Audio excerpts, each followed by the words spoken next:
couldn't yell into it and do the roll thing because the mic was too hot, even though I was holding it away.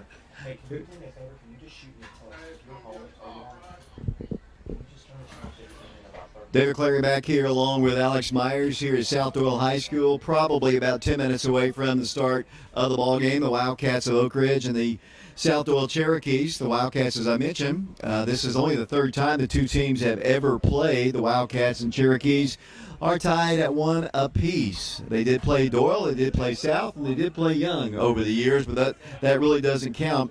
Looking back at the history, the Wildcats are 63-16 all time in their first season openers. So you know what that means? If you do the math there, add them up, this is the 80th season of Oak Ridge High School football.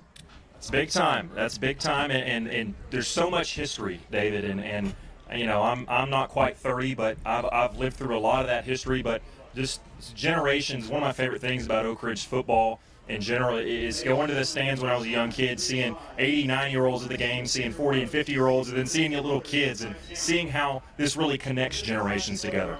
We're about to have our national anthem here at South-Doyle. So, Brian, I'm just going to quickly send it back to you once again. It's Oak Ridge and South-Doyle on FM 92.7, FM 94.7. We're streaming live on our Prep Radio channel. We'll be back in 3 minutes.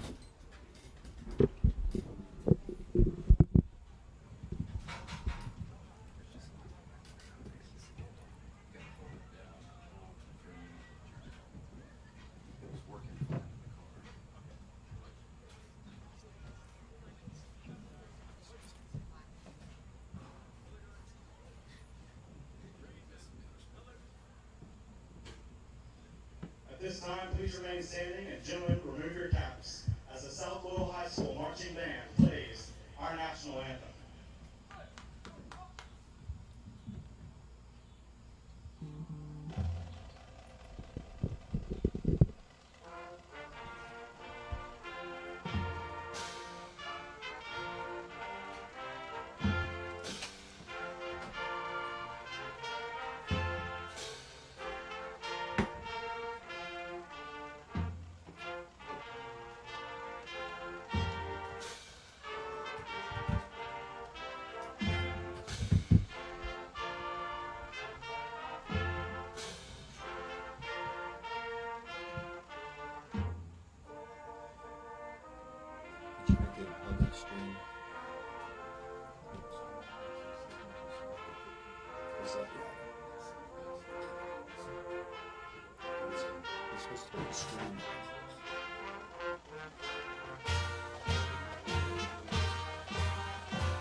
Jordan, can you get us coming down the steps and everything, wherever they're coming from, coming towards us, wherever they're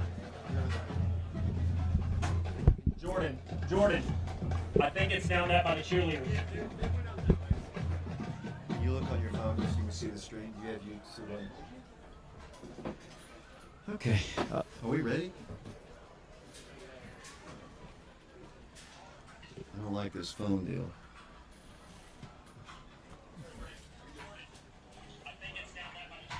Does he hear our sound? I can hear it. Rodney Lloyd tapping in from Detroit.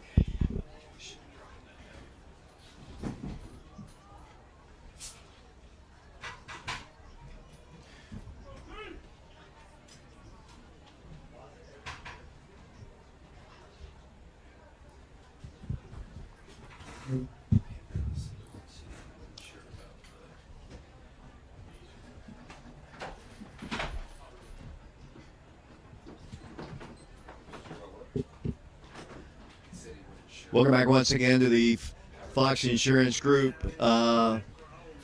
broadcast of Oak Ridge High School football here on FM 92.7, FM 94.7. We're also streaming on our internet channel on YouTube, Prep Radio, the Wildcats of Oak Ridge. The crowd has filed in. This is a very small section for the visitors across the way, and I've seen a lot of the many of the Oak Ridge fans on this side of the field. Alex, your thoughts as we head into this season? I know I was talking to a guy a moment ago here from Diamond Clear Video or Media, and I don't really know what to say. I don't know what team we're going to see this year. Obviously, last year was a disappointment, but when you got as many skill guys as we have, obviously, you're going to score some points here. Defense, we have a whole brand new coaching staff, 7 new assistant coaches. What's your thoughts? I think the first thought is football. It doesn't matter if you've got the same coaching staff and 22 starters that are all seniors. You're going to make mistakes, and you're not going to have perfection. The goal is always to get as close to that as you can. But with the new staff, the first game of the season, jitters, all that stuff being said, you're going to expect some mistakes, and I don't expect things to go smoothly the whole time.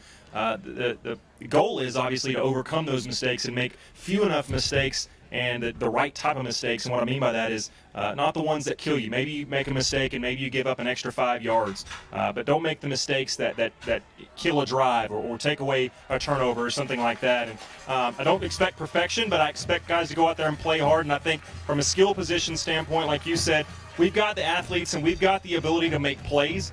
The ultimate, I think really this season to an extent and this game to an extent is going to be decided by the people up front. The South-Doyle Cherokees are about to come onto the field. We've already had the national anthems. Well, Anthem, why don't you run down the starting lineups? Now, I'll start for the Oak Ridge Cats. I don't know if we'll have time to go through both. Defensively, it's going to be defensive. We talked a lot about the front 7 for the Wildcats. Up front, the defensive end is going to be Tyler Pickens. He's a senior. The nose, there's going to be LaMichael Galloway, a senior. Next up, the other side defensive end is going to be Elijah Bradley, a junior. At linebacker, they're running a 3-4 defense. It's going to be senior Grayson Hope. The captain, Brian Kelly, he's also a senior, alongside fellow senior Blake Sneed at linebacker. And the fourth linebacker, Vashon Knowles. He's a junior. 2 other juniors will captain in the backside for the Wildcats. Cornerback Izzy Mitchell and safety Price Davis. They played a lot of football last year for Oak Ridge. Then at safety, it's Andrew Ferreira or Dallas Frint. Not exactly sure which one. We'll have to wait. That's sort of a game time decision. And the other corner, another veteran, senior Elijah Rogers. And on the Oak Ridge offense side of things, up front, left tackle Truett Tex. He's a senior. He's standing next to Elijah Israel, the junior at left guard. At center for Oak Ridge, it's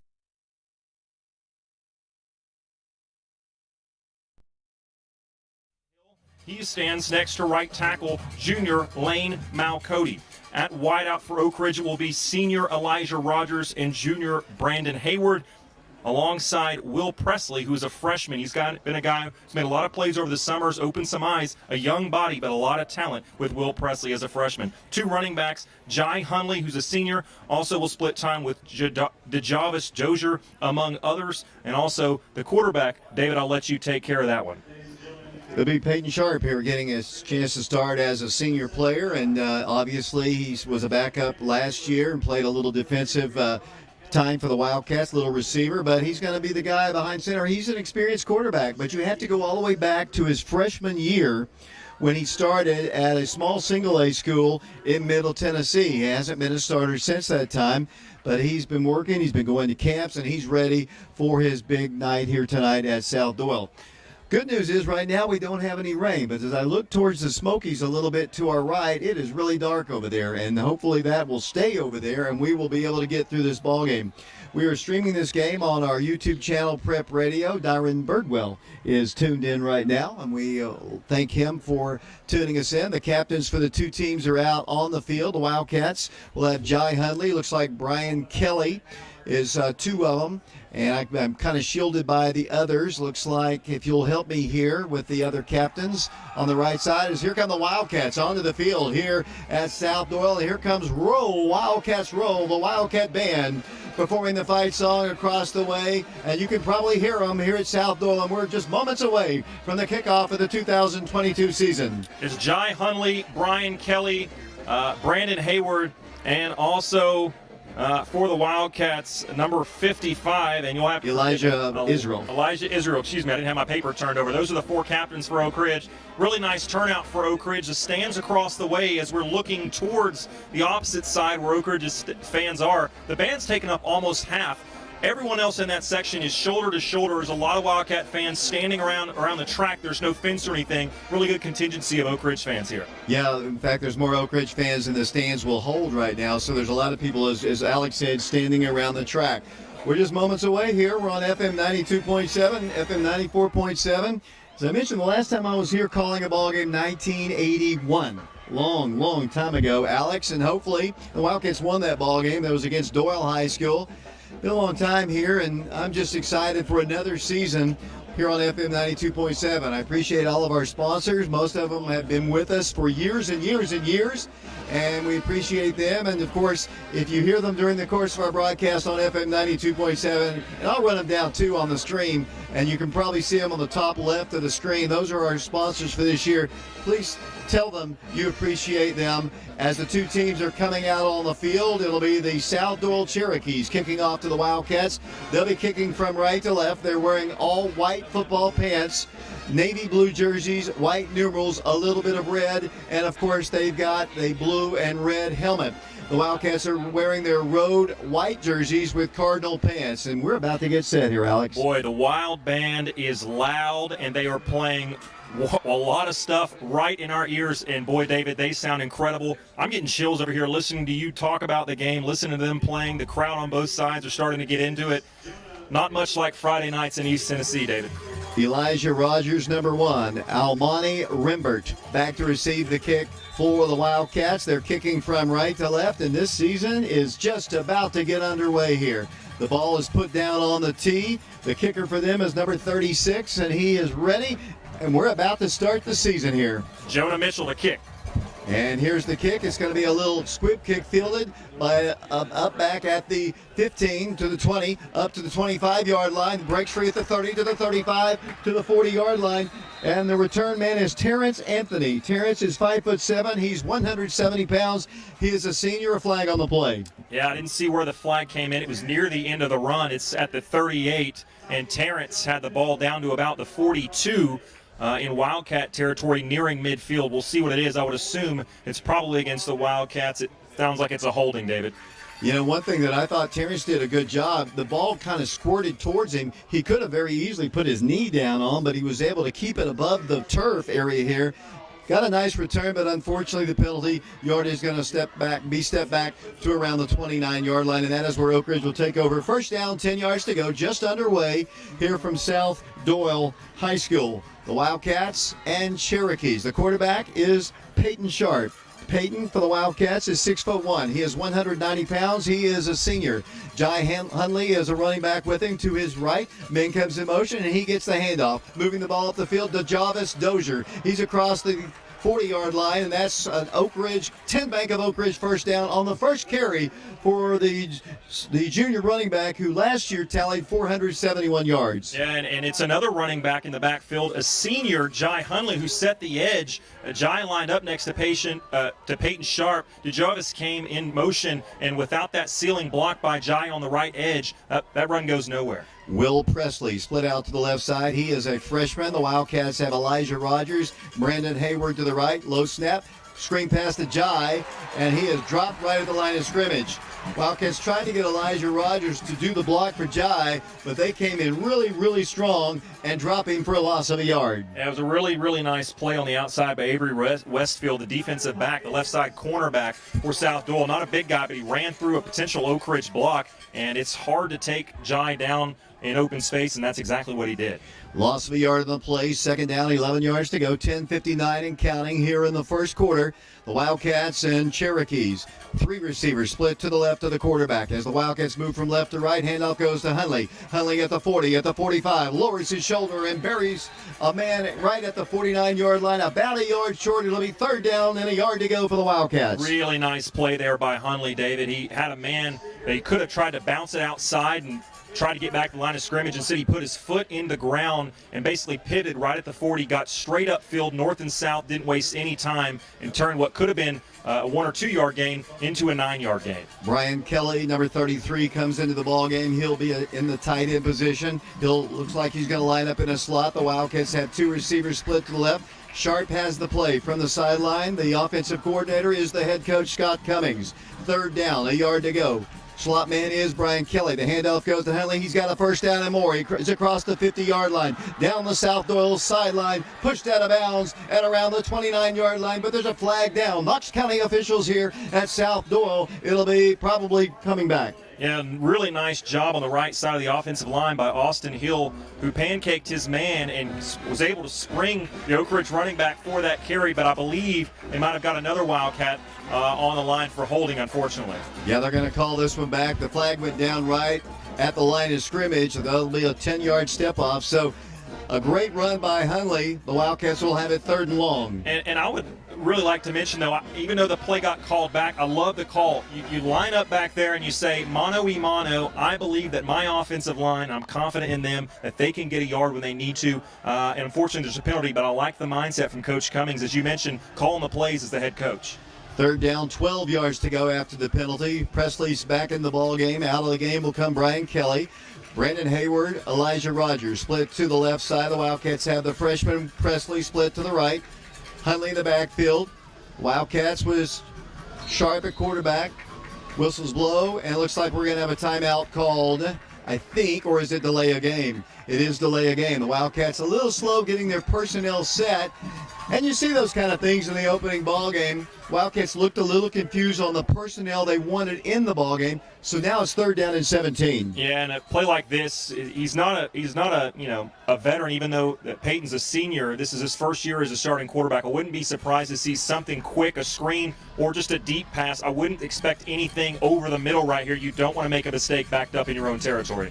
3rd down, 17 yards to go. Sharp's going to roll to his left, looks to run, looks to throw, now cuts it up the field and is tackled. Right at the 33-yard line. It's a loss on the play. He looked down the field to, I believe, Rogers or Hayward down that way, but he was covered and he had to eat the ball, and he is sacked. It was 4th down. The Wildcats will be forced to punt. So a promising drive comes to nothing. Yeah, Coach Cummins helped his offensive line out by getting Peyton Sharp rolling out to his left on the edge there. Bought him a little extra time for Elijah Rogers to get 30 or 40 yards downfield. They were looking to go for that, and I don't mind that call because if there's an interception, it's essentially a punt. But unfortunately, Peyton just didn't see him there. They were good coverage by South-Doyle. Pearson the punt for the Wildcats. Great hang time punter. He gets this one off the side of his foot. It's going to take a good Oak Ridge bounce, take a great roll inside the 30. It's going to go all the way down and still rolling to the 20-yard line, and that is where the South-Doyle Cherokees will take over. 1st down, 10 yards to go. He's a guy that can everybody, and he's lucky to get the punt off, to be honest with you.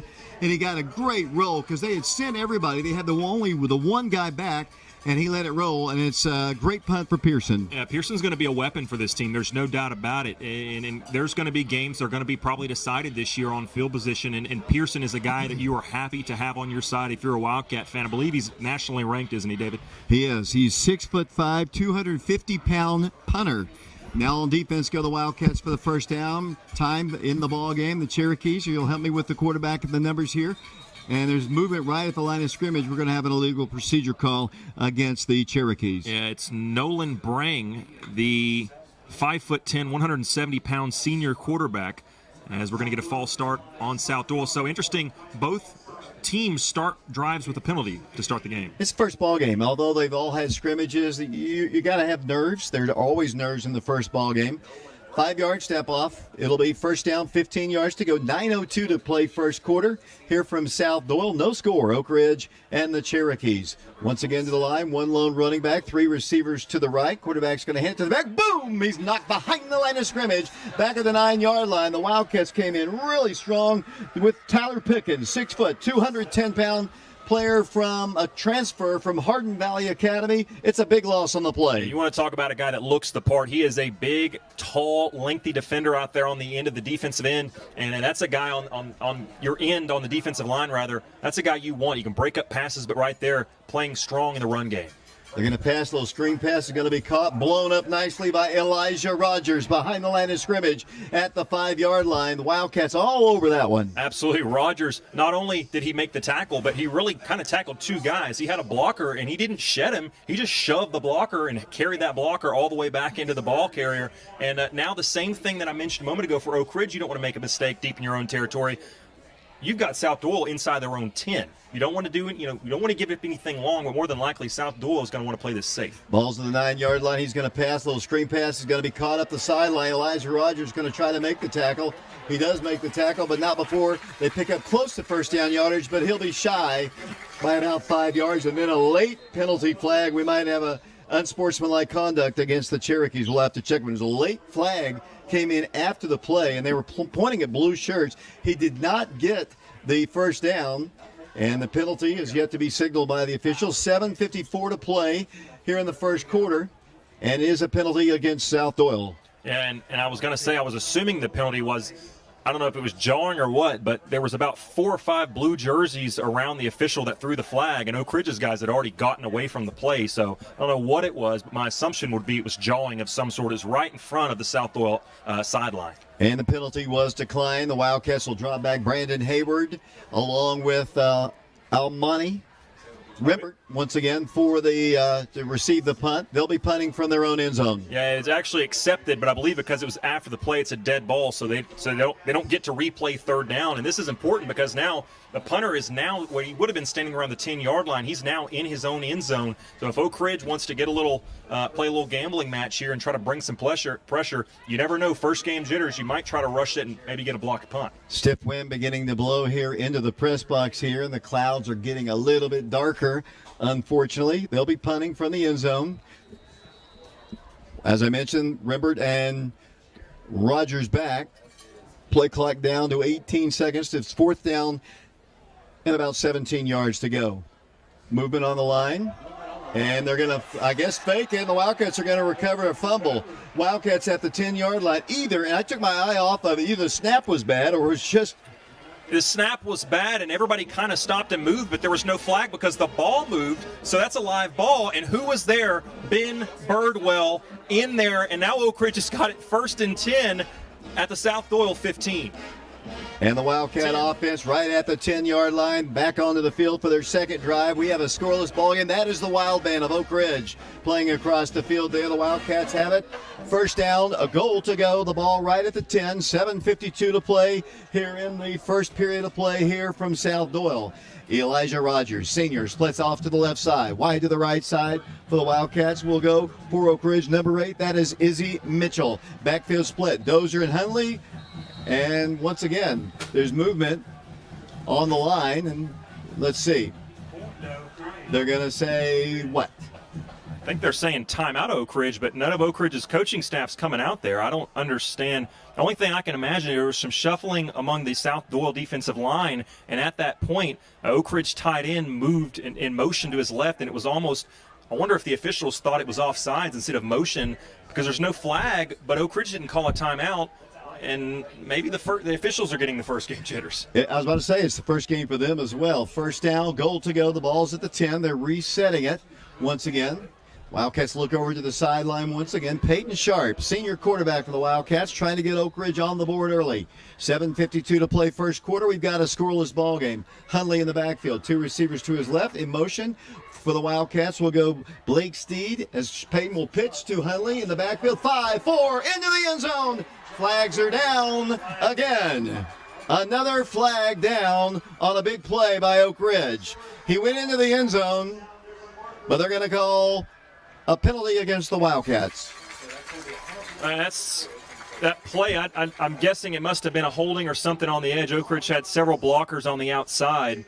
It's going to be a 10-yard penalty for holding. But, David, that's a play who, if you're just listening and not watching the stream, it was an option left. And Oak Ridge, throughout the summer in their scrimmages, has loved that option play out of the shotgun. Simply get Peyton, who's got some wheels on him, roll him out to the left or the right and pitch it, and that's what happened. Successful, but unfortunately, another penalty early. 11-yard penalty back to the 21-yard line. It's first down, goal to go at the 21. 7:45 to play first quarter. I wouldn't be afraid, even though you're backed up here, 1st and 21. Continue to run the ball because make South-Doyle force you to throw. They haven't stopped the run yet. Izzy Mitchell split to the right side for the Wildcats. Movement again. This time, I think, by one of the Oak Ridge interior linemen. That's going to be a legal procedure against Oak Ridge. You can tell this is the first ball game. As I mentioned earlier, although they've all had scrimmages, just so many penalties here in the early going. And both sides have been penalized and made mistakes, but certainly Oak Ridge now in their second offensive possession compared to South-Doyle's just one. Much more penalties for the Cardinal and Gray. Brandon Hayward come in, split out to the wide right. And it's first down, goal to go now at the 26-yard line. Low snap, handoff Hunley, and he is met. No, he fires a pass into the end zone. I thought he handed it off. I was fooled. It was intended to the tight end, Steed.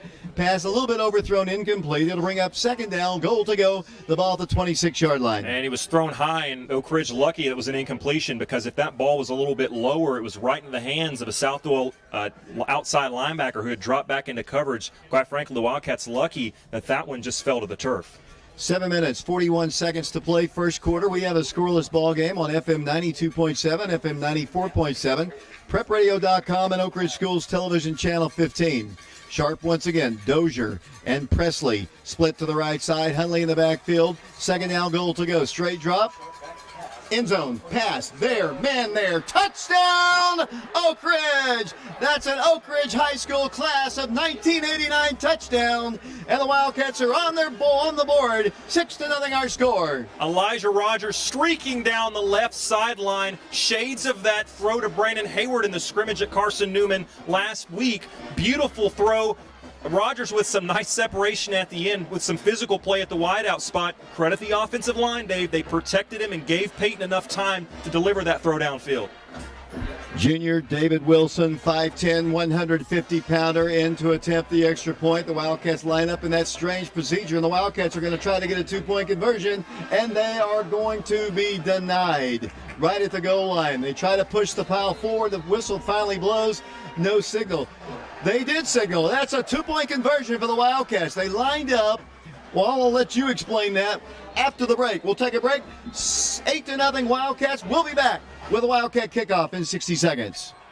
You knew better than to let me get Who ran that in? It was Brandon Hayward, I think. It was. Was it Brandon Hayward did it? Yep. Yes. Thank you. Rogers made the catch for the touchdown. Didn't he signal? I mean, there's nothing in there. I think he signaled. Yeah, he did. Well, he did signal. That's why Oak Ridge's fans were chanting.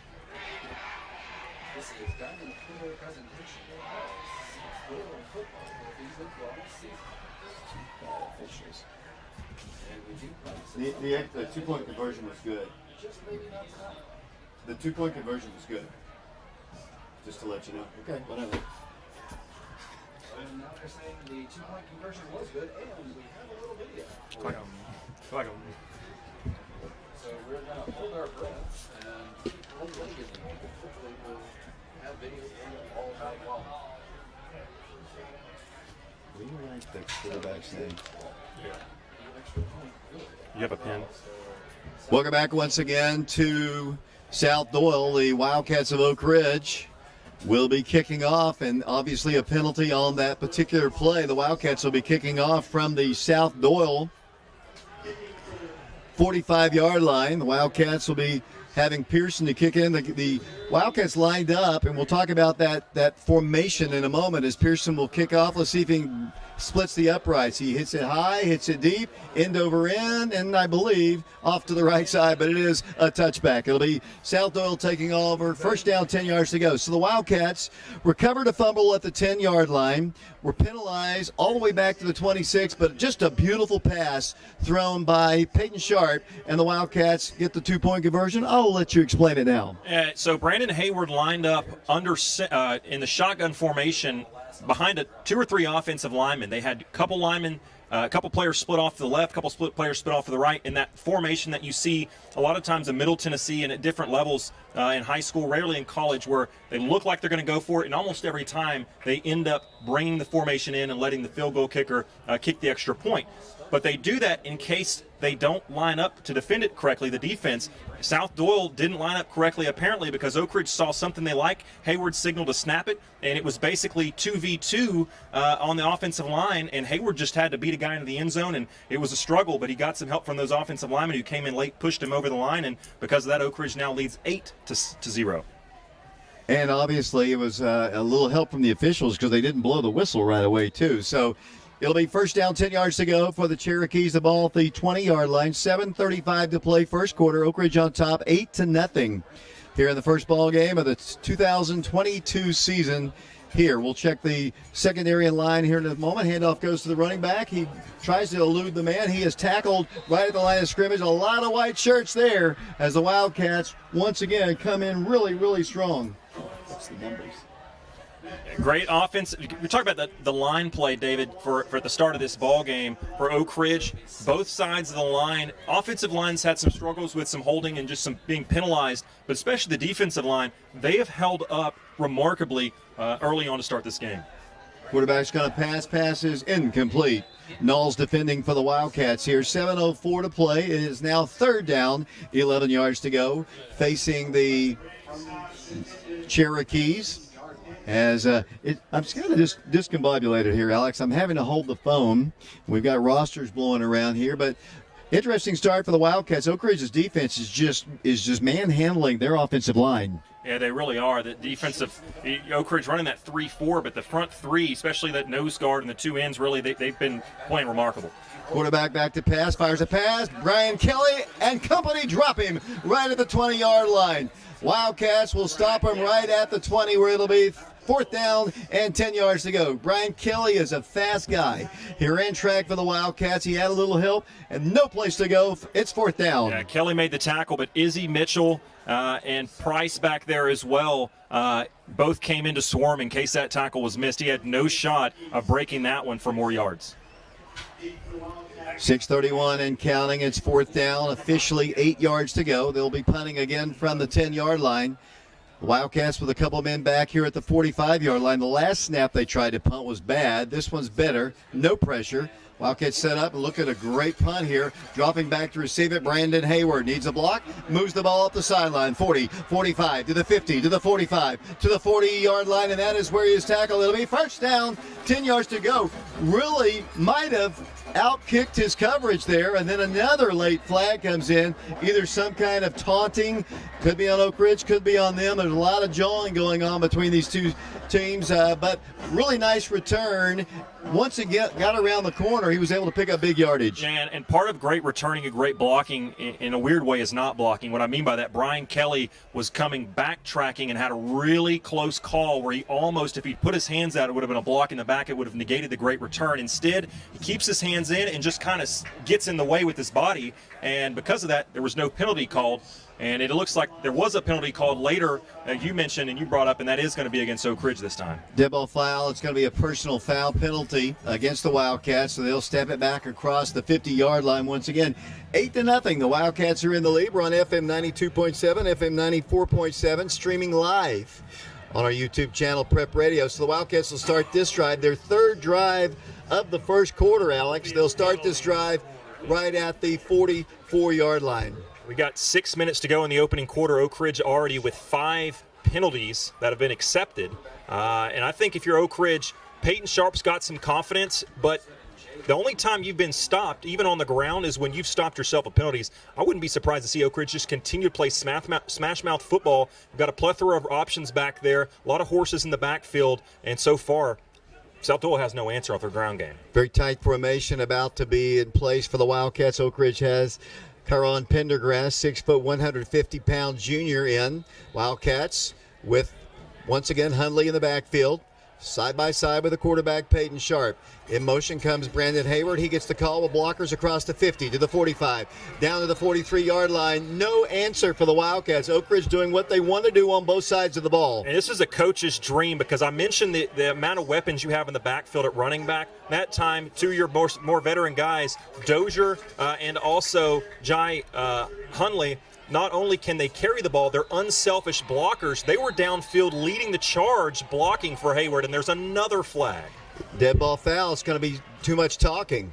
And Vontae Henderson, the receivers coach, goes over to talk to the person who is going to commit that foul.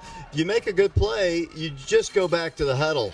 and the Wildcats are going to be penalized 15 yards. Once again, that was a dead ball foul. You just cannot have that. You've got to be more disciplined. Both teams showing lack of discipline here in the early going, but that just shouldn't happen. You pick up a first down right there, and then you get called for the penalty.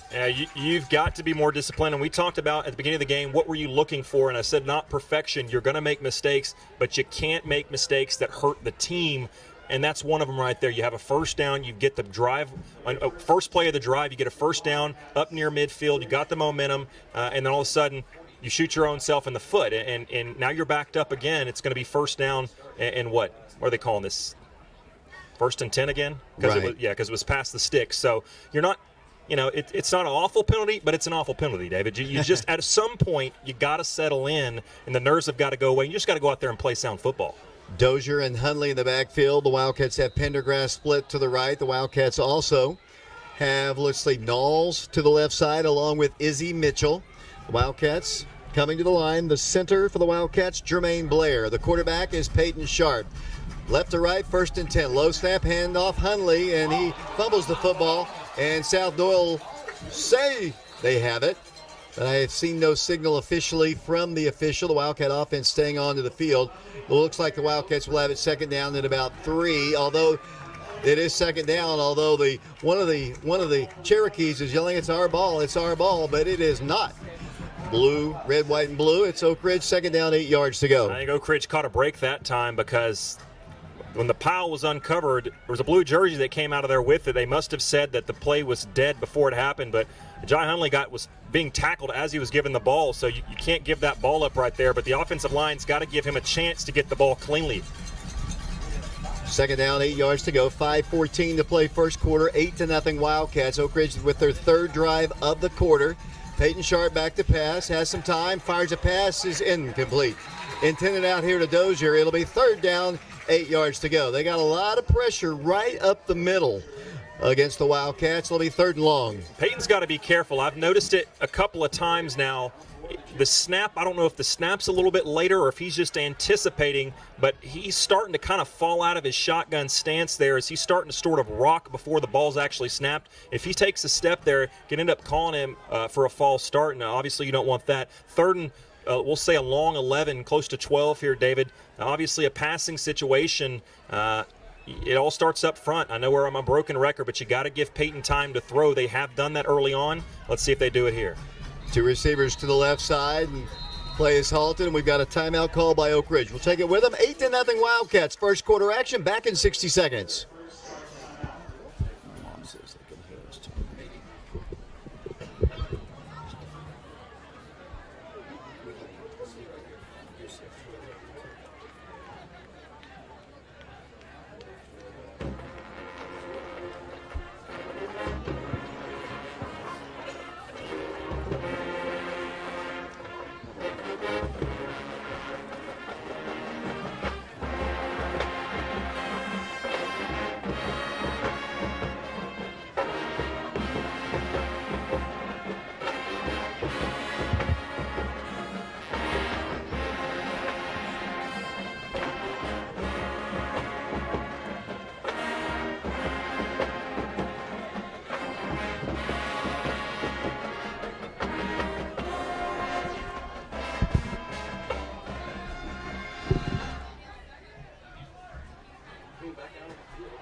Welcome back to South-Doyle High School, 8-0 Wildcats, 5:04 to play first quarter. Oak Ridge has it third down, 8 yards to go.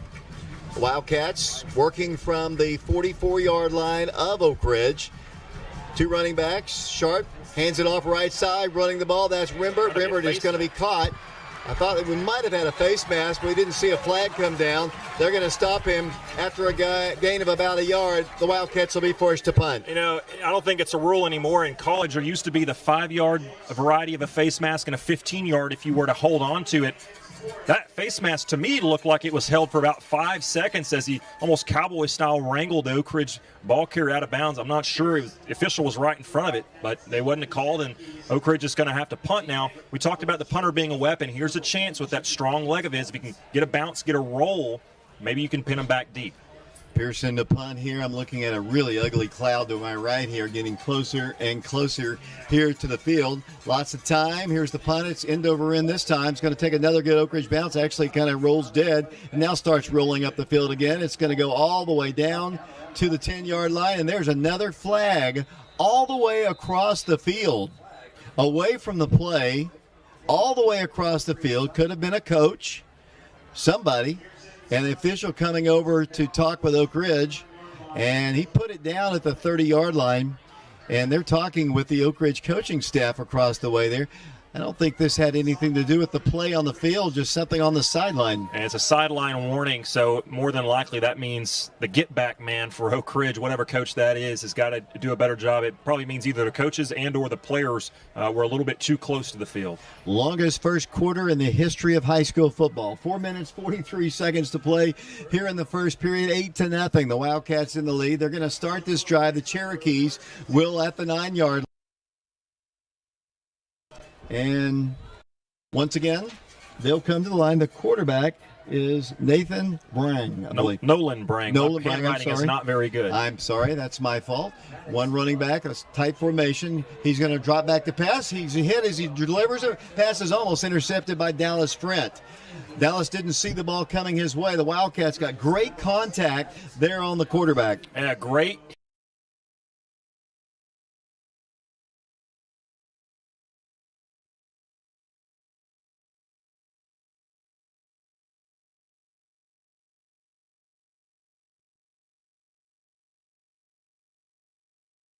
And Gray. Second down, 10 yards to go. Once again, he wants to pass. Little Utah pass. It's going to go for nothing. Maybe a yard at most on the play. It'll be third down facing the Cherokees. Very similar play to what Oak Ridge ran, where they sort of fake the option on one side, then shuffle it back inside. There's another flag late. It was a really nice play staying home, though, from the nose tackle for Oak Ridge, which is LaMichael Galloway. He's had a really nice first quarter. Wildcats have got to shut their mouths down on the field there. I think if this one goes against Oak Ridge, that'll be a first down. One of the Wildcats just coming out of the game, very animated as he talks with the coaching staff. You make a big play like that, you've got to be more disciplined. And, of course, it is the first game. This is the, a team that they lost to a year ago. I'm going to check this one. The penalty is not going to be a penalty. It might be a dead ball foul or offsetting penalties. Yeah, it's offsetting. Both of these teams guilty so far. Oak Ridge, though, it seems like South-Doyle's actually only been enforced probably 2 or 3 penalties. Oak Ridge, I believe Mike Sheehan, one of our statisticians to our right, I believe he said that would have been the 7th on Oak Ridge. Third down, 8 yards to go for South-Doyle. Ball at the 11-yard line. Once again, looking over to a new play. 4:25 to play and counting here in the first period. One lone running back once again. Wynn beginning to pick up just a bit. He's down to 10 seconds on the play clock. He's going to drop back to pass. Wildcats deliver the pass. Almost intercepted again by the Wildcats. The Wildcats are getting so much pressure. Oak Ridge's defensive line just dominating on the inside, just overpowering the offensive line of the Cherokees. Another flag down on the play. Another flag is number 20, Bashan.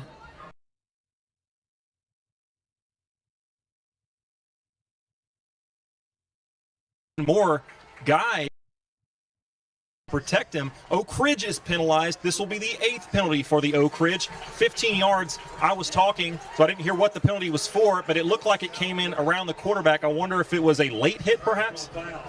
Personal foul of some sort, but it is a first down. Ball at the 25-yard line. Got to be a lot more disciplined than this here, Alex Myers. The ball is at the 25-yard line. First down, 10 yards to go. 4:11 to play in the first period. 8-0 Oak Ridge on top. Play is halted again. The referee comes over to talk with the side judge here. Josh Frazier, Drew Thomas, Jordan Osborne doing camera work down on the field. We also have Alex Boraxa up top, and obviously they have seen some lightning in the area, and they were taking them off the perhaps. Nope, Oak Ridge is staying out there on the field there. The official comes over.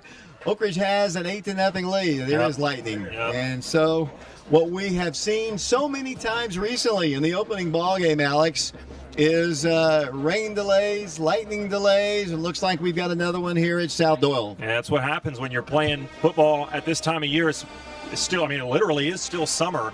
And these sort of things tend to happen. Unfortunately, we saw those clouds moving sort of almost backwards, what we're used to. They're moving right to left from the Smokies and the foothills, rolling off of those mountains towards Knoxville. And unfortunately, the rain hasn't started, but we've seen some lightning a couple of times, and we've gotten away with it, and now they're going to call it. And I think it's the right call because the clouds, as you've mentioned, are actually getting a little bit closer to the stadium. And I'm looking across at the Wild Band, who's done a great job playing, but they're holding a bunch of metal instruments. And so while the delays are annoying, you got to protect these kids, and I understand it. So we have a here at 4:11 to play in the first period, 8-0. The Wildcats of Oak Ridge on top. So why don't we take a break? We'll send it back once again to Brian Bennett back at the station. I know we're on broadcasting and streaming this game live on our Prep Radio channel of YouTube, and I want to get some of those sponsors on here, as now the rain must be falling because people are beginning to scurry a little bit. So I'll just go ahead and send it back to Brian. 8-0 Wildcats. We'll be back to talk more Oak Ridge High School football following this 3-minute timeout. Again, we are on a weather delay. It'll be 30 minutes from the last lightning strike. We ask that you please evacuate the stands. All home fans, please report to the gymnasium. Away fans, please report to the cafeteria. We will have school officials to direct you. Thank you. You may go now.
Welcome back once again to the Fox Insurance Group broadcast of Oak Ridge High School football. The Wildcats on top by a score of 8-0.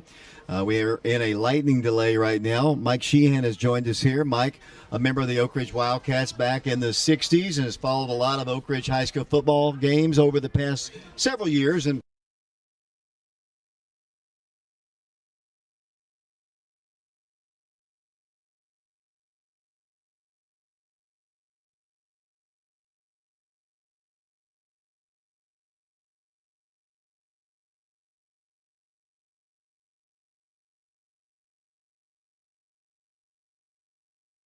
It's a good thing.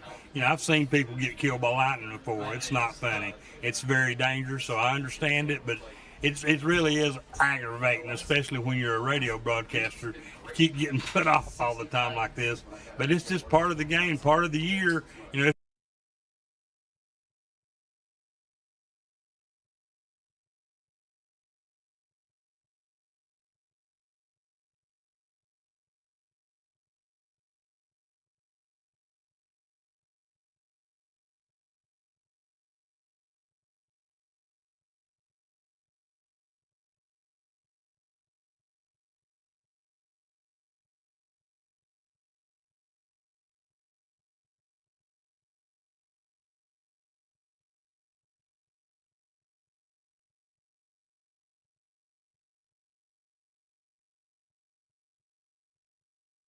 doing what they want with the offensive line of the South. Nothing. Penalties have been a big issue. Got to be, as a former Wildcat lineman, you got to be pleased with the line play. absolutely, you got to be. I'm real pleased with the way they're playing. They're all, you know, hanging on their blocks really well, shedding them on defense when they get time. I mean, that defensive line has really been impressive. And the offensive line, they're holding their own. We're getting quite a few yardage here. If we can just get this penalty bugaboo out of the way, we've had 8 penalties in the first quarter, and it's still got 4 minutes and 11 seconds left in the first quarter. I don't know that I've seen that many penalties this early on in a ball game in a long time, David. And I jokingly said a few minutes ago, that this is the longest quarter I can remember, and it is. I mean, it seems like what time is it? We started this game a long time ago, and it is still 4:11 to play here. But you got to feel pretty good about the way the Wildcats have been able to run the ball. You've got to feel good about really obviously the long touchdown pass. We'll have full stats and scoring summary obviously at the end of the ball game, but you've got to feel good about the way the Wildcats look. I know this is a young South-Doyle team. They lost a lot to graduation. The Wildcats, you know, despite the year they had a year ago, a lot of these guys are back, and a year's experience goes a long way. Yeah, absolutely it does. And, they've had a real good summer camp, David. And then, the new coaches have really came in with a lot of new energy and positive things going on in practices. And people like that. The players like it. And they've really bought into what the coaches are wanting to do, and they're executing doggone good, really, for the first game. I mean, besides the penalties, we've done excellent, I thought. Mike, let's take a break here. 8-0 is our score. We are in a lightning delay. We're on FM 92.7, FM 94.7, prepradio.com as well. We'll run down some of our stats when we come back. We're going to take a break once again. I'll just read it right now. We've got a lot of time to fill, so I might as well read the whole list here.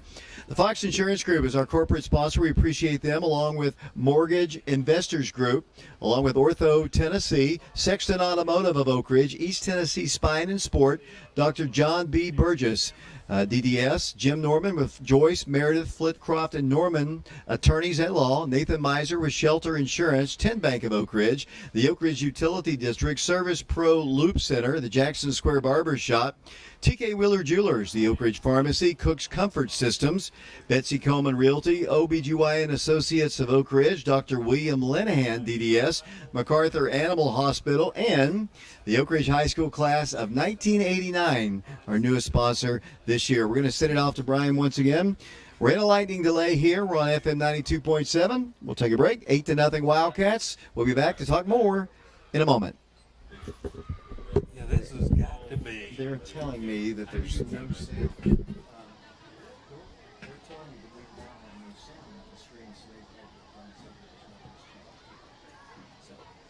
They didn't turn it off, though, did they? Okay.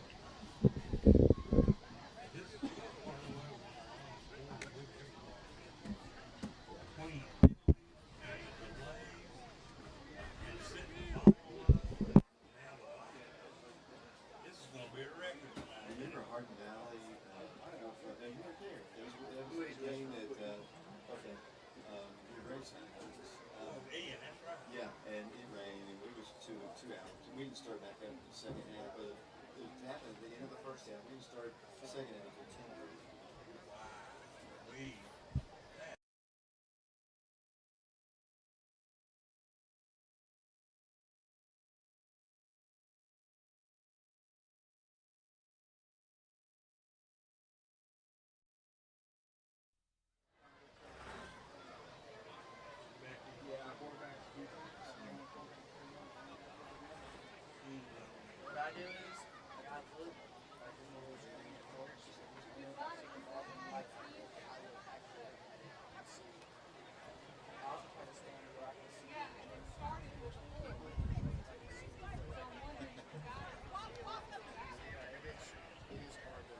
See who has the ball sometimes.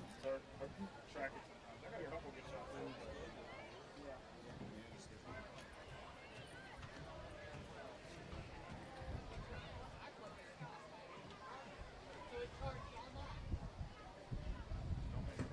You're fine now.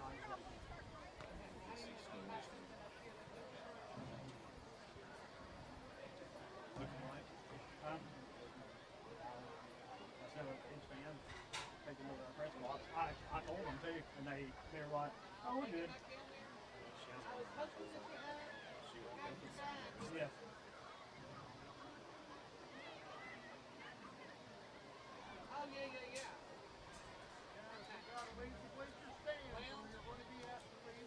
We're in the press box, but the fans have taken over in the press box.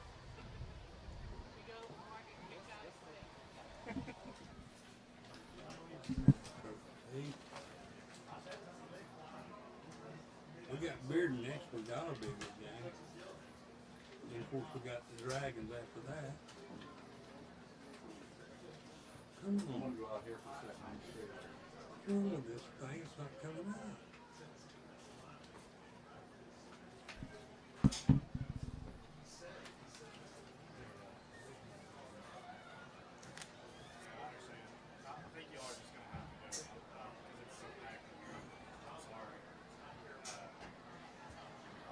We can't stay out.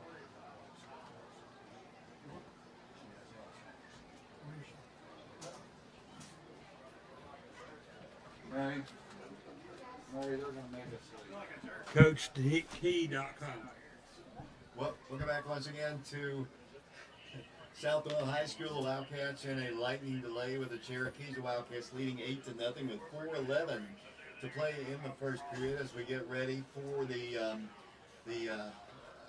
I guess we have to wait 30 minutes, so we got at least 20 more minutes to go here. And Dave, I think you jinxed it. It literally may be the longest first quarter of in the history. That's of what ever. we were just saying.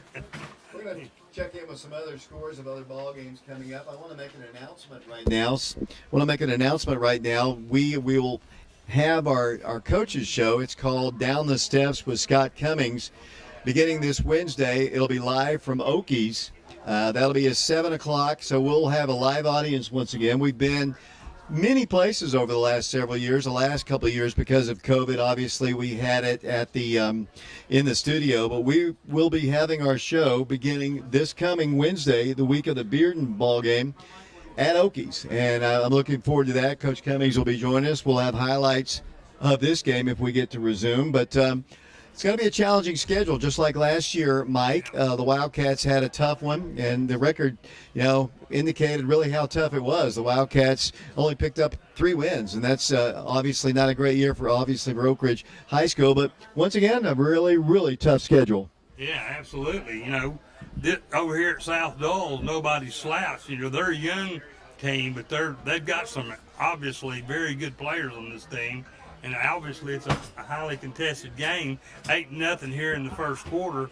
Then next weekday we got the Bearden Bulldogs over there at Bearden. That'll always be a big challenge.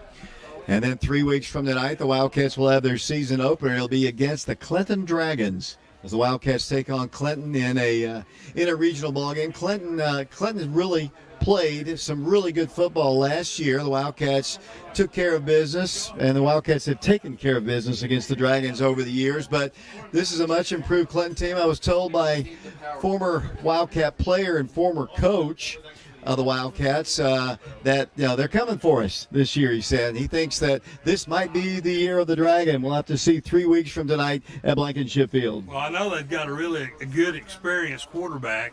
And he's the coach's son, and then of course they've got some really good linemen back from last year. They were tough up front last year. It wasn't an easy game last year over there. But one good thing, Dave, we will be home. I always love those first home games in Oak Ridge. I see my first grade teacher, Mary Underwood, is in attendance here. Yes, I might be old, but not saying that she's old, but I do see my first grade teacher in attendance here. Yeah, well, we all do get older, Dave. What can I say? Let's talk about what happened in the first 8 minutes of this game. Penalties. That's all you can say. I mean, just so many penalties. Maybe I could get Mark down here to get kind of a rundown of what stats he has right now. Mike, penalties were a big problem for the Wildcats. Absolutely. I think we had like 4 offside penalties, 3 personal foul penalties, and then 1 penalty was offset. But all total, we had 8 penalties. South-Doyle had 1. That kind of makes me wonder about things. Well, welcome to Knoxville, but that's just the way it is. So we got to take it as it comes. But we're beating them in the trenches. That's what I like. We've had lineman trouble for the last few years, if you will. But it seems like this team's doing a very good job in the trenches. And these running backs we've got, man, they're tough. They're hard to bring down. And then Brandon Hayward, a great wide receiver. Peyton's looking sharp, just like his last name. He's looking good early. He really is. So, we just keep playing the way we are. We're going to be okay, David. One of the good news here, I guess the only news, we're in a lightning delay if you just tuned us in on FM 92.7 or FM 94.7 or on our stream. It hasn't rained. That's the good news. So the fans have stayed dry, and most of them, obviously, you want to get out of metal bleachers. So they, obviously they send people away, and they have to wait 30 minutes after the last strike. That once again, and it's it's got to be like 50 minutes. I haven't seen any lightning, but the good news, I do see some rain off in the distance, but just not over the field here. And, when we start talking about the weather, we don't have a whole lot to talk about. No, we sure don't. And we, as you well know, a couple of years ago, over at West, we thought it wasn't going to rain, but boy, we got drowned that night. So it's really good that we are in the press box. We're going to be in the dry. We're not going to get wet. Neither is our equipment going to get wet. And thank goodness all our cameramen are inside right now and out of the lightning. Here in a moment, we're going to get Mark in here. I know we're not at halftime. We're not at the end of the ball game. We're at the 4:11 mark of the first quarter. There has been some offense. There has been a lot of penalty yardage. We'll get Mark in here to kind of run down the statistics. While he gets ready, let's get him over here. You ready, Mark? He's not ready, so let me take a quick break. We are live on FM 92.7, FM 94.7, prepradio.com. We're streaming the game live on our YouTube channel, Prep Radio. We'll be back with Mark Stats in 3 minutes.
see that slide.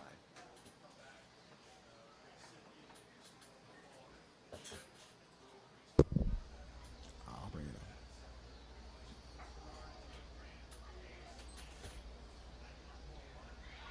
up. Welcome back once again to South-Doyle High School. The Wildcats of Oak Ridge in the lead by a score of 8-0. We are in a lightning delay. Mark, you've got the stats to this point. Thank you very much, David. Oak Ridge led on the ground by Brandon Hayward. He has 13 yards on one carry. DeJovis Dozier has an 11-yard carry. Jai Hunley, 4 carries, 10 yards. Both Almani, Rimbert, and Peyton Sharp each have a rush for no yards. So as a team, the Wildcats have 34 yards on the ground on 8 carries. That's an average of 4.3 yards per carry. Through the air, Oak Ridge quarterback Peyton Sharp, he's 2 of 4 for 25 yards. His long tonight is 26 yards. That 26-yard reception was a touchdown to Elijah Rogers. Jai Hunley has a reception for -1 yard. So as a team, the Wildcats have 34 yards on 8 carries on the ground. They have 25 yards in the air on 2 receptions for a total offense of 59 yards. Oak Ridge has earned 2 first downs to this point in the game.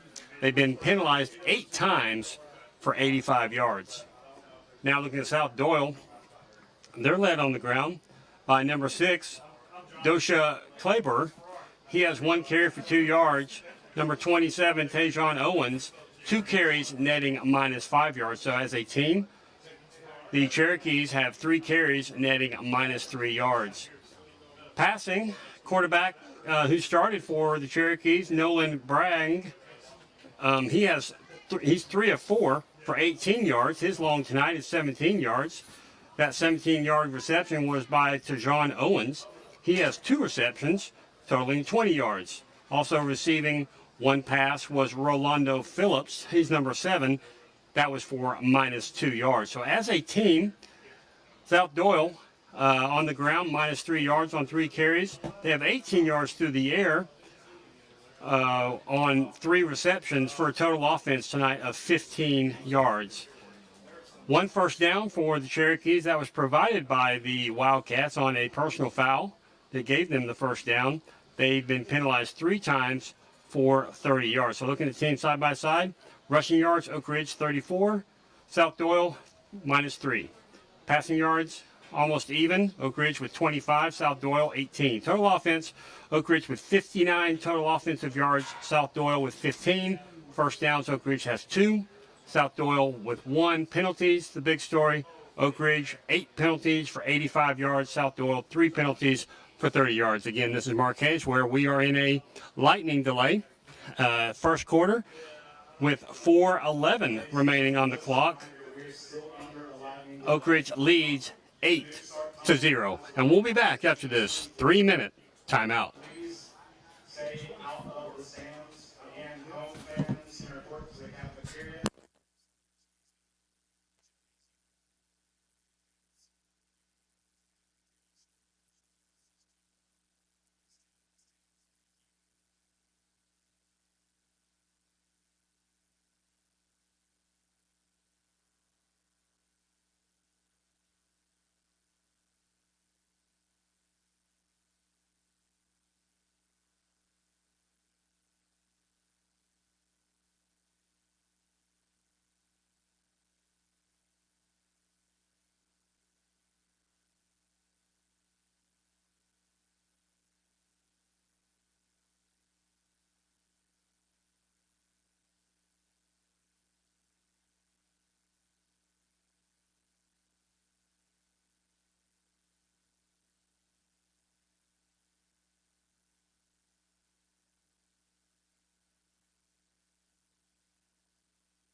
now back to the Fox Insurance Group. Why couldn't I get Coach Steele tomorrow? Were you able to get it? I haven't checked it. I tried. I couldn't get it. Wouldn't come through. Welcome back once again to South-Doyle High School. The Wildcats of Oak Ridge on top 8-0 in a lightning delay here. The Wildcats scored a touchdown on a long touchdown pass from Peyton Sharp. And I guess, and Mike and I were talking about this earlier, penalties have been the key for the Wildcats in this one. They really have, and you expected that. I actually think it's almost easier the first game of the season to go on the road just because there's not all that expectation playing in front of your home crowd. But Oak Ridge has definitely kind of been the victim of their own doing, if you will, because so many of those penalties have been after the play. There's been a couple of holdings, things like that, and you expect those type of penalties.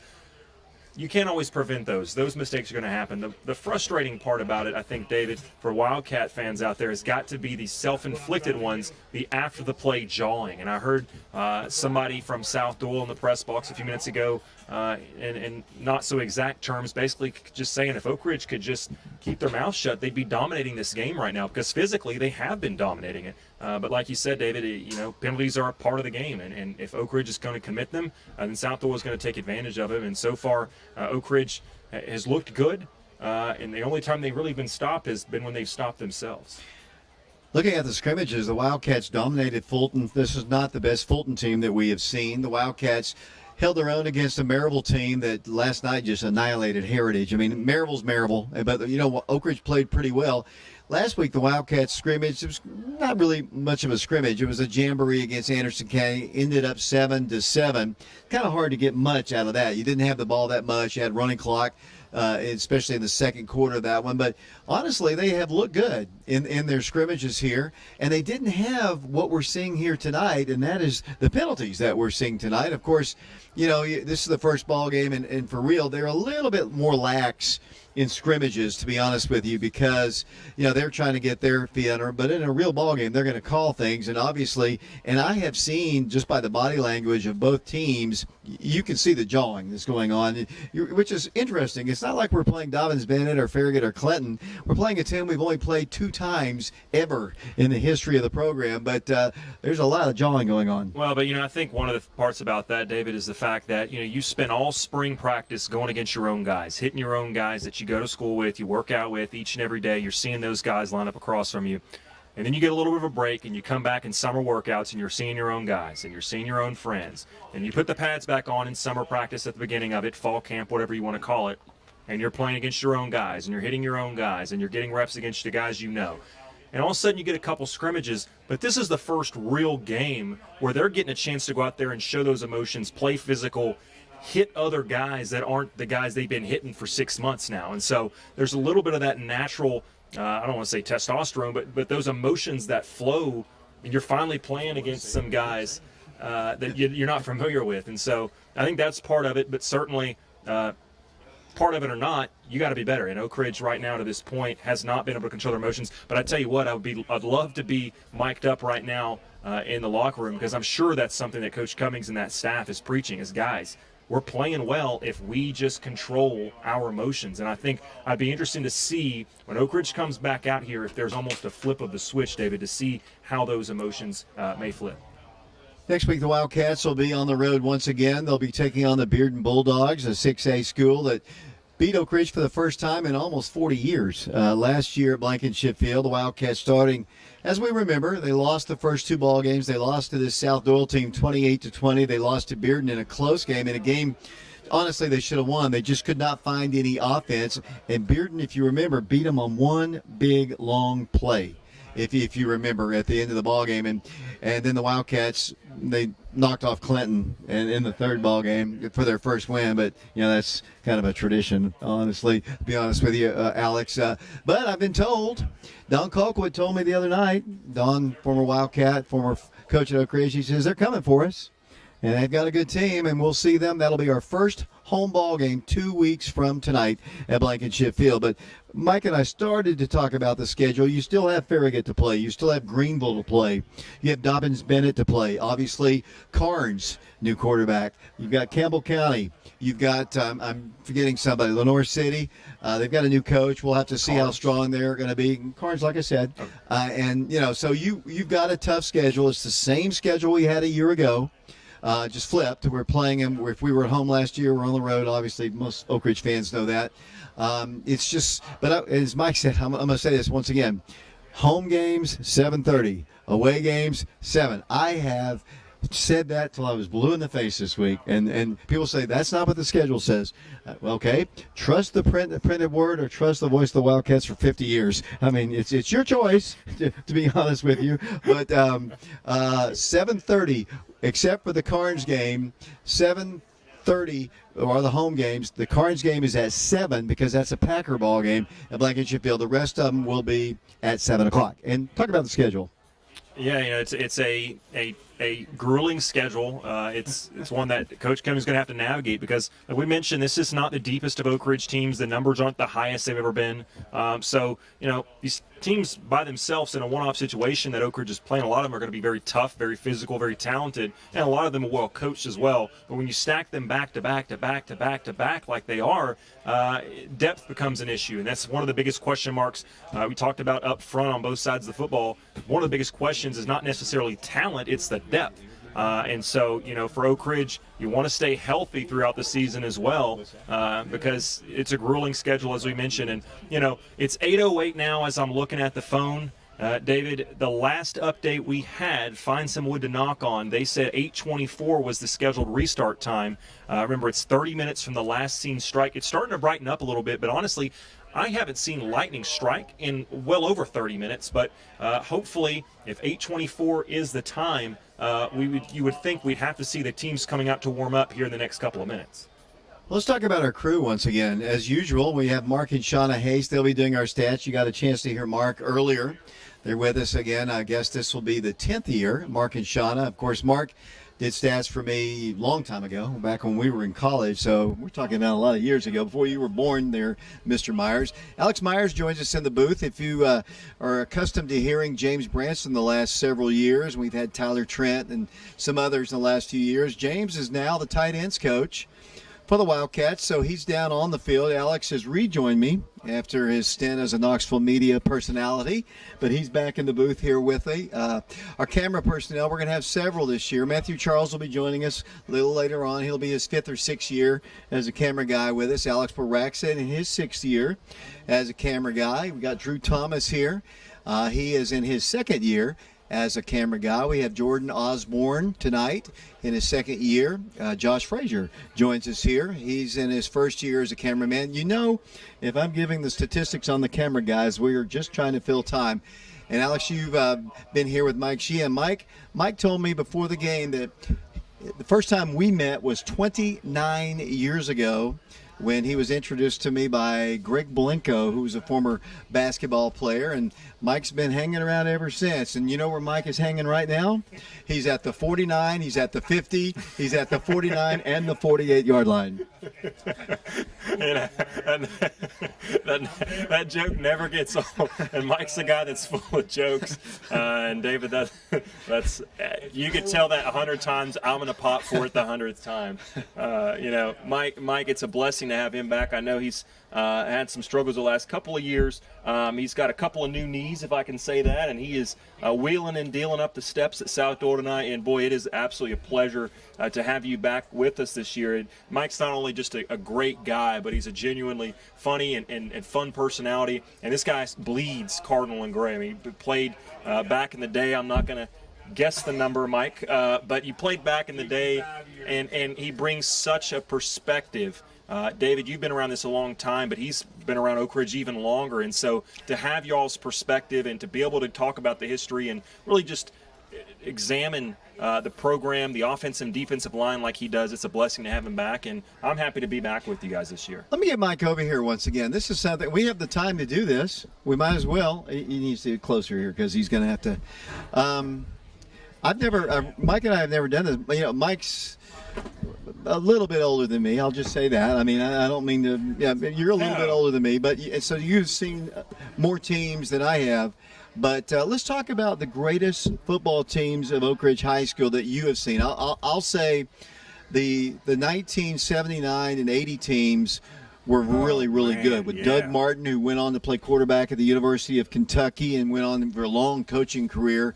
The 79-80 teams, the 75 team was very good. Obviously, the 91 team was good. That's my favorite team. I'm sorry. But 1991 has to be my favorite team with Sean Summers and Richard Howard and Underwood as quarterback. Those guys were nothing short of great.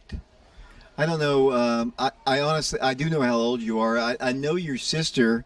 Did you see the 58 team play?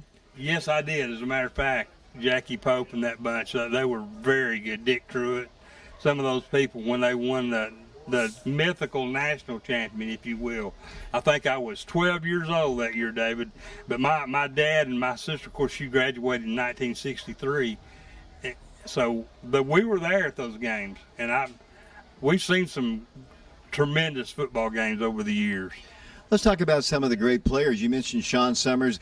I wasn't allowed to see Jackie Pope play, but, you know, to me, I'll say this, and we've had a lot of great ones, and, you know, T. Higgins comes to mind. He's playing for the Bengals right now. He was a great receiver. The best high school football player that I've ever seen at Oak Ridge High School, to me, is still Sean Summers. Yep. Sean Summers was a great player on offense, defense, special teams, never came out, never said a word, practiced harder than anybody else on the team. Should have been Mr. Football, went to Todd Helton of the Colorado Rockies. But, you know, I've said this for years. Todd Helton won Mr. Football. We came home with a state championship. But Sean Summers still is the greatest Oak Ridge High School football player I've ever seen play. Sean Bohannon comes to mind as a great running back, played at Alabama. Mike Gibson on that same 96 team. Jason McCadley played on the 96 team, played in the pros. Mike Caldwell, we talk about him. He is the defensive coordinator for the Jacksonville Jaguars right now. He really kind of blossomed a little bit more after high school. He was a late bloomer. Exactly right. That's a good way of putting Mike Caldwell. He was a late bloomer. Now don't misunderstand me. He was a very good high school player, but he was a great college player. We've had a lot of great linebackers. I'm happy for James Mitchell, the all-time leading tackler in Oak Ridge High School history. He played at Wofford. He's going to go into the Hall of Fame come homecoming. So along with Johnny Williams, two football Wildcats, Halston Lane going into the Hall of Fame as well. Awesome. But let's just continue to talk about some great the Shawns. I mentioned Sean Summers. There was Sean Bohannon, and there was Sean Williams as well. T. Higgins obviously comes to mind as a great receiver. This Brandon Hayward, he's making his presence known. Antone Thrift. Yep. He was one of my favorite players too. Antone had the record for years.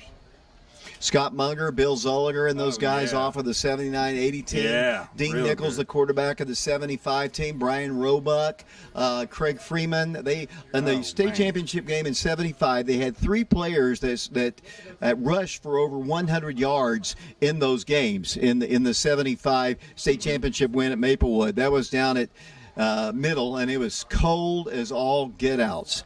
The 79 game was won at Jackson Central Mary, and the 1980 state championship won at Blankenship Field, 13-0 over Germantown. 91 championship won at Vanderbilt over Gallatin, 30-0.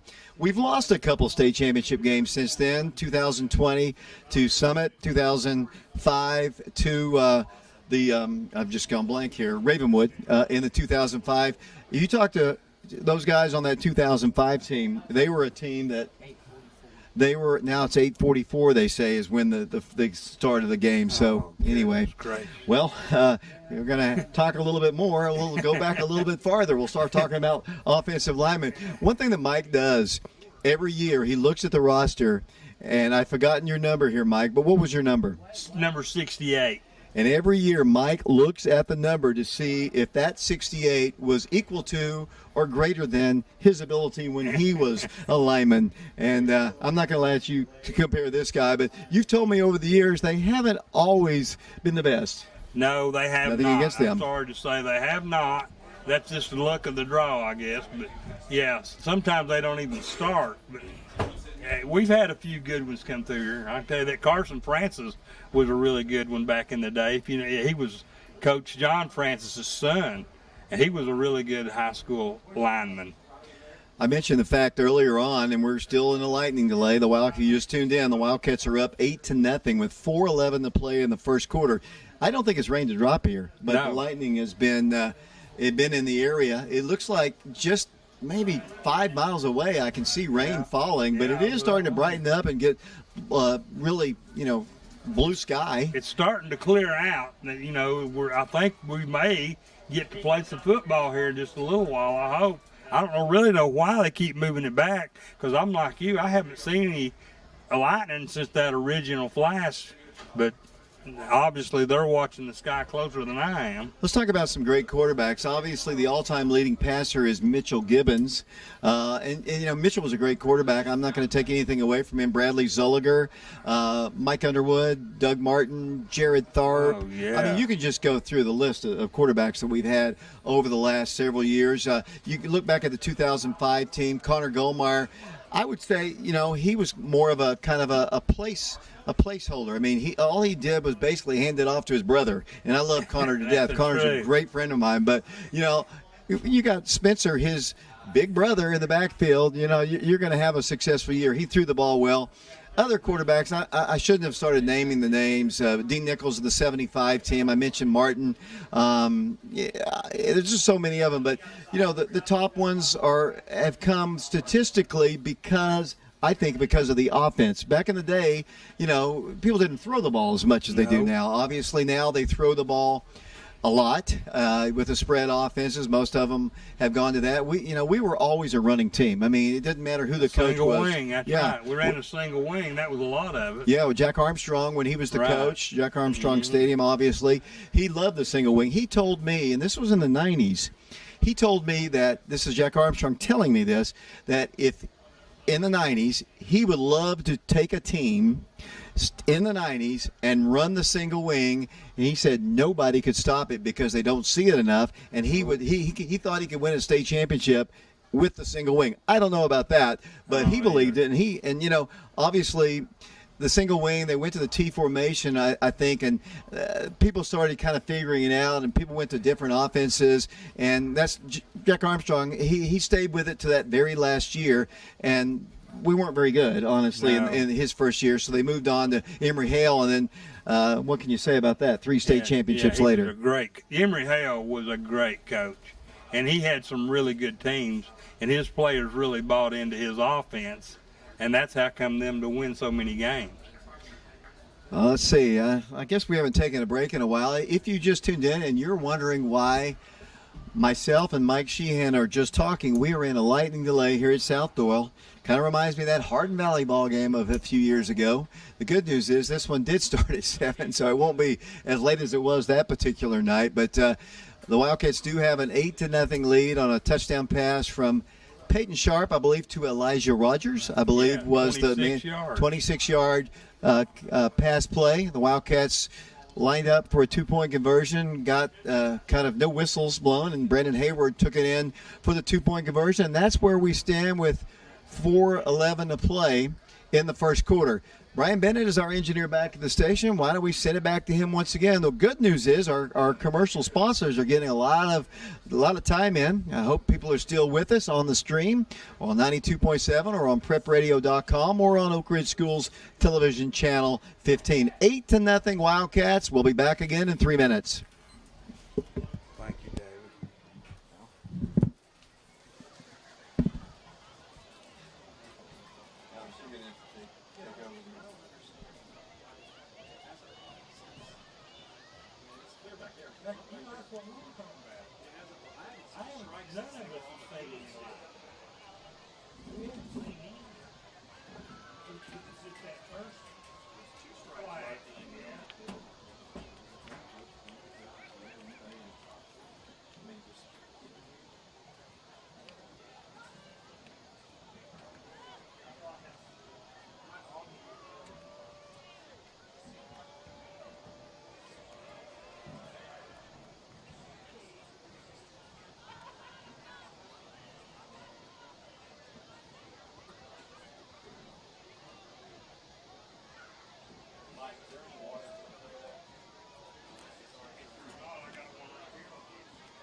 Robertsville football.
I can't keep talking now. Yeah, I got you.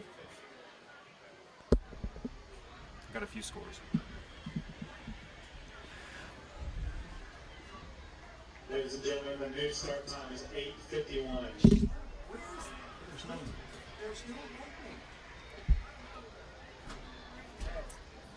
Welcome back once again to South-Doyle High School. The Wildcats of Oak Ridge on top 8-0, and now they say 8:51. I guess they have that little device that has the lightning strikes within the vicinity, but I haven't seen any lightning, obviously, in the last little while, so we'll just keep on talking here, Alex Myers. I'm sure the concession stands are raking it in, Dave. We've got a few scores from around. This is not every score, just the ones we were able to gather from the last few minutes. Looked like at the half, Webb was up on Carter, 19-14. We talked a little bit about Clinton, Oak Ridge's opponent 2 weeks from tonight at first game at Blankenship Field of the year for the Wildcats. Clinton was up big 34-0. I believe, are they playing William Blount? So take that for what it's worth.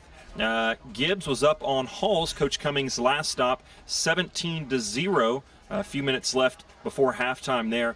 Hardin Valley trails Carnes at the half, 21-10. Hardin Valley, obviously, a lot of Wildcat fans interested to see what they can do this year under the first year of the Coach Minor regime, as obviously Coach Minor, a long-time former player for Oak Ridge, but a long-time defensive coach and defensive coordinator.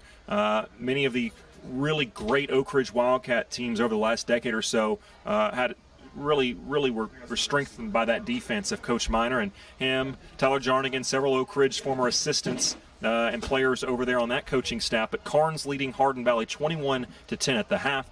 Austin East and Fulton, a big game over there tonight in the Xavier Dobson game.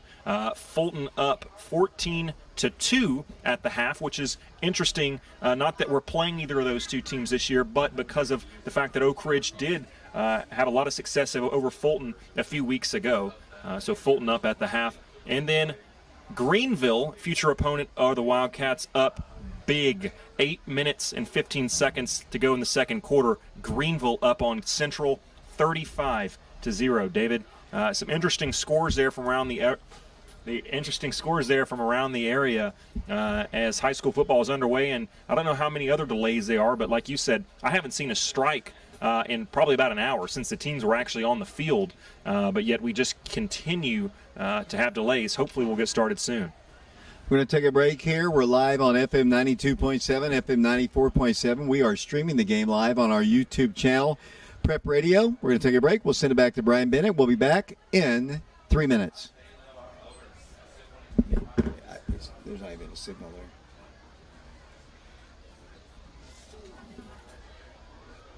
I wonder if Coach Green's here. Get him to talk about the tournament. What's that? Coach Green. Yeah, he's not here. He's not. Are we disconnected?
Ladies and gentlemen, again, we are under a locking delay. Please clear the playing field. Please clear the playing field. Thank you.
Flag 'em.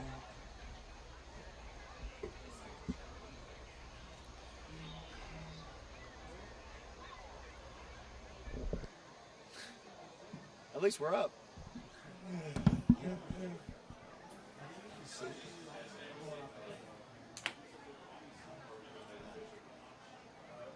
Are we about to break the record for longest? A new record.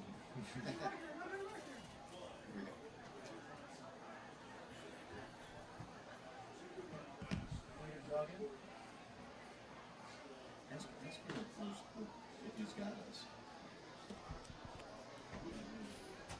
He said, yeah. We are a 3-minute break, he said, at 8:28, so.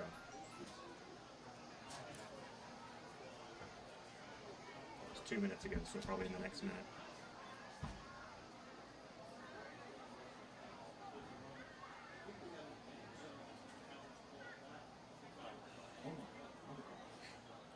Does it sound okay? Does it sound okay?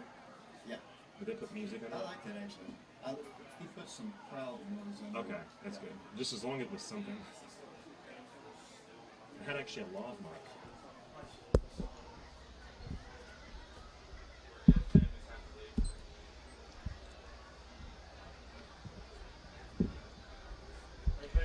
Welcome back once again to South-Doyle High School. 8-0 is our score. And, you know, I've been involved in a lot of rain and lightning delays here, but I have never been in a lightning delay where I have not seen any lightning. Obviously, they are going off of radar or some kind of a device, but I have not seen any lightning. I have heard no thunder, but I guess they're going off of the radar. But there's no strikes really around here. I haven't seen it in an hour. I wonder how far that radar goes, David, because like you said, the last strike I saw, there was two almost back to back, and the players were still not off the field yet when it struck off in the distance. There's a lot of dark clouds around us, but it really hasn't rained here.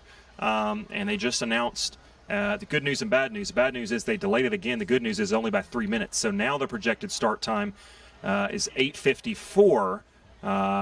But, you know, we'll see. You know, at this point, David, you almost wonder, it's a health may not be the right word, but an injury concern for the players. If it takes them, you know, an hour and a half before the game, they come out in the field, the special teams players or skill players, if you will, come out an hour and a half before the game, start warming up. And now they've got warmed up. They were playing, sweating, getting dehydrated, if you will. Now they go and stop, do nothing for, well over an hour. And then all of a sudden they've got 15 minutes to warm back up. And you're sitting here going, as hot as it is, you don't want people pulling things, getting cramps or worse. And so at a certain point, you almost go, well, you know, what are we doing here? And I'm all about safety, but there comes a point where it's just a little bit frustrating when you're not actually seeing that weather or that supposedly is halting the game. And I'm no weather expert, Dave, but that's just my views.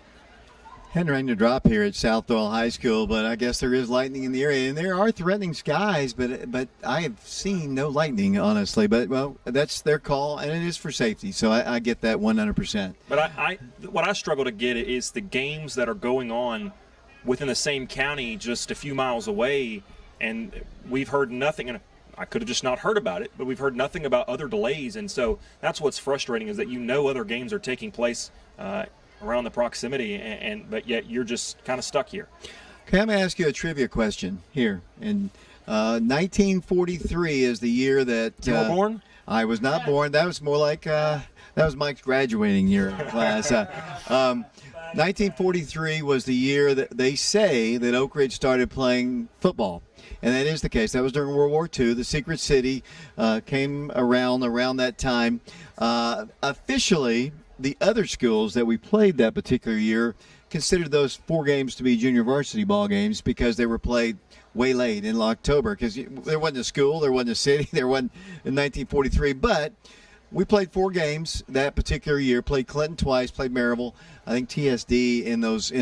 But you ask them, they'll tell you those were junior varsity games. They don't count them as their official games. We do. So I'll continue this. This is the 80th season of Oak Ridge football. It's the 79th year, but it is the 80th season of Oak Ridge High School football. Mike, trivia question to you. How many games has Oak Ridge played since 1943, including tonight? We got the timer on me. So I'm going to say what is that? You know, let's call it 80 years times 10, you know. I'm going to say, you know, you got to take playoffs in. I'm going to say, see, I don't know how many games they used to play. Can I get a hint? Did they used to play less games during the regular season, correct? They would play 10 games in the regular season, and they would have no playoffs. Okay. But occasionally they would play in what was called a high school bowl game. So prior to the playoff system, which began in the late 60s, there was no playoffs. All right. But they have played in a few bowl games as well. So what are you thinking? I'm going to go 897. That is pretty close, a little over the total. Tonight's game is the 881st game in the history of Oak Ridge High School. Oak Ridge has won 674 of those games all time, 674 wins for the Wildcats and 206 losses since 1943. Me personally, those 4 losses in 43 probably shouldn't count, but they are, you know. And now how many does Coach Gaddis have, the Oak Ridge athletic director, former head coach, because he hit 300 probably, 4 or 5 years ago. So how many of those does he account for, wins? He's the winningest coach in Oak Ridge High School history, and he's right at 200 for Oak Ridge. at Oak Ridge High School. Of course, he was at Henry County before. He was at Tullahoma. And, he's coached a place someplace in North Carolina, and he was at Peabody for about 3 weeks, I believe. But he's the winningest coach in Oak Ridge history. Let's see. We're just filling time here. Well, I got a question for you. We sparked the conversation last year. I mean, this is a midsummer sports radio talk show subject, if I've ever heard one, so we'll throw it out here. I asked you last week, we were talking about some of my favorite non-Oak Ridge uniforms throughout the area. I forget which one I named, but then I named Gibbs as one that's a really pretty uniform. And you said you've never been asked that question, and you said you'd think about it. Have you come up with an answer? You know what? I said you can't count Dobbins Bennett either because that's too similar to Oak Ridge. I really didn't get a chance. I saw the Braves beat the Mets 3 out of 4 this last week, so I've been watching Braves baseball. So, I'm just going to say this, to be honest with you. I like the color combination of Clinton. I like the orange and black. I think it looks good. I think their uniforms look good. I know people in Clinton have just fainted because I just said something positive about Clinton. I get told that all the time, that I say nothing good about Clinton. But honestly, I like that combination of orange and black. Okay, that's fair. But let's see how many of the coaches that you can name here. Nobody's listening to us right now, just our parents right now. That's the people who are listening to us. But starting with 1943, let's see how you can do this. Who was the very first coach in Oak Ridge High School history? That would be Jack Armstrong. No. But I think I can get this one. It was I'll give you a hint. A track is named for him. Ben Martin. Ben Martin is the first head coach. He was. This is wartime, World War II. He was the coach of the basketball team, the football team, the baseball team, the track team. He was the coach at Oak Ridge High School in the war year of 1943. Okay, let's name the second one. He came from Texas A&M. Was only here for a short period of time. Anderson County 20, Powell 7. With 6 minutes left, I just got an update on that one. He had a strange first name. It started with a B. If I'm phoning a friend to Mike Sheehan, or else you're going to have to tell me. He spelled it B-U-I-S-T, and his last name was Warren. And that was his name. Then John Francis was the head coach of the Wildcats. He was an assistant coach along with Don Bordinger, who just recently passed away. Remember that national champion Tennessee ball team, and principal at Oak Ridge High School eventually, and school board chairman. He was followed by Jack Armstrong, who coached from the 1950s, the late 1950s, up until 1968 when Emory Hale took over the job. Emory Hale was followed by... I might can get him at this point. Okay, who followed Emory Hale? Still, I'm trying not to cheat. There is a cheat sheet to my right. He is still teaching this day. He is at Christian Academy of Knoxville. He is not coaching football. The field where we are going next week is named for him. I don't know. Bill Young.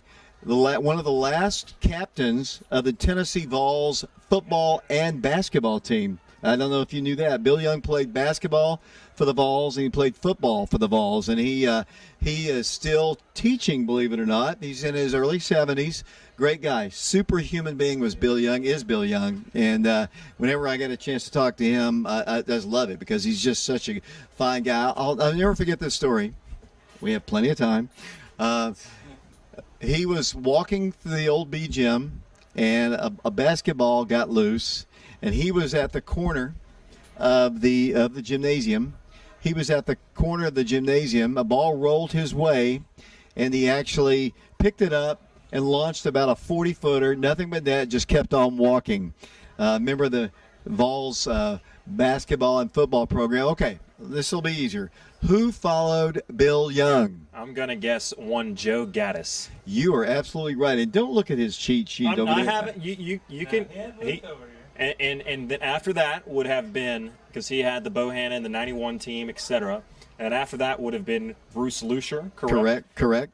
followed by Stanton Stevens, Correct. Scott Blade, Correct. and then Joe Gaddis. And now? Scott Cummings. Yes, you are Is exactly that right. semi-respectable? Well, the fact that you didn't get Bill Young to me is kind of interesting to me. I would have liked for you to have been on. Losing some street cred here. People right now are texting me right now, and they're watching the stream here and enjoying our little conversation about absolutely nothing except Oak Ridge football. I mean, I'll just be honest with you. I'm a nerd for Oak Ridge High School sports. I've seen and broadcast 3,000 sporting events at Oak Ridge High School, and I have done a lot of studying and research on the past years back in the days. I mean, one of the earliest Wildcats played in the 40s, still with us, hopefully listening to our broadcast tonight, is Sam Hurt. Sam Hurt played in the 40s for the Wildcats. His son, Kevin Hurt, was a member of the 79 state championship team. But I was thinking about this. If you go back, the first football team at Oak Ridge High School, if you count that 43 team, that was 79 years ago. I would wager to say that there are not many of those people still around. Yeah, and that's why I was talking earlier. You just appreciate when you get a chance to talk to those former Wildcats, and just appreciate just the atmosphere at Blankenship over the years, because you truly had, one thing that you've talked to me about, as we've seen at times the crowds are bigger than other years, and you almost wonder. You almost romanticize your childhood and go, these crowds were huge. Are they smaller now or whatever? And you start to think about that generation, those that were growing up in the 40s and 50s. And at that point in time, that was the entertainment in the town. You didn't have Netflix. You didn't have, you didn't go to Knoxville and go out in the town necessarily. You were in Oak Ridge and you stayed there and you lived there. And on Friday nights, you watched Oak Ridge football, and so that generation has been so loyal over the years, and have seen so many great high school football moments, and just to pick their brains and just to observe them passing that tradition of watching Oak Ridge athletics down from generation to generation. And you see these little kids on the hill today slapping the shoulder pads, and it's one of my favorite sights because of that. And you just see the lineage and how much it means, not to any one individual person, but as to the community as a whole. And that's just something very special, and it's something that I think a lot of times, maybe in county schools or something like that, you might not see as much versus a city school like a Oak Ridge. Just to remind everybody, we are in a lightning delay. We have been in it for a long time. We were only at the 4:11 mark of the first quarter. Oak Ridge has an 8-0 lead. Let's go back to that 1958 team, the mythical national championship. Colby Merriman listening to us. Colby, I appreciate you listening to us. Alex Myers is with me up in the booth here, Colby, and thanks for listening. Mike Underwood listening to us in Alabama, quarterback of the 91 Wildcats. Todd Wright, assistant basketball coach at Oak Ridge High School, listening to us. My phone is going crazy here, people listening to us. Let's go back to the 58 team.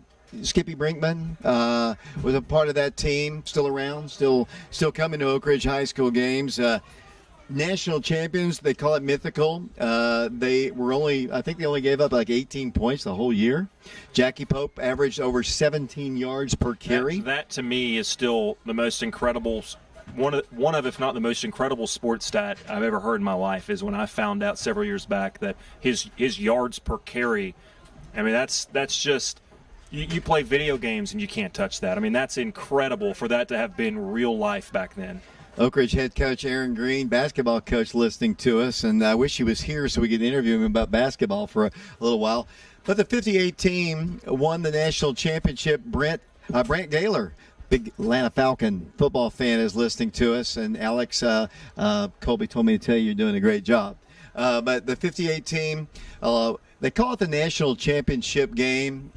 Obviously it wasn't, and it wasn't like they were playing somebody from Texas or someplace, but the Sporting News gave them the national championship. It was against Chattanooga Central, and they say that night, on Thanksgiving night, 1958, that there was close to 17,000 people at Blankenship Field. And I have seen the pictures, the hill on the opposite side, on the opposite side there was totally full, and Mike just said like 15 deep, and all around. I've seen pictures of it. It was absolutely incredible.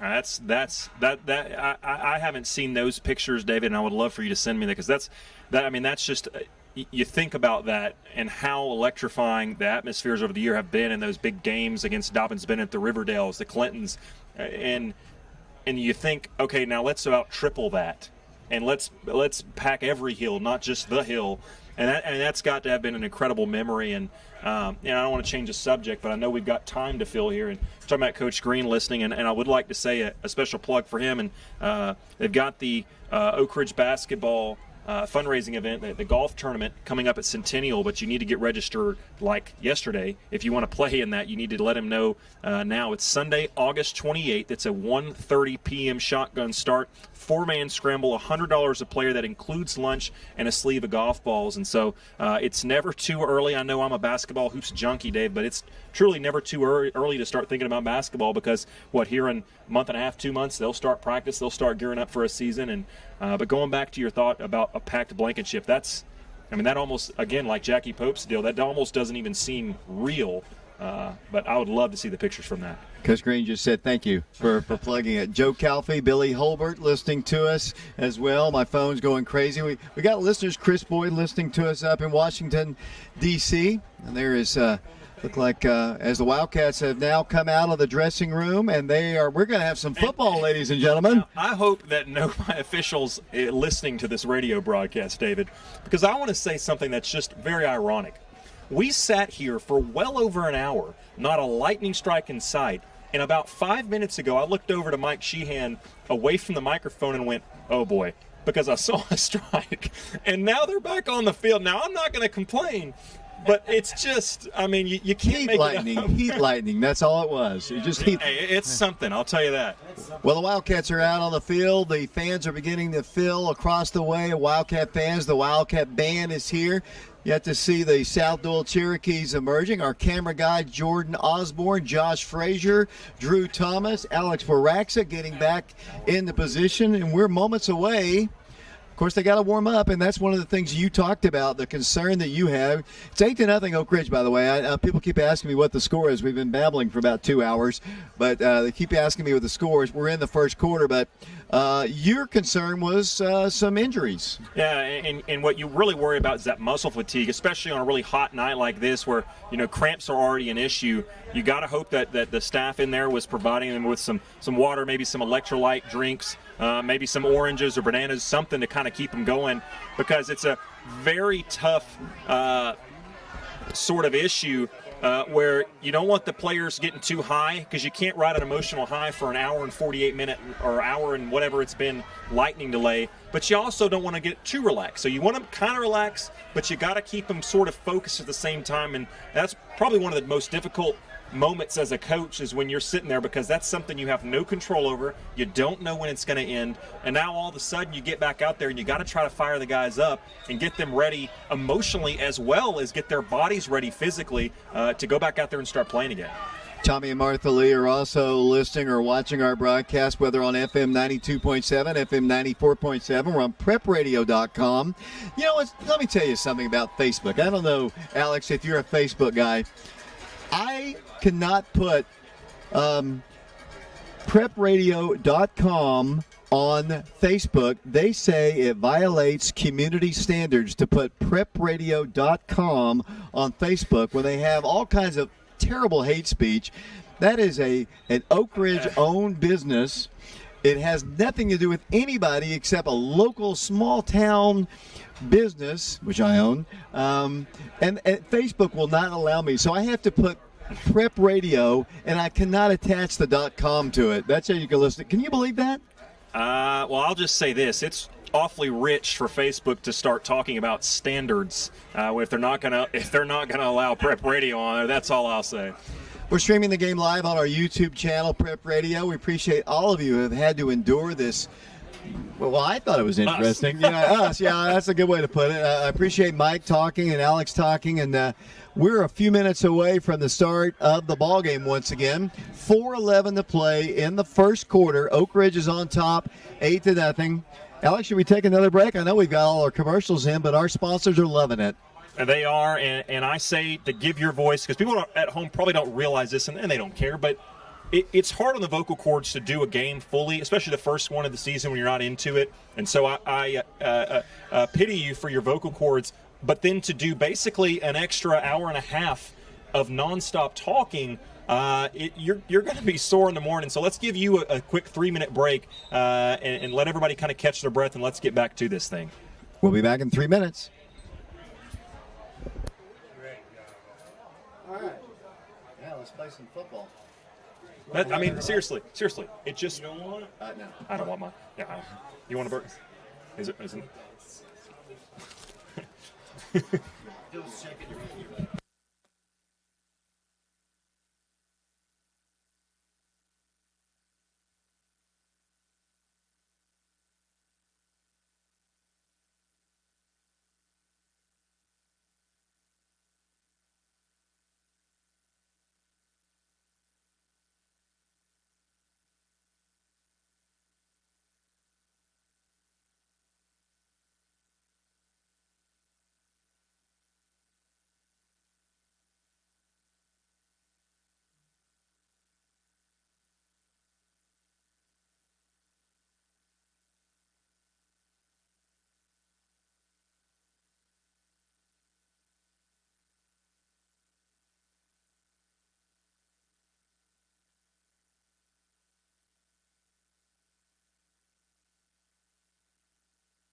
There's lightning strikes going on over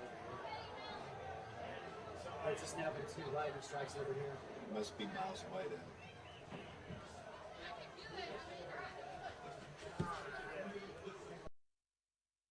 First down, South-Doyle. I don't remember. It's been hours ago. You're getting old, Jay.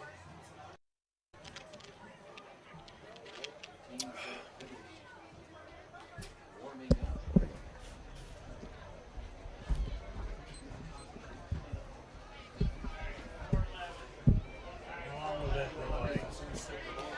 David Cleary back here along with Alex Myers, Mike Sheehan, Alex Waraxa, Mark and Shauna Haste, along with our other camera personnel. We're just about to start football here. There's 4:11 here. At us about my memory of all the things that I just remembered on this last hour of broadcasting. It was, David, no offense, but it was almost concerning. I mean, I think we got to get you a hobby, David. Yeah, I would agree with that. Here comes South-Doyle. They've got it first down, 10 yards to go. We're underway once again. Here from South-Doyle High School, they've got the ball at the 25-yard line. They're moving right to left. South-Doyle, if you're listening to us on the radio, is wearing predominantly blue numerals. The Wildcats wearing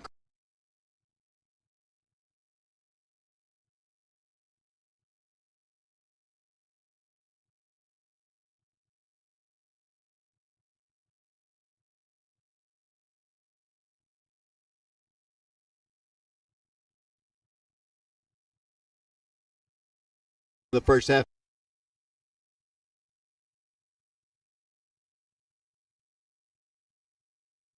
And I can only imagine that's what was being said is, guys, let's just come out here and let's go on the road and let's just play football and it be about football. So here we go, David, and 20 minutes later. First down, 10 yards to 25 line. They're moving right to left. Oak Ridge on top, 8-0. Hand off to their running back. He's hit and dropped again. The Wildcats just dominating the line of scrimmage. The Wildcats just crushing it up the middle. They had no place to go. Tyler Pickens amongst a host of Oak Ridge Wildcats in there.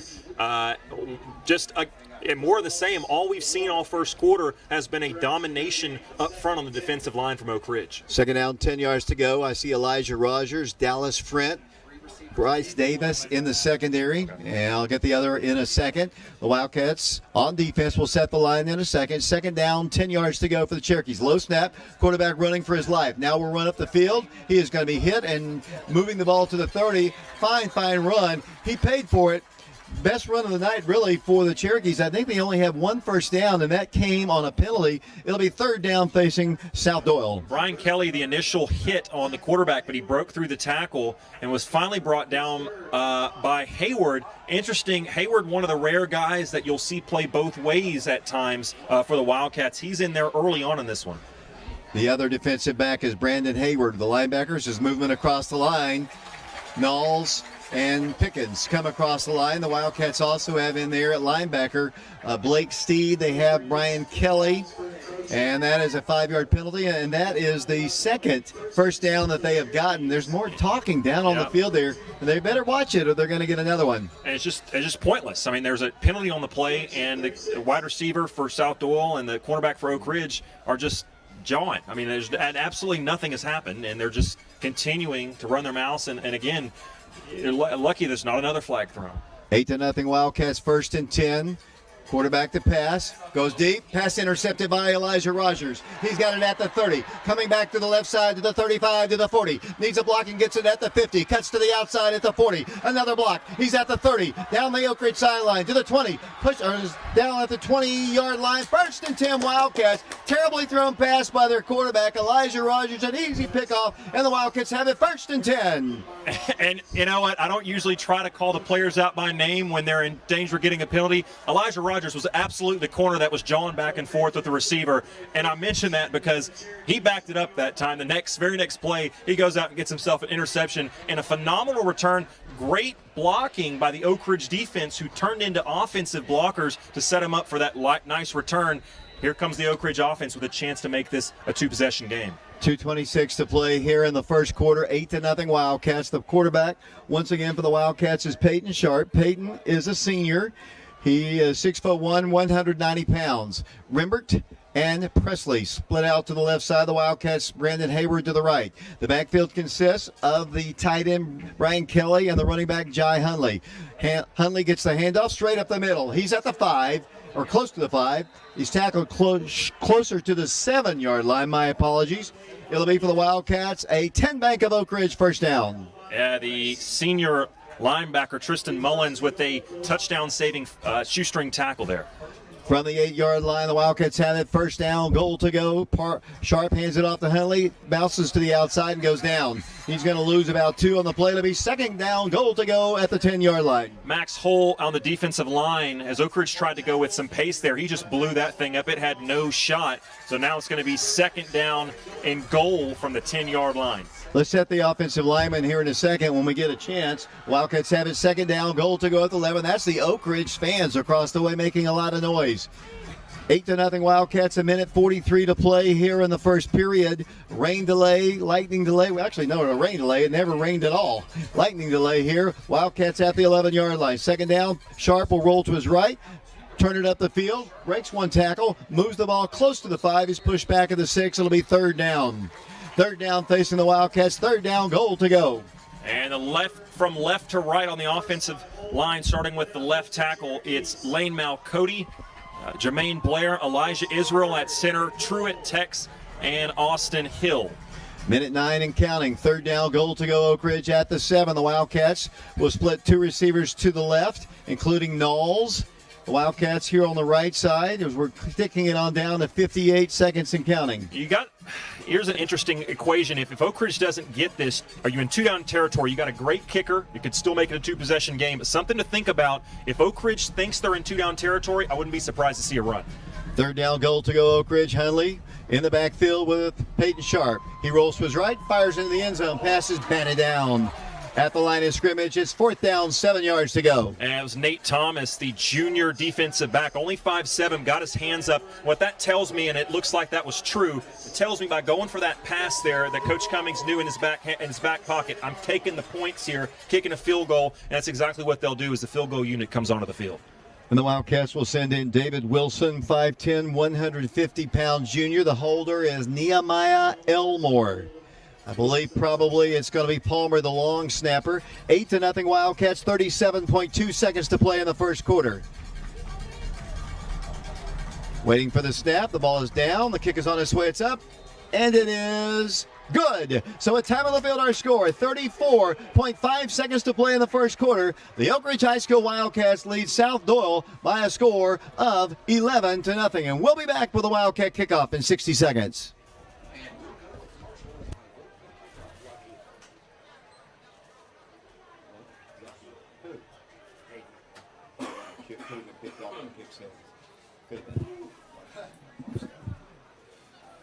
These 3.5 minutes. Still got 34 seconds in the longest first quarter of the history of Oak Ridge High. We can do that. We can do it for on the screen. On the screen.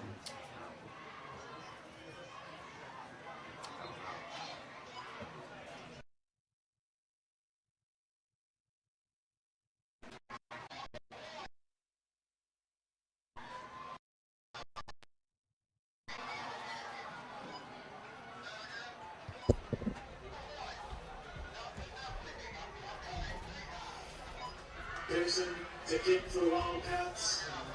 Kick for the Cherokees. Greer and Owens.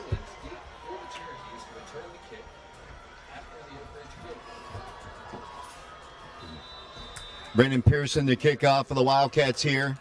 The Wildcats on top 11-0, 34.5 seconds. Here's his kick. He hits it well. End over end kick. It's going to go into the end zone, and that'll be a touchback. You mentioned this, and we tried to talk about it up at Carson Newman last week. Brendan Pearson is going to be a weapon for the Wildcats, whether kicking off, not allowing any returns, or it's just his unbelievable hang time he gets on his punts as well.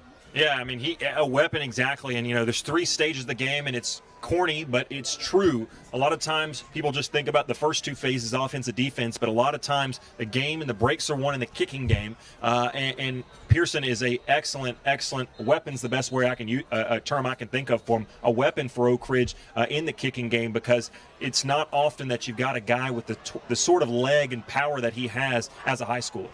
11-0 Oak Ridge, 34.5 seconds to play in the first period. We had a lightning delay if you're wondering why we're still only in the first period. And this quarter it was long anyway. Wildcats getting a late man onto the field here. That's going to be defensive lineman. It's going to be the nose tackle, 75, not LaMichael. Well, let's go back to it. It'll be first down, 10 yards to go. The ball at the 20-yard line. Low snap. Hand off to the running back, and he is met again at the line of scrimmage, driven back by a host of Wildcats. Oak Ridge all over him all night. Brian Kelly, their Knowles, along with one other Wildcat. The Wildcats have just been so dominant up front. Yeah, it was LaMichael Kelly, excuse me. I couldn't think of his last name. But like you said, the front 3, if you will, as Oak Ridge is in a 3-4 defense. That's been the story of this game so far, getting back to the quarterback, plugging up those running holes. I think they had -3 rushing yards at the time of the lightning delay. As Dave, we're going to go ahead and take a break here. 60-second timeout as the quarter has expired. Oak Ridge leads 11-0 at the end of the first. The Oak Ridge Wildcats 11. Tweet. Yeah, tweet. 0. Tweet.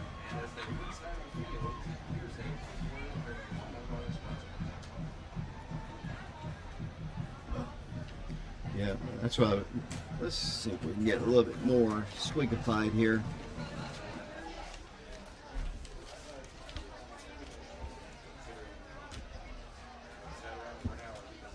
That's a great picture. Yeah. It is. Okay.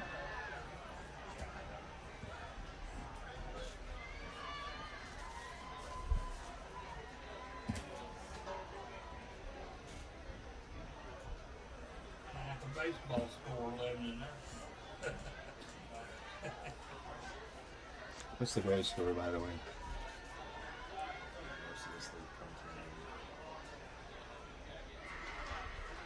2 hour and 5 minute quarter, Dave. 2 hours and 5. We started at 7. Here we go. That's a stat. The offense for beginning. 2 hours and 5. Welcome back once again to South-Doyle High School. The Wildcats of Oak Ridge on top by a score of 11-0. South-Doyle has the ball. Second down, 11 yards to go. The ball is at the 21-yard line. They're now moving left to right. How long was that quarter? 2 hours and 5 minutes. Wow. Once again, man comes in motion. Once again, 2nd and 9. Low snap. Quarterback fumbles. The ball is all over the ground. The Wildcats scrambling for it. Do they got it? Yes, they do. The Wildcats have it. The Wildcats have recovered their second fumble of the ball game. The Wildcats come up with it, and I think that's Mr. Knowles who comes up with it. He has had a great game. Price Palmer in there as well. That front seven really for the Wildcats, the difference in this game, because a couple of now possessions Oak Ridge has taken advantage of and gotten on the board with. They've started with really good field position. They'll do the same here. 1st and 10 from the South-Doyle Cherokee 15-yard line. 11:55 to play first half, 11-0. The Wildcats trying to start this season with a win. Obviously, last year they started 0-2. Wildcats lost to this South-Doyle team, a Clark Duncan team, 28-20 at Blankenship Field. Wildcats first down, 10 yards to go. The ball's at the 15-yard line. Receivers 3 to the left of the quarterback, Peyton Sharp. Peyton's going to pass, screen pass. Brandon Hayward makes the catch. He's at the 10. He's at the 6-yard line. That is where he's tackled. Got a little bit of a hit outside, it's kind of sprung him for a little bit. It'll be a fine game for the Wildcats. A little bubble screen out to the left side, the near sideline on the South-Doyle side of things. Great blocking, turned that in from a 2 or 3 yard gain into what it was, which is a gain of about 8. Elijah Rogers and Almani Rimbert on the block. DeJavis Dozier in the backfield along with Peyton Sharp. There's movement across the line by the Cherokees. It was 2nd down and about 2 yards to go. It's a long 2. Clock at 11:20 to play first half. Now the Wildcats have it. 1st down, goal to go. And here comes big Brian Kelly, the linebacker, standout captain of that defense. He's coming in as an extra, they call him kind of a tight end, but he's almost an H-back sort of hybrid blocker. You're getting some beef in there as DeJavis Dozier is the head man in there at running back. Now, something to remember, if you've not seen this Scott Cummings offense, they really don't get under center. So even though they're at the 3-yard line right now, the nose of the football touching that 3-yard line, they are going to still remain out of the shotgun. They'll go out of almost a pistol formation at times, which is what you're seeing here. Receivers left and right. 1st down, goal to go at the 3-yard line. Peyton Sharp, the quarterback. Rimbert comes in motion. There's going to be a flag down against the Wildcats. I think he hit towards the line of scrimmage before he was supposed to. Yeah, it's about timing, and that's another one of those kinks you just kind of got to work out in these early football seasons. And so it'll be called as a false start. But like you said, I think he just started a little bit towards the line before the ball was actually snapped. Wildcats head coach is Scott Cummings. He's assisted by Ron Gray, Kevin Day, Colin Carnes, James Branson, Vonce Henderson, Mike Kelly, Alex Stewart, Robert Ayers, Rusty Parton, Ted Mitchell, Eric Daniels, and Ricky Chipwood. That's a big staff. Yeah, you got the same personnel in there. Brian Kelly on the right side, so he's going to have to keep that's going to keep the safety honest. You've got man-to-man coverage with Brandon Hayward up top. 1st and goal at the 8. Sharp's going to pass, floats it end zone. There's the man. Here's the catch. Touchdown, Oak Ridge. Another class of 1989 touchdown. If your class would like to get involved, send me an email at dccatboys.com at AOL.com. Touchdown Wildcats, Oak Ridge on top, 17-0. One of the most impressive parts, we know what Hayward can do on the edge, but one of the most impressive parts of Peyton Sharp's game so far from the scrimmage last week and the game tonight is the touch that he is putting on those deep throws. That one was just a fade route, and you got to give your guy a chance by putting enough air under that ball. That's exactly what happened. The Wildcats are in that 2-point conversion formation that they actually succeeded with Wilson will get under center, and he'll be kicking the extra point. 17-0 the score. High snap. Wildcats are going to go for it. Elijah Rogers, 2-point conversion for the Wildcats. Little end around play on the Wildcats, up their lead to 19-0 over the South-Doyle Cherokees. Yeah, and that's the thing. When you got those two up backs, they've got Rogers and Hayward as sort of the side blockers, if you will, on the formation. So they're always a threat to do some sort of trick play off of that fake field goal, if you will. There's another flag, and I believe Oak Ridge was jawing. Hayward's helmet came off. I don't think he took it off, but to me, I thought it was the jawing is why they threw the flag. I don't know. There's a Wildcat going off the field without his helmet, and you got to keep your helmet on. But I don't think he took it off. I thought it was taken off. I could have been mistaken, though. Either way, the Wildcats are up 19-0 over the South-Doyle Cherokees. The Wildcats, too many penalties, obviously, in the ballgame, and I think they're going to be penalized on the kickoff, but the Wildcats have just totally dominated the line of scrimmage. I mean, that has been the key. The Cherokees have turned the ball over many times in this one. This game, despite the penalty, I mean, if you take away the penalties, the Wildcats could be way up in this one. They absolutely could, and that's one thing we talked about it. Would there be a switch in the mentality of the Wildcats? They're still jawing, but they've cleaned it up a little bit, and they've stopped having so many self-inflicted turnovers. And what's happened since they've started doing that, Dave? They've come out and scored on their two opening possessions after the lightning delay. Just to let you know, the touchdowns this year have been sponsored by the class of 1989. Chris Corwin and his group are sponsoring our touchdowns, and what I said, and I won't go through the long list there. They want people to get involved with their classes too. You know, if you want to get involved with the broadcast or just supporting Oak Ridge, if you're an alumni of Oak Ridge High School, just get in touch with somebody and make yourself known. As the penalty yardage is stepped off, Brendan Pearson, who does have a very, very, very good leg. Mike Underwood, I just waved hello to your mother, Mary, who was my first grade teacher, and glad to see her and Jim at the ball game here. Wildcats will be kicking off from right to left here, 19-0. The Wildcats in the lead. And we'll tweet that here in a second. Unfortunately, we've had a little bit of a technical issue here tonight, and we'll get Mr. Waraxa to change the scoreboard up top. Todd, Coach Wright is pointing it out that it says 8-0. It is 19-0. Well, if you'll handle that one for me, Alex. It's got a lot of things on Alex up there. He's never had to deal with the scoreboard before. Brendan Pearson to kick off for the Wildcats, going right to left. 11-11 to play, second quarter.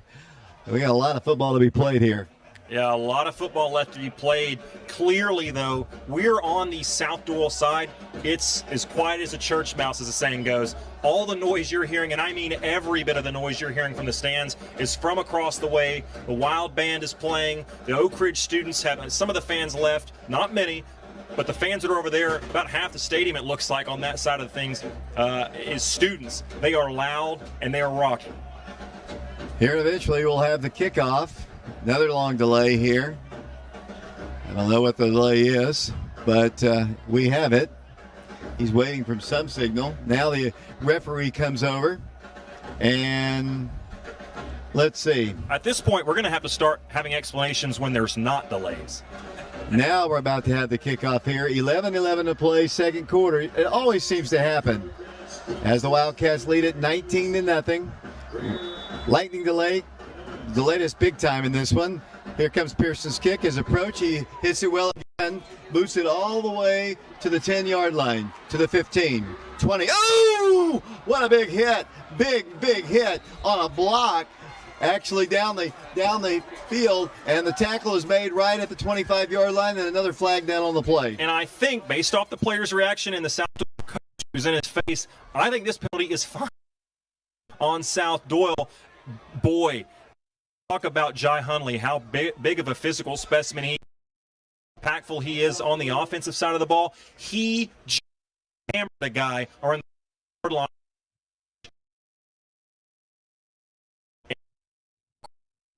that had no chance of standing up to Jai Hunley. The Wildcats have in the ballgame Grayson Hope. I haven't called his name out tonight. The Wildcats have basically the same guys in. Andrew Ferreira is in the secondary for the Wildcats. along with Izzy Mitchell. The Wildcats lead it 10-0, or 19-0. I don't know why I said that. First down, 10 yards to go. They are stepping the penalty yardage off. It is obvious. Like one another here tonight. and as a rival, it's not like these guys have grown up going to school against each other. It's not even like this is West, where Oak Ridge has got a few guys that used to go to West and now they don't. It's just weird. But for whatever reason, it's been chippy. But right now, the Wildcats finally starting to look like the team that's kind of got their head in the game a little bit more, as now South-Doyle is backed up inside their own 15. First down, 10 yards to go from the 13. Low snap again, quarterback to pass. Fires it down the way. Elijah Rogers has another one. He picks it off at the 45. Returns towards the Oak Ridge sideline to the 40. Sutter steps his way down the sideline. Another big block. Goes out of bounds. They're going to say a block in the back, though, against the Wildcats. But another pickoff, and look at that guy clapping. You just threw an interception. Your team just got the ball away. You're just clapping about the penalty when you have thrown another interception. Yeah, that's interesting. That's an interesting way of going about it. It was a right call. Obvious block in the back. It's going to push Oak Ridge back. But the good news is for Oak Ridge is that it's after the possession had changed, so Oak Ridge is still going to get the ball. And you know what? Elijah Rogers got that pass, but I'll give a lot of the credit to the guys up front. Oak Ridge brought pressure, and there was 2 or 3 guys that really got to the quarterback right as he was getting ready to throw the ball. I think kind of forced a bad throw, if you will. But again, Elijah Rogers, right place, right time. He's having himself a whale of a first half of football. The Wildcats take over at the South-Doyle 44-yard line. 10:53 to play first half. 19-0 Wildcats. Moving right to left here, the Wildcats have, let's see, Rimbert off to the left side. The Wildcats also, looks like Knowles off to the left. Single man to the right. Slot man as well on the right side. Man comes in motion. Quarterback is Peyton Sharp.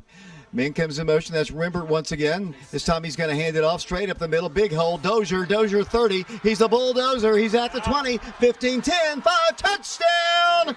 Ridge. Another class of 1989 touchdown to Jarvis Dozier for the score. 44-yard run. Great job by the guards, the center, those interior linemen open up a hole. And boy, there is some lingerie still on the field at the 20. Left a man stranded with a great cut back to the outside.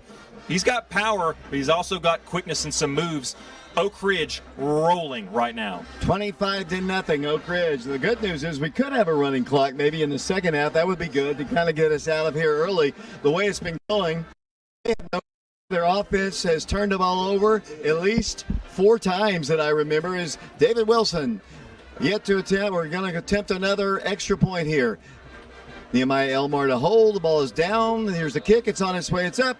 And it's good. David Wilson splits the uprights. 10:43 to play in the second quarter. 26-0 Oak Ridge. We'll be back for the kickoff in 60 seconds.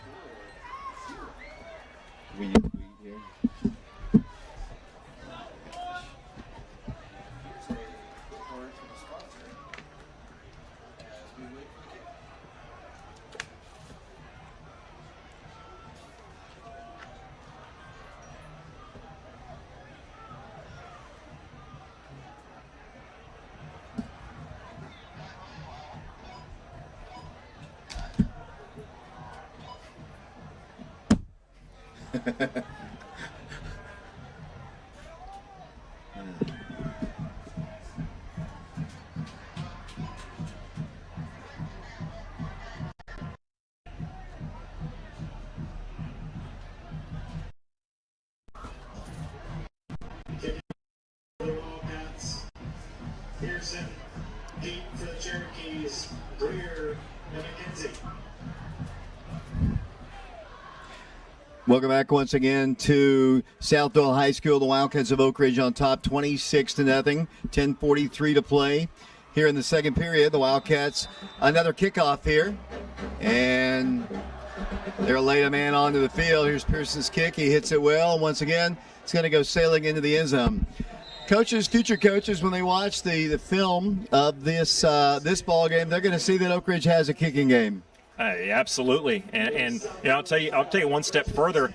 Intentional or not, they have a special teams game because whether it was that hit that Jai Humley did on the kickoff return a moment ago, or whether it was the 2 extra point attempts, if you will, that turned conversions.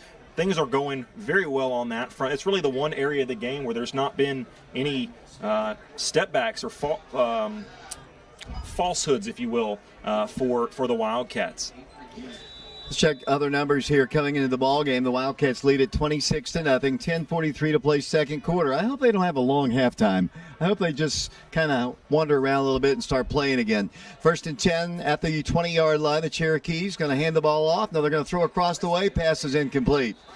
You're right. The Wildcats are getting so much pressure in there, and young man from South-Doyle just really struggling to throw the football because he's under pressure, kind of like our quarterbacks were a year ago. And I'm going to try to have to start paying attention. I've never been known as a mathematician, and I never will be. But to me, it almost just looks like Oak Ridge, they're getting back there so fast that it doesn't just look like they're simply beating the pass protection. It looks like they're just bringing more guys than there are to block. So we'll have to keep an eye on that. As you said, this offensive line has just not had a shot to this point. Second down, 10 yards to go. The ball at the South-Doyle 20. They're moving left to right, 26-0 Oak Ridge. Here comes the blitz.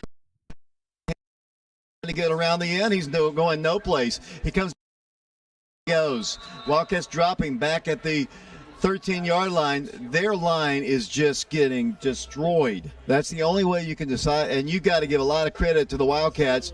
I mean, we're getting some really good line play. Wildcats have really good work out of Elijah Bradley on the right side of the line. The Wildcats getting some good work from Mr. Pickens as well. The South-Doyle's line just collapsing as the Wildcats come in on them. Yeah, a couple plays now, they've just brought 6, and South-Doyle only has 5 or 6 guys back there. If you don't count the quarterback in order to pass protect, they're going 4 wide, and they just simply can't hold up. Third down, 16 yards to go. They're going to pass again if they have time. Boom! Big stick, Sac City. As the Wildcats come in strong with LaMichael Galloway, he lowers the boom on the quarterback, and it's a huge loss, and they'll be forced to punt from their end zone once again. At this point, I'd say send everybody you got. Send 9 or 10 guys to block this punt because, they've got some different personnel other than their offensive line on the punt unit. But if their offensive line can't hold up, why would their punting unit be able to? Galloway is having a great quarter. The play before last, he was the reason that play got strung out. He didn't make the tackle, but he forced the ball carrier, to make it outside. Here comes the punt. Punter standing about 2-3 yards out off of the back of the end zone. So this is a dangerous spot for him to be in. 9:07 to play here. Delay of game's going to be the call against them. They're going to back them up even farther. They didn't have the right personnel on the field. It's a brand new coaching staff here at South-Doyle, too. Clark Duncan, the longtime coach, like Coach Gaddis, retiring this year. I saw Clark earlier in the before we started here. Jonah Mitchell now literally just inches, maybe centimeters off the back of the end zone. If he takes one stutter step back to go to receive this punt, it's going to be a safety. 4th down and long, like you said. Here comes the pressure. The kick is away, partially rejected, and the Wildcats are going to pick it up. They're going to take it in. That's Davis. He is tackled at that point. Ball might have been partially rejected, but Price Davis just picked it up and almost took it in for a score. Yeah, it was a great headsy play by Price because it was I would describe it as tipped, and oh no, it was partially tipped. Price Davis with a headsy play to pick it up, but there's now a flag in the back of the end zone near the punter. And the official, just pointed towards the South-Doyle end zone, which would indicate that Oak Ridge is going to have to go back out on defense, I would assume, but they haven't made the call yet. Maybe a roughing the kicker. There was a lot of pressure, and the ball was tipped. How can you call a roughing if the ball is tipped? That doesn't make a lot of sense to me either. Well, maybe they're put the ball down tonight. It's going to be Oak Ridge's ball. The offense is on the field, so obviously they got together. And just waved it off, Right. So here come the Wildcat offense once again. Brian Kelly's going to come in 26-0, 8:56 to go. Total domination in this one. I mean, that's all you can say. Wildcats have dominated. If not for the penalties, it could be 50-0 right now. Timeout is called by South-Doyle. We'll hold it right here. Alex, it's not, obviously the offense has had short fields to work with. Credit the defense, but, things will get a little tougher next week when you go against Bearden Bulldogs. This is a young South-Doyle team, but the Wildcats have just smashed them in the mouth all night. I mean, 4 turnovers, I believe. Right there, a partially blocked punt. Wildcats, a couple interceptions by Elijah. A couple fumble recoveries as well. And I'm not sure if it was Price Palmer recovered that other last fumble. But anyway, Wildcat line, defensive line, has been dominant. And their offensive line is not doing so bad a job of either. No, they had a couple mistakes early on. The offensive line did, but both lines, it was a big question coming into the season, I think, for most people surrounding this this team and Coach Cummings' first year. They've held up masterfully, especially the defensive line. I mean, I haven't seen an Oak Ridge defensive line sort of dominate like this in quite some time. And the thing about it is it's been multiple guys. I mean, Michael Galloway is easily the smallest guy that Oak Ridge has on that defensive line, and he's arguably been the most dominant. You got Price Palmer out there, you've got Pickens, you've got several guys just making plays, and it doesn't. It's not like one side of the line's dominating over the other. It's just everyone involved, and they're freeing up a lot of those lanes so that the linebackers can get involved as well. First and goal, Wildcats at the 9-yard line. Brian Kelly, the tight end, on a slot right. Hand off Dozier. Dozier 5, 4, 3, 2. Give him 6. Touchdown, Oak Ridge. Another class of 1989 touchdown.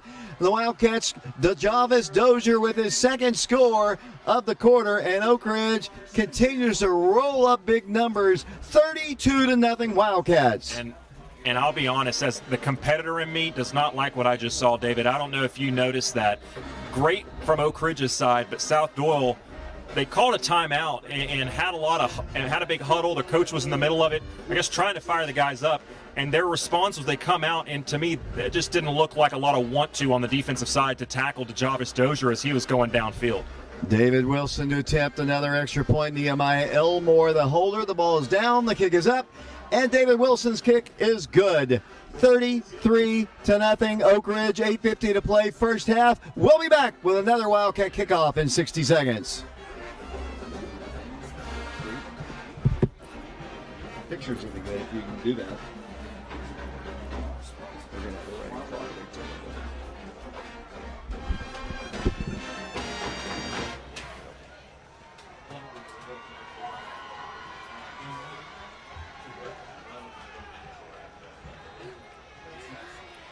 Timing. You could be up 50-0.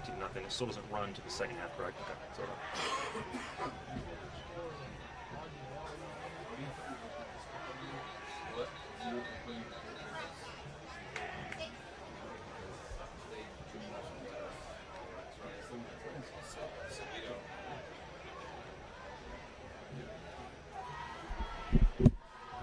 It's a gift. I didn't want to do that. Passing on to kick for the Wildcats, deep for the Cherokees, Greer and McKenzie.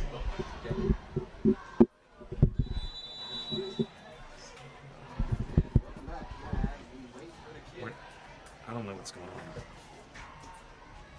Welcome back once again. Here's Brennan Pearson's kick once again. End-over-end kick, and into the end zone it goes. That is another touchback, and the Wildcats will take over.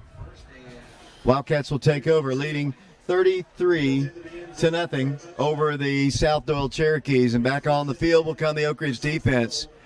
They've had no field position. They've turned the ball over 4 times, to my recollection, and have just struggled mightily. You can see some body language by some of the players down there. Not really much enjoying. It's not good. And you hate to see that first game because this is when you're supposed to be hyped up, jacked up about the season. And I understand it. I mean, you're getting your tail whipped right now, and I understand that. But you've got to show a little more resilience, and you've got to keep your head high and keep fighting. There just wasn't a lot of fight on that last play defensively. Jarius Hunley's in the ballgame. Here's a screen pass, another big.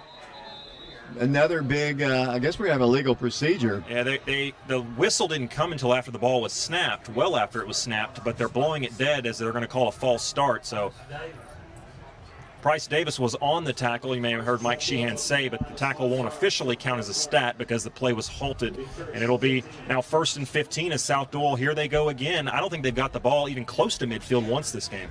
You know, I'm looking down at Tyler Pickens. He's 6'4". He's 230 pounds. I mentioned this last week at our scrimmage up at Carson Newman. He just kind of walked in off the street from Hardin Valley, and he has really been a big one. There's another one. There are lots of procedural penalties here, and we're going to have another penalty against them. It's encroachment against Oak Ridge this time. 8:45 to play. We are still in the second quarter. The second quarter there, Alex Myers, and it's 33-0. there's a good thing there's a running clock is certainly a possibility, because if not, we might be here until Saturday morning. 8:45 to play. It'll be now for them. First down, 10 yards to go. The ball at the 20-yard line. 2 receivers to the right. Another flag goes down. I don't know. I guess their officials, their supervisor is obviously here watching them. I think he's telling the receiver that he lined. But here's the thing. It's 33-0. The receiver is standing 5 yards off the sideline right in front of the official that called the flag. If you're that official, you got to say loud and clear, hey, back up, give the guy a little wiggle room, let him take a half step back. I mean, there comes a point where it's like, guys, let's play football. First down, 15 yards to go. They're going to try to run the ball. That's a gain of about maybe 2 or 3 yards before the Wildcats. Ben Birdwell makes the stop. The Wildcats have Grayson Hope in the ball game. I see Elijah Rogers still in the ball game. Tyler Pickens, Bryce Davis, Jarius Hundley. They're going quick. The snap win. Here's a quick batted almost away. They get a completion up to around the 21-yard line. Let's get out some of those other numbers. I see Knowles is still in the ball game. That's Izzy. Izzy Mitchell and others in their ball game. And it's now going to be third down and about 9 yards to go. And Jerry Hundley in there. You made a couple plays already. He didn't start, but he's been a nice factor in there. I believe it's going to be offside. We talk about Pickens, the game he's had. He was offsides. Oak Ridge is pointing to South-Doyle, but I think that was a pretty easy call. It's going to be offsides on the Wildcats. Well, let's see how easy it is. This group has sure called a lot of penalties, obviously. Wildcats are going to get Pickens out of the game. Looks like Palmer's going to come back in, senior, getting a chance to play. And I want to remind everybody, we're going to start our first live out-of-studio show this coming Wednesday at Okies, 7 o'clock, down the steps with Scott Cummings. We'll hope you'll join us. It is now third down and 4 yards to go. The Wildcats creep up to the line once again. The quarterback's going to pass, floats it down the way, intercepted again. The Elijah's with his third interception of the ball game. Does he not see number 1 there in the secondary? And there's once again another flag goes down. Well, that time the official saw number 1, and it was number 1 on South-Doyle, who already he was the one that got a penalty earlier after the big hit on the special teams play, and now they just threw the flag on him again, I think, for talking. And I don't know if it's a cramp or what, but it looks like Elijah after that play just kind of, he's on the ground. Here comes Brian Leffler. He is the trainer for the Oak Ridge High School Wildcats. It does look like a cramp. He's done a lot of work. I remember DeAndre Johnson picking off 3 passes in a ball game years and years ago, and now Elijah has 3 in the same game. In the first half. Yeah, in the first half. I'll just say it's a young South-Doyle team, and I'll just be honest with you, it's not a great team, to be honest with you. They're weak up front, at least early on. They might have a lot of young people. They have a new speedy back that obviously has not gotten a chance to play. They're going with some other guys, and it has just been a struggle all night for the South-Doyle Cherokees as Brian works on the we have a long scoring summary. We'll have that at halftime. We'll also have Mark Haste's statistics. He's being assisted tonight again by Shauna Haste. Wildcats, our camera personnel, we're obviously streaming this game. We've got a lot of ground highlights. We won't have it. Well, I won't be able to edit tonight, that's for sure, because it's going to be late. But anyway, we have a lot of highlights. Short fields all night long for the Wildcats. Yeah, and here we go again as here's some people clapping in the background. Elijah Rogers, it does just look like a cramp, thankfully, as he's going to be able to walk off under his own power, but having to stretch quite a bit. And I wonder at some point if you start to see, you've already started to see it on the defensive side, but I wonder if you start to see some young guys in there on the offensive side for the Wildcats. One thing on the defensive side, I did notice another young man who I'd like you to talk about, Tim Waters, a youngster, just a freshman, and he looks like a senior out there from a body standpoint. And I guess they called the penalty on Oak Ridge after all, because now they've moved the ball. It should have been down there around the 15-yard line. Now Oak Ridge is going to start near the 40. But yeah, Tim Waters, talk about him. He was in there as a nose tackle, just a freshman, a lot of potential. Played at Jefferson Middle School, an outstanding player. You're right. He's got the body of, he's got a kind of a body, very, very muscular, very, very wide body. And he's a nose guard, and he's going to be a fine player. Maybe a 4-year starter for the Wildcats. Great player out of Jefferson Middle School. The Wildcats are going to get the ball, and they are going to get it still in South-Doyle territory. The ball at the 38-yard line. One thing that Coach Cummings is going to say, he's not going to like these penalties. I mean, he's not going to like the lack of discipline in terms of just his players just talking and jawing and hitting late and such. We'll talk about that after the game. Handoff once again goes, this time to Jai Hunley. He's at the 30, at the 25, and he's trying to be wrestled down, but he just rumbles forward and goes out of bounds at around the 10-yard line. You're right. What you said a moment ago, they don't want any part of tackling our backs. And you know, you'll hear the teachers around the high school talk about this. Jai Hunley, genuinely one of the nicest guys you'll probably meet. And he just ran over a guy, carried a guy for about 5 yards, and immediately, instead of talking, as much as everybody's talking this game, reaches his hand down and picks the guy up. And the Wildcats are trying to get another score in. Peyton Sharp. You know, you don't want to – this offense, they want to get them some time here because you got a good Bearden team coming up next week, but you don't want to continue to just roll it up here. Peyton Sharp all the way at quarterback. Here's the end around handoff to Armani Rimberg. Touchdown, Oak Ridge. Another Oak Ridge High School class of a 1989 score. And the Wildcats are up 39-0 in the first half, and we still have 7:41 to play. We talked about Jai Hunleys of the world getting out on the edge and blocking when they don't have the ball. That time, Truett Tech's about 8 yards downfield near the goal line, helping finish off a block. Great effort from the big guy, helping to get Almani Rebert into the end zone that time. Here's David Wilson once again. He'll be attempting yet another extra point, 39-0. The all-time record for Oak Ridge points scored in a ball game is 74 against Clinton in 2005. That extra point is blocked. 39-0 our score. We'll take a break. We'll be back for another Oak Ridge kickoff following the 60-second timeout. Make sure that Alex is changing the score too. Okay.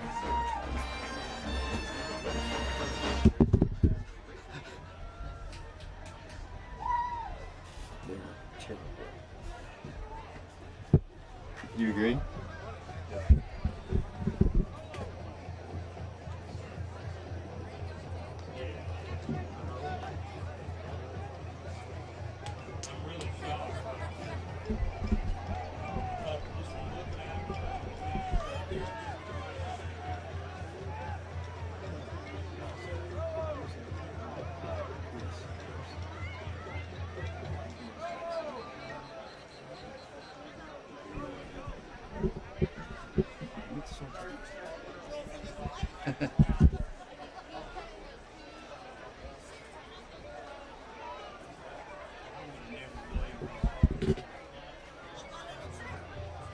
Pearson, the kick for the Wildcats. Greer and McKenzie deep for the Cherokees.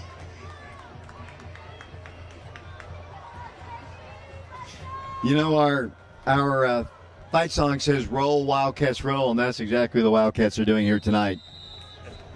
They really are, Dave, and you know, there comes a point where you almost, and I hate to say this, I'm not trying to be sarcastic, you're almost starting to feel sorry for South-Doyle because you hate for this opening game, a new staff, a lot of young guys playing. They certainly got some potential, but they're just, at this point, they really don't look like they have anything left. And there's so much football left to be played in this game that somehow somebody on that sideline, coach or player, has got to kind of stand up and say, guys, we're not going to go out like this. We're not going to finish this game like this. We got to show some effort. Whatever the final score says, it says. But you hope to see some more fight, if you will, especially on the defensive side of the ball. And I'm trying to figure out if they've got a new quarterback in the ball game. Looks like they do. We'll get that number. Remember number 11, maybe?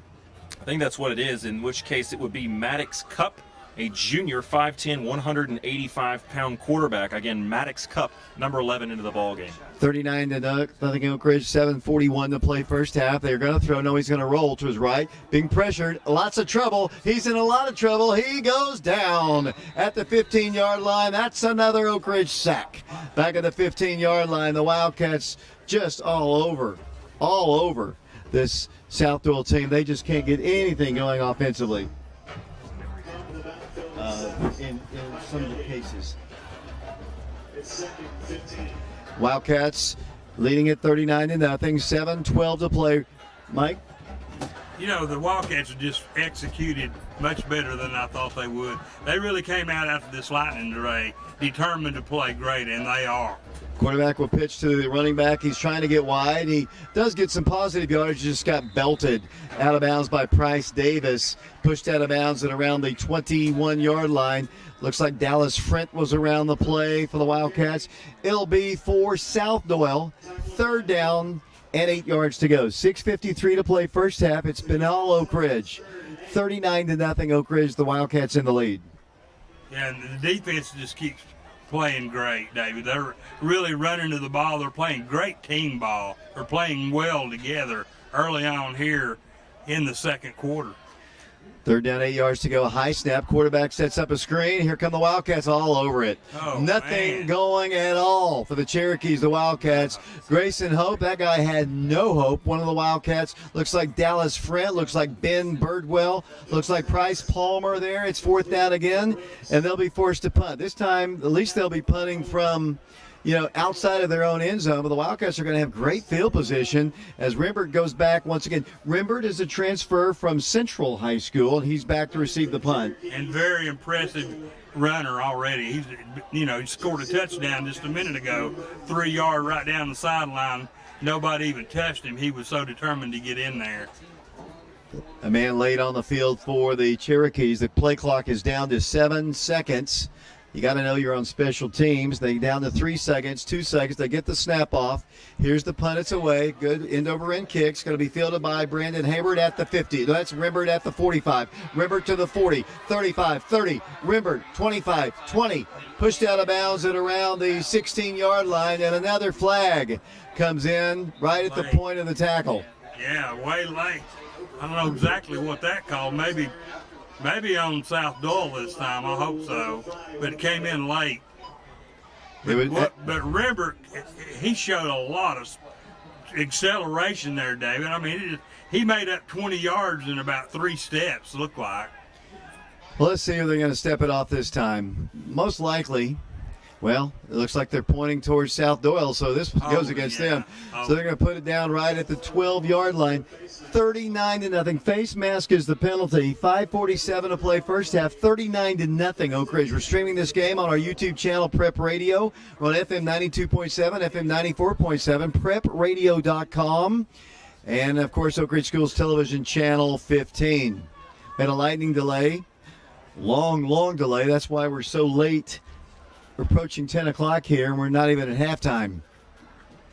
2 receivers split to the left. The Wildcats still have, looks like Peyton Sharp still at quarterback. From the 12-yard line, Hunley gets the handoff. Hunley 10-5, moves the ball, not quite to the 5, tackled at the 6-yard line. Darting and dancing, looking for yardage. The Wildcats knocking on the door once again for another score. Yeah, they're looking powerful up front, David. I really love the line surge we've got tonight. And these are some big boys from South-Doyle. They're not little by any means. And they're pushing these guys back on just about every play. Good line surge. Good blocking by Elijah Israel, along with Truett Tex, and just the whole group tonight. I mean, you can't really fault anything. No. Here comes the Wildcats. 2nd down and 5 yards to go. The ball just shy of the 5. Once again, Hunley's going to get the call. This time he's going to go down to 10. We talked about that time he didn't have much blocking there on the left side. So now it's 3rd down and about 8 yards to go. 4 minutes, 54 seconds to play in the first half. 39-0 Wildcats. Chris trying to start the season 1-0. The Wildcats have had a lot of success in previous years on opening day.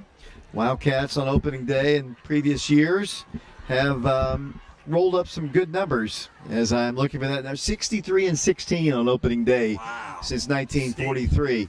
Peyton Sharp running, pitching. Jai Hunley 10, and it's pushed up and pushed back at around the 6-yard line. Nice tackle there by the Cherokees. The Wildcats also have in the ball game, not number 85, Jahari Beckner in the ball game.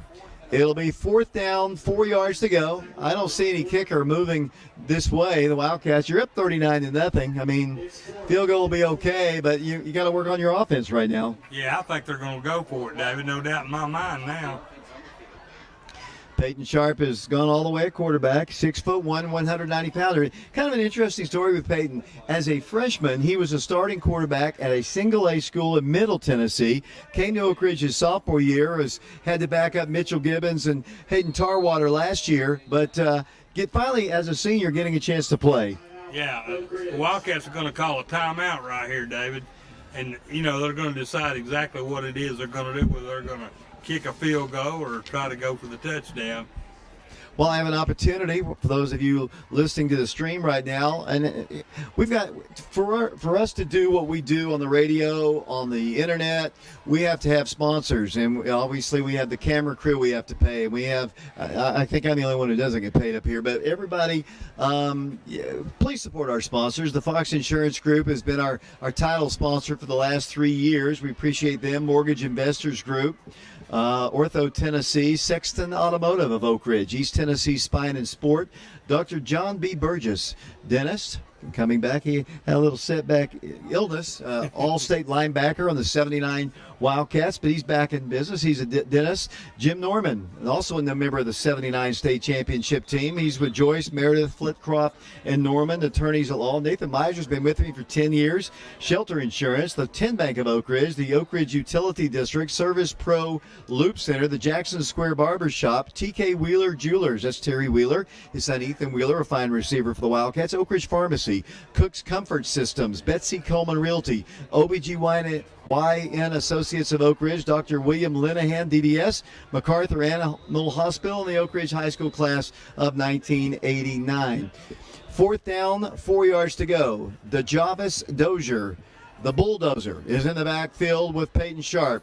Fourth down, rolling to his right, looks to pass, might run. He's in a lot of trouble. Now he's going to run it in. Now he's going to throw it in. He's got a touchdown for the Wildcats. Peyton Sharp eluded a sack and then delivered the pass. I'm trying to catch the number over there.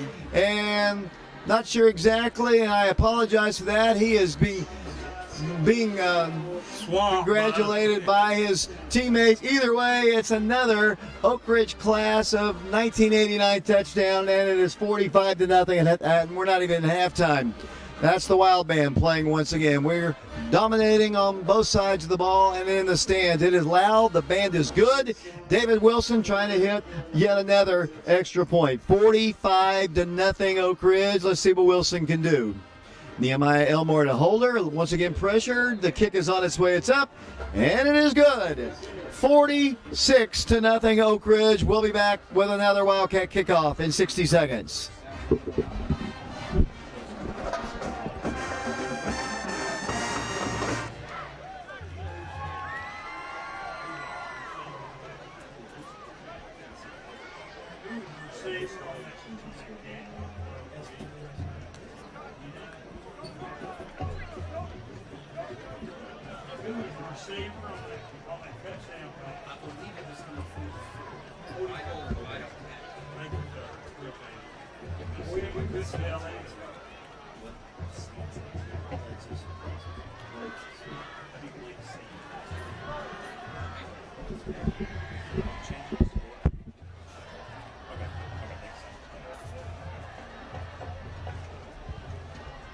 They're sending on to King for Wildcats, deep for the Cherokees, clear McKenzie.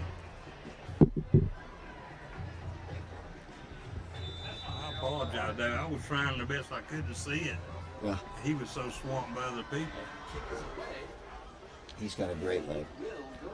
Oh, he does. It's another touchback here for Brennan Pearson and the Wildcats back on defense, leading 46-0. I was talking about the all-time leading, the most points ever scored by an Oak Ridge high school team. That was 74 against Clinton in 2005. We're going to have a running clock in the second half. I don't think 74 is in danger, but you never know. South-Doyle has turned the ball over so much, totally being dominated at the line of scrimmage, and that's one of the ones that we actually felt that, as we just found out that it was Vashon Knowles, 6'3", 87-pounder. That's what they're telling us. And now somebody else tells me it was Dozier. I'll just be quiet here. I've got two different people telling me two different numbers. It'll be first down, 10 yards to go. The ball's at the 20-yard line. South-Doyle moving left to right. High snap. Quarterback will pitch. Boom! Another big stick. The Wildcats just bury him behind the line, and there's another flag. We're going to have probably a face mask, I would guess, by where it fell. 46-0 Wildcats. Mike, why are you here and not Alex? I don't know what to believe either, but I heard Blake Steed. Well, We'll see. I mean, I'm sorry, but he just got completely swamped. He was on the far sideline, as far away from us he can be. He's in the shadow over there, and we flat could not see his number. We will get it before halftime's over with, I promise you that. it is a face mask against the Wildcats. The ball is up to the 20-yard line. First down, 10 yards to go. We're not even at halftime here. 3:19 and counting. 46-0 Oak Ridge. They split out receivers left and right. The Wildcats got to get in coverage here. Quarterback's going to hand it to the running back, and he finds a little bit of a crease and moves the ball forward before he is tackled. Really quick whistles there. They don't even really give the back much time to even really try to get away. Terrence Anthony was one of the guys there. We've got other guys in the ball game. I see Waters is in the ball game. Hundley is in the ball game. Ben Birdwell is in the ball game. Pendergrass is. Looks like Dallas Frent in the ball game for the Wildcats. Andrew Ferreira. Second down, we'll call it 7 yards to go. The ball is at the around the 23-yard line. 46-0 Oak Ridge. High snap. Here comes pressure. Screen pass. Nice play. Shot. The pass is complete. They've got a first down up to the 40-yard line before the Wildcats make the stop. Right at the 40-yard line. That is a first down. The first play that wasn't as a result of a penalty that they have a first down. That was a very well executed play, David. He threw that pass right in the numbers. He turned upfield and got extra yardage on that. Oak Ridge had to really hurry up and get up there to make that tackle, or he would have gone all the way. Pass is complete again. This time the stop is made by Pendergrass, along with one other Wildcat, Bryce Dorsey. It'll be really not much of a gain at all on the play. We're down to 2:13 to play, second quarter, 46-0. The Wildcats in the lead. They'll put the ball down at the 39-yard line. Loss of a yard on the play. We'll call it second down and 11 yards to go. The Wildcats once again on the front. Quarterback's in a lot of pressure. Happy Feet goes down the way. Pass is caught. Touchdown, South-Doyle. The Wildcats had some confusion on who was going to cover. And with 2:03 to play, the Cherokees are on the board on a long pass play with 2:03 to play in the second quarter. 46-6 our score. Wow, that was just a beautiful play, David. He reared back and just threw that pass, hit him right on the dead run, and he broke past the secondary, and there wasn't anybody there. He just outran everybody to the end zone. Touchdown for South-Doyle Cherokee. And they'll bring in the extra point unit here. 2:03 to play. Remember, at halftime, we'll have Mark Hayes and Shauna Hayes statistics. We'll have the scoring summary, and there's been a lot of it. Over 50 points scored in this one as they go for the extra point. 2:03 to play, second quarter. Going for the extra point. Opening day, first game of the year for both schools. Wildcats will play at Bearden next week. That kick is on its way. It's up, and it is good. 46-7 our score. Back Ridge kickoff in 60 seconds.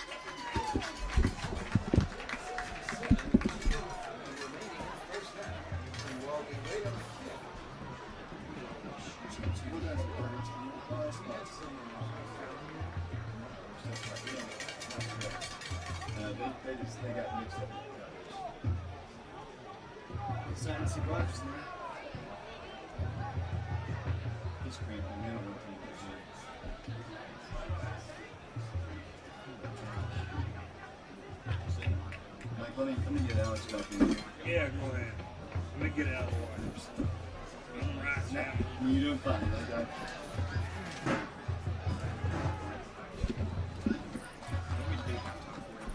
Yes. Mark Will Patterson's the one that scored that touchdown. I'm going to wait through that. Jonah Mitchell kicked that. Yeah, we're going to score. Cherokee needs to kick it away. Did you turn that off? No, I just closed it on accident. Bad habit, but it's still on. Here we go. Mitchell to kick for the Cherokees. Deep for the Wildcats. Rogers and Rimber. David Clary back here along with Alex Myers, Mike Sheehan, Josh Frazier, Drew Thomas, Jordan Osborne, Alex Baraxa, Mark and Shauna Hayes, Brian Bennett back at the station. Here comes South-Doyle to kick off here. The Wildcats back to receive it, leading 46-7. Nice play there by the Cherokees to get on the board. Yeah, it was. It was really the first time they've taken a deep shot downfield, and it was successful. Here comes the return. It's going to be moving up the field. I believe that is Terrence Anthony moving the ball across the 40 up to the 43-yard line where Oak Ridge will take over first down and 10 yards to go at 1:54. It is approaching 10 o'clock. It is 9:56, Alex Myers. We're not at halftime. Oak Ridge leads at 46-7. Yeah, I mean, it's been one of the more dominating performances I've seen from an Oak Ridge team in quite some time through 2 quarters. And, you know, the whole deal is just weird, the situation that happened with the lightning delay. And it was certainly more competitive before the lightning delay, but it would have already kind of been out of hand, I think, if Oak Ridge could contain their penalties. They've done a much better job since then, and the scoreboard is reflecting it. Nehemiah Elmore is in at quarterback for the first time tonight. So the Wildcats, Nehemiah is a 6', 170-pound junior. We'll check some of those other numbers in the game. The Wildcats trying to get some younger players in. 1st and 10 at their own 43. Nehemiah is going to run. He's going to pitch. Pitch will go to the running back, the Javis Dozier, and he is pushed out of bounds at around midfield, right at the 50-yard line. It'll be a gain of about 7. It'll be second down and about 3 yards to go. Yeah, one of the areas that they've rotated a lot of players offensively so far has been receiving core. Dozier goes out into the game for offense this time comes Jerry Hundley. Obviously the younger brother of Jai. Number 20 into the game at wideout, Vashawn Knowles. He's made some plays on defense. Also out there for one of the first times is Jason Coates. Alongside, I believe that's number 85, which would be Jahari Beckner. Ball's at the 48-yard line of the Wildcats. Second down, we'll call it 5 yards to go.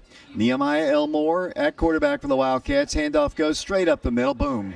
Oh, boy, he got rocked that time. Hardest hit of the night for the Cherokees. Maybe that touchdown fired him up a little bit. Yeah, Max Hull was in there first, a defensive lineman, and then a linebacker came in there to kind of lay the wood, if you will, Sam Inslee. And like you said, this time after that score, just emotionally, they're not back in the game, but emotionally their heads are and their hearts are, and it looks like they're playing a little bit harder out there, which from a competition standpoint you like to see from South-Doyle. Minute 14 to play here, 46-7. The Wildcats playing here in the second quarter of this game. Got a full half of football to be played. Nehemiah's letting a little time go off the clock here. They'll be happy to get into the dressing room here. Play clock goes down to 0. Wildcats have to call a timeout. They were, that's you see that a lot, especially a brand new quarterback came in, and there is a play clock on both sides, and it got down to 0, and Coach Cummings called a timeout. We had a little bit of a technical issue here, so I'm trying to figure out how we're going to get the coach's interview at the end of the ball game. We'll probably be able to go do some interviews down on the field with our live stream, Alex. I'll let you, as a technical wizard, figure that one out. I've never been accused of being that, but I wonder actually, Dave, if I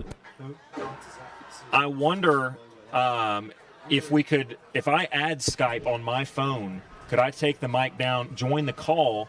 We could do it that way, perhaps? Yeah, you could do that. I have no idea what my Skype password is. I haven't used that since like freshman year of high school, staying up way too late, talking to friends, but I could certainly try. So we'll get to that at halftime, perhaps. I don't know this for a fact, but we've heard from the Anderson County Powell ball game that the Tennessee Tech signee, Mr. Potts, the quarterback, has suffered perhaps an injury for the season, and that would be a tough loss for the Powell Panthers. Well, that's just preliminary. We don't know for sure, but that's bad news for Powell. He's a great talent. We've watched him for the last 3 years. Third down, 4 yards to go. 59.9 seconds to play. Nehemiah Elmore at quarterback. He's going to hand it off once again for hardly anything. Once again, carrying the football for the Wildcats, Jerry Hundley. It'll be fourth down facing the Wildcats. The Wildcats probably won't be in much of a hurry to punt. We're down to 47 seconds to play. Yeah, and Wildcats showing some sportsmanship there, running the ball, not trying to score more points for half. And I think South-Doyle kind of returning the favor Going to try to let this thing run out mercilessly. Now, Oak Ridge will keep their offense on the field here, not going to punt it. Unless, because there's 10 seconds left. So by the time they run a play here, if they snap the ball under 5 seconds, there's going to be 10 seconds or less to play by the time South-Doyle gets the ball back if they don't convert this. 21 seconds to play here. 4th down, 4 yards to go. Wildcats at the 48-yard line. There was some movement on the line, but nobody went across. 2 seconds, 1 second. The Wildcats are going to take the penalty. They're going to take the delay of game penalty with 9.1 seconds to play here. And it'll be for the Wildcats. They'll bring in the punt team. They'll bring in Pearson once again to punt the ball away. 9.1 second to play, 46-7. The Wildcats in the lead. The Wildcats trying to win their 64th opening game in their 80 seasons of Oak Ridge High School football. And Brendan comes into the ball game. As it is going to be Pearson to punt. So this is, you never know. Punt returns, if you're Oak Ridge, you got to stay disciplined. You can't let this lead get to your head. You got to stay in your lanes and make sure you get in the half with some momentum. Here's the punt. It's high, long, high, spiraling kick. Wow. And it's going to go bouncing at the 5. It's going to roll to the 1 and into the end zone. That's a touchback. Brendan Pearson, he looks like a tackle. But, man, he can punt the football. That's one of the prettiest, most impressive touchbacks you'll ever see on a punter, because that thing hit at about the 5, rolled around, and got about 2 inches into the I don't even think the full football crossed the plane, and it rolled back out of the end zone, but it just barely got in for a touchback. Dave, clock's run out in the first half. Hard to play better than that, aside from the penalties that Oak Ridge did. Absolute pure domination for 2 quarters of football. Yeah, most definitely. 1 busted coverage, and that's their only score. They really weren't able to move the ball. I think they picked up 1, maybe 2 first downs on plays other than penalties in the ball game. And Wildcat offensive and defensive line have just really been dominant here, and they lead at 46-7. Both teams heading to the dressing room, and they still put 20 minutes up on the clock there, so we have a long halftime in front of us here. We are live here at South-Doyle High School. The Wildcats of Oak Ridge on top, 46-7. In our halftime show, sponsored by the Fox Insurance Group, we'll have a scoring summary. We'll let Mike do that. That'll take up a good maybe 10 minutes of the now they put 10 up on the clock there. And then we'll have, obviously, Mark Hayes statistics here. 46-7, Oak Ridge on top. We'll take a break. We'll send it off to Brian Bennett. We'll be back. Wildcats in the lead, 46-7. We'll be back in 3 minutes. Good meeting, sir. Good meeting you. And thank you for telling me you look great. Good to see you. I think she said you that's not you thought you might be 30 still. Yeah. It was a long time. She was my first grade teacher. She told me everything. Yeah, she was my first grade teacher. Yeah. That's right. Your secret's out. Thank you. Yeah, he's Thank sweet you very on much. Thank you. Good to see you all. Emphasis on little. That's huge if that's the case. Yeah, it is. That's tough as hell. Who told you that? Well, Prep Extra just said it.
You want to sit here?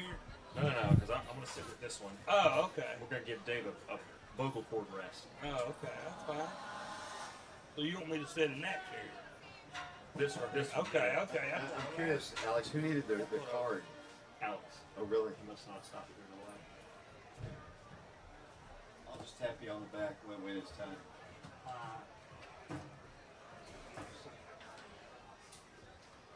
Ladies and gentlemen, please welcome to the field your 2022 South-Doyle High School Marching Band. The band is under the direction of Mr. Danny Moore, with assistance from Mr. Bradley Payne. Schoolyard instructor is Miss Lexi Thaxton. Percussion instructor is Mr. Darren Green. The band is under the direction of drum major Colby Waldrop. Are you sitting here, sir? Band captains are Kevin Bradburn, Nolan Diarman, Lona England, and Truly Jones. The band will perform the first two movements of their 2022 field show, Dichotomy. Usually not. Games aren't usually this long. Oh my God. Colby Waldrop, is the band ready? You believe in that You can now take the field. shit? Dang, God. Sure am glad I bought that plastic cover and some napkins. We're not monitoring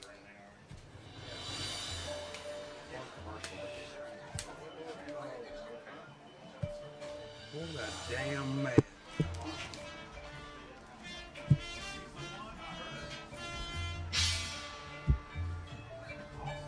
Thank goodness for napkins. That stupid thing.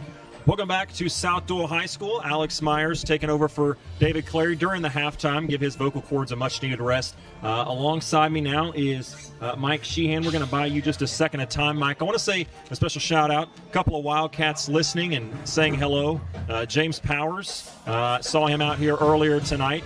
Zach Kasner, former Wildcat, played at Carson Newman alongside Ted Mitchell back in the day. And Zach is listening back at probably on the campus or somewhere around there. So thank you to everyone listening. And it's probably not been the easiest listen, as it's been quite a long broadcast, but we certainly appreciate Aaron Wells, everybody who's taken time out of their night to listen to us. Is Mike, you've got the scoring summary, which looks more like a medieval scroll tonight. I will let you start. I hope you've caught your breath. This has got to be one of the longest scoring summaries I've had in quite a while, Alex Myers. Not to mention how long it took to get it written down is unbelievable.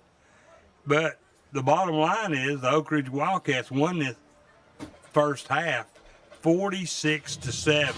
Very impressive.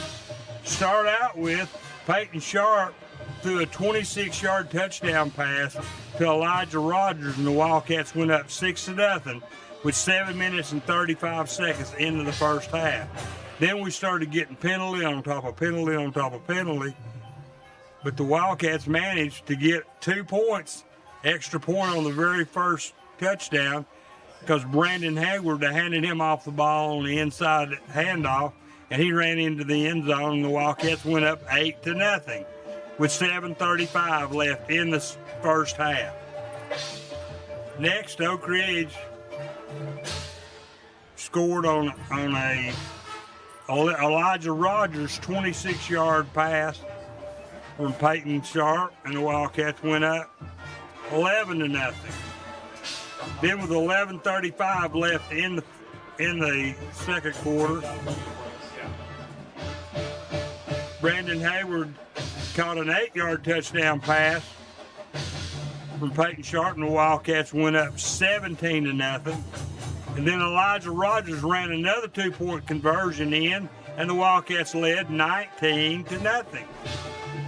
Then with a 10:43 left in the second quarter, after that big long delay we talked about, Wildcats went up again. Jarvis Dozier ran one in from 44 yards out, and the Wildcats went up 25-0. David Wilson then came in and kicked the ball between the uprights, and the Wildcats led 26-0. Then just about a minute later, Jarvis Dozier ran one in from 9 yards out, and the Wildcats went up 32-0. Then again, David Wilson came and kicked the ball perfectly between the uprights, and the Wildcats led 33-0. South-Doyle on their heels. Then Elijah Rogers intercepted the ball for the third time, ran it back to the Wildcats 38, and from there, Manny Rembert ran one in from 3 yards out, and the Wildcats went up 39-0. David Wilson came in and kicked the ball between the uprights, and the route was on, needless to say. Then with then with 6 minutes left, still in the second quarter, we don't have complete clarification on this, but I'm pretty sure Peyton Sharp threw a 6-yard touchdown pass to Blake Steed into the corner of the end zone. The Wildcats went up 45-0. Then the extra point by David Wilson was good, and the Wildcats led 46-0.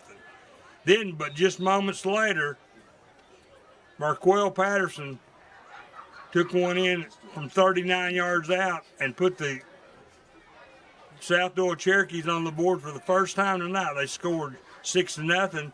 Then Jonah Mitchell came in and kicked the ball between the uprights for the extra point, and the Wildcats led here at halftime, mercifully 46-7. And we thank you so much, Mike Sheehan. I don't mean to kick you out, but because of the short halftime, we don't have time to take a break. Oh, sorry. We got to kick you out because Mark Pace. Yeah, let me as get him many in. stats as you can get in the next minute 45. Sorry. We'd like to get in. No, you're good. You're good, Mike. That's not on you. That's a There's long lot of stats being thrown out there, a lot of scores that you had to go over. You did a great job. We appreciate that. Now, without further ado, Mark Pace with your first half stats for the Wildcats. Thank you very much, Alex. For the Wildcats, they were led on the ground by Jovis Dozier. He had 69 yards on 4 carries. Jai Hunley had 53 yards on 10 carries. Brandon Hayward had a 13-yard carry. Amani Rembrandt carried the ball 2 times, totaling 10 yards. Peyton Sharp had 2 carries for 4 yards. And then Jerry Hunley had 2 carries, netting 1 yard. So as a team, the Wildcats rushed the ball 21 times for a total of 150 yards on the ground. That's an average of 7.1 yards per carry. Passing for the Wildcats, Peyton Sharp was 5 of 8 for 47 yards, no interceptions. His long tonight was 26 yards. That long reception went to Elijah Rogers. He had 1 reception, 26 yards. Brandon Hayward, 2 receptions for 16 yards. Vashawn Knowles had a 6-yard touchdown reception, and Jay Hunley had a reception for -1 yard. So as a team, the Wildcats had 150 yards on the ground on 21 carries. They had 47 yards through the air on 5 receptions for a total offense tonight of 197 yards. They had 5 first downs in the first half, 17 penalties for 155 yards. As Mike said, Oak Ridge leads at the half by a score of 46-7. Alex? Thank you so much, Mark Haste. Brian, back at the station. We're going to do a rare thing. I don't know that's ever been done in prep radio history. We're going to keep it here and not take a halftime timeout. Let's take a 60-second one as the teams are almost back out in the field. 60 seconds and we'll return with second half action from South-Doyle High School. I was almost killing us. What's that? I was almost killing us. Who's that? What's my mom saying? It's Myra.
Welcome back once again to South-Doyle High School. Ben Thomas watching our live stream on our YouTube channel, Prep Radio. What we'd like for you to do is to subscribe to our channel. We have, we just started it up. We have a little over 1,000 subscribers. That way you'll get alerted every time we do go live. And Ben Thomas is one of those guys watching us here.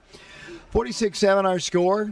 And I'm hoarse already here. We're just at halftime. I guess it was that lightning delay which kind of has given me a little bit of a hoarseness. But Here in a moment, they've set the clock an extra 2 minutes, and both teams are ready to go. It's easy to reset it. Just hit the button, reset, and start. Put time on the clock here and go.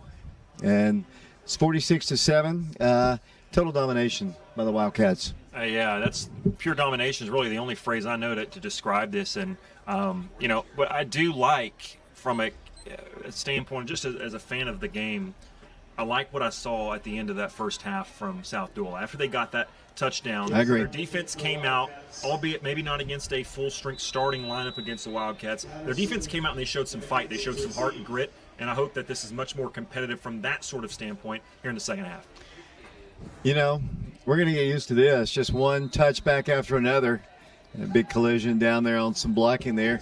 This has been a hard-hitting ball game, and I've said this throughout the course of the game. We're not rivals with them in any sport. I mean, we play them a couple times in baseball, but we're not rivals in basketball. We're not rivals. But this has been a hard-hitting, trash-talking ball game and very physical. Very, very physical, and it's a good sign because whenever you come into a new regime, a coaching staff takes over, they want to put their thumbprint, they want to put their fingerprints on the program. And certainly, if you've never seen or heard of Scott Cummings before tonight, you've never seen Oak Ridge play before tonight, you'd come out of this game saying they're tough, they're physical, maybe a little emotional, but they're going to play really hard. And I think Coach Cummings would be pretty happy with that so far, other than the penalties, obviously. And the second half about to get underway. The clock is moving at 11 minutes. We have a running clock the entire second half as long as it's over 35. Here's a handoff to the running back, trying to find room. Dallas Frent makes a great tackle. Tackles him all the way back to the 13-yard line. He was just stutter-stepping. I don't know what he was, just hit the hole hard. He was just trying to go someplace, and Dallas brings him down to the turf. Tell me something quick about Dallas. I haven't heard of him a lot before tonight, but he's not the biggest guy, but out there in the defensive backfield, he's played quite a bit. Got to start as a freshman last year against Farragut in the secondary. He went to Jefferson Middle School. Here comes the hand once again to the back. This time, they're trying to corral him from the backside, and they push him out of bounds hard and moves the ball up to around the 25-yard line. He's a track guy. He can run distance. He can run sprints. You're right, he's not very big, but you talk about a nice kid, and he's just a really, really nice kid. Yeah, and that's great to hear. You got several of those kind of kids on this team. He's going to be on our crew, too. Well, you know what? I like him even more now. Yeah, in basketball season, he says he is, but with a track. Oh, I didn't mean yeah, it. yeah, okay, you should have. Okay, I can't. You don't recognize kids out there with their pads on. I just saw his face, but no, he's very, very well spoken, very, very nice kid. The time I met him, and certainly glad to always have more help on the crew. As you know, we always need it. Jarius Henley jumps off sides. That's a 5-yard step off. That's going to make it a lot easier for South-Doyle. Ben Birdwell's in the ballgame. Waters and looks like Palmer on the ends. The Wildcats have, let's see, a couple new players in the ballgame. Looks like Jeremiah Holman is in the ballgame. I mentioned Dallas Frent is in the ballgame. Third down, 2 yards to go. The ball's at the 27-yard line. Handoff to the running back. He's dropped in the backfield. He'll not get a first down. Really, really nice play there by Oak Ridge. Yeah, Bryce Dorsey coming from the far side, just using his speed and quickness to come across the line of scrimmage, get into the backfield. Also out there, Isaiah Porter in at cornerback. And unfortunately, it looks like there's going to be a player down for South-Doyle. It looks like Demorius McKenzie, I believe the ball carrier that time, he's a little shaken up, so hopefully he'll be all right as both teams are going to go back to their sidelines. 46-7 Oak Ridge, 9:08 to get play in the third quarter. We have a running clock, so we're going to get out of here pretty quick. The injured Cherokee comes off the field. They lost yardage on the previous play. It'll be fourth down facing the Cherokees. 9 minutes. The clock is moving already, although the Wildcats are still in their huddle. But I guess maybe they agreed to that at halftime. Usually it's after the third quarter, but here comes the Cherokees. Once again, they'll be in punt formation. And let's see what Oak Ridge can do here, because they don't actually have a person back there to receive. So it looks like Oak Ridge is just going to kind of play a punt safe here, as Oak Ridge nearly didn't get a guy back in time. And finally, it looks like Ferreira is going to go back there. Here's the kick. It's good. A high spiraling kick. It's going to be bouncing and going to be picked up by Oak Ridge at around the 30-yard line. Up the field to the 35 to the 40. That'll be Isaiah Porter. returning the ball to around the 45-yard line, and that's where Oak Ridge will take over. First down, 10 yards to go. 8:16 to play. Another flag goes down on the play. And right beside the out-of-bounds line. I don't know if that could have been a face mask or it could have been a hold. So we'll see. It could have been another jawing incident. Who knows? It's right in front of the South-Doyle sideline. It's a near sideline as we see it up here in the press box. It's against Oak Ridge, and I know Coach Cummings is going to be disappointed in all these penalties. This was, they say, a block in the back. 46-7. It's not the way I anticipated our first game going. Well, actually, kind of I did. We've had so many rain and lightning delays in the first ball game over the last several years. It's not a big shocker. Not at all. And, we talk about the new coaching staff. One guy's name we haven't mentioned tonight, I don't think. I know we talked about him last week. We talked about how good the special teams have been, how good the kickers have been. Former Wildcat, UTC kicker, Mike Kelly, back on staff. He's been a big fan of the program. I've heard you mention his name time and time again. He's done a great job, it looks like, with these kickers. The Wildcats have it, first down, 10 yards to go. The ball at their own 33-yard line. The Wildcats will throw it. Pass caught, complete, up the field, all the way across midfield to the 45. Catch is made by David Jenkins. 5'11", 180-pound junior. Just a nicely thrown pass by Nehemiah Elmore. Jenkins with the reception. First and 10 Wildcats. Yeah, nice pass. Didn't think about it too much. Quick delivery, but he had some touch on it. Was a catchable ball. And then Jenkins, he didn't hesitate. Didn't try to dance or be cute with the ball in his hand. As a official just threw the ball or a flag about 40 feet in the air and pointed directly at, I looked somewhere around the Oak Ridge sideline, one of the assistant coaches. I don't know what this is going to be, but a great run after the catch that time for Oak Ridge. And, I don't want to ever say you got to stop calling the game differently if you're an official, because you don't really want to do that. But, if it's a sideline issue after the play, there's no players over near the sideline. What are we doing? It's I don't want to sound like an old man here, David, but we're going to get out of here at midnight. Sideline warning. They have been warned once before, so they got the penalty after this because it was the second time it happened. Yeah, and here's the thing. There's still an official talking to the Oak Ridge coaching staff, and at this point, what can you say that's going to possibly become... There goes another one. Yeah, what can you say that's going to possibly result in a productive atmosphere over there? Get out of it's like in basketball, once you tee a coach up, you don't hang around because you're just asking for it. And I don't know what was said. The flag may have been deserved, but move on if you're the official. Don't go back over there and start jawing again. Again, this is a blowout game. The clock's running. Let's play football. So they step the second penalty back to the 42-yard line. Coach Cummings is, I don't know, he's going to have to address these penalties. You can't have that against better teams. 17 penalties against Oak Ridge. And that's unacceptable. Like next week, you're going to go against a Bearden team that's going to be very disciplined. You got Clinton coming up. Just think about, we don't even know these guys from South-Doyle. Just think about the talking that's going to take place in the Clinton ball game in 2 weeks. I don't know. Sorry to go on to the first Alex rant of the season there, Dave. But, geez, I get it in the first half, but at this point, let's play football. Wildcats split off a single man far to the left side. The Wildcats, Nehemiah Elmore is the quarterback. 4:48 to play third quarter. Wildcats fumble the football. It's loose on the ground, and the ball is on the ground again, and they've got it. They recovered at the 38-yard line. Just a missed handoff there.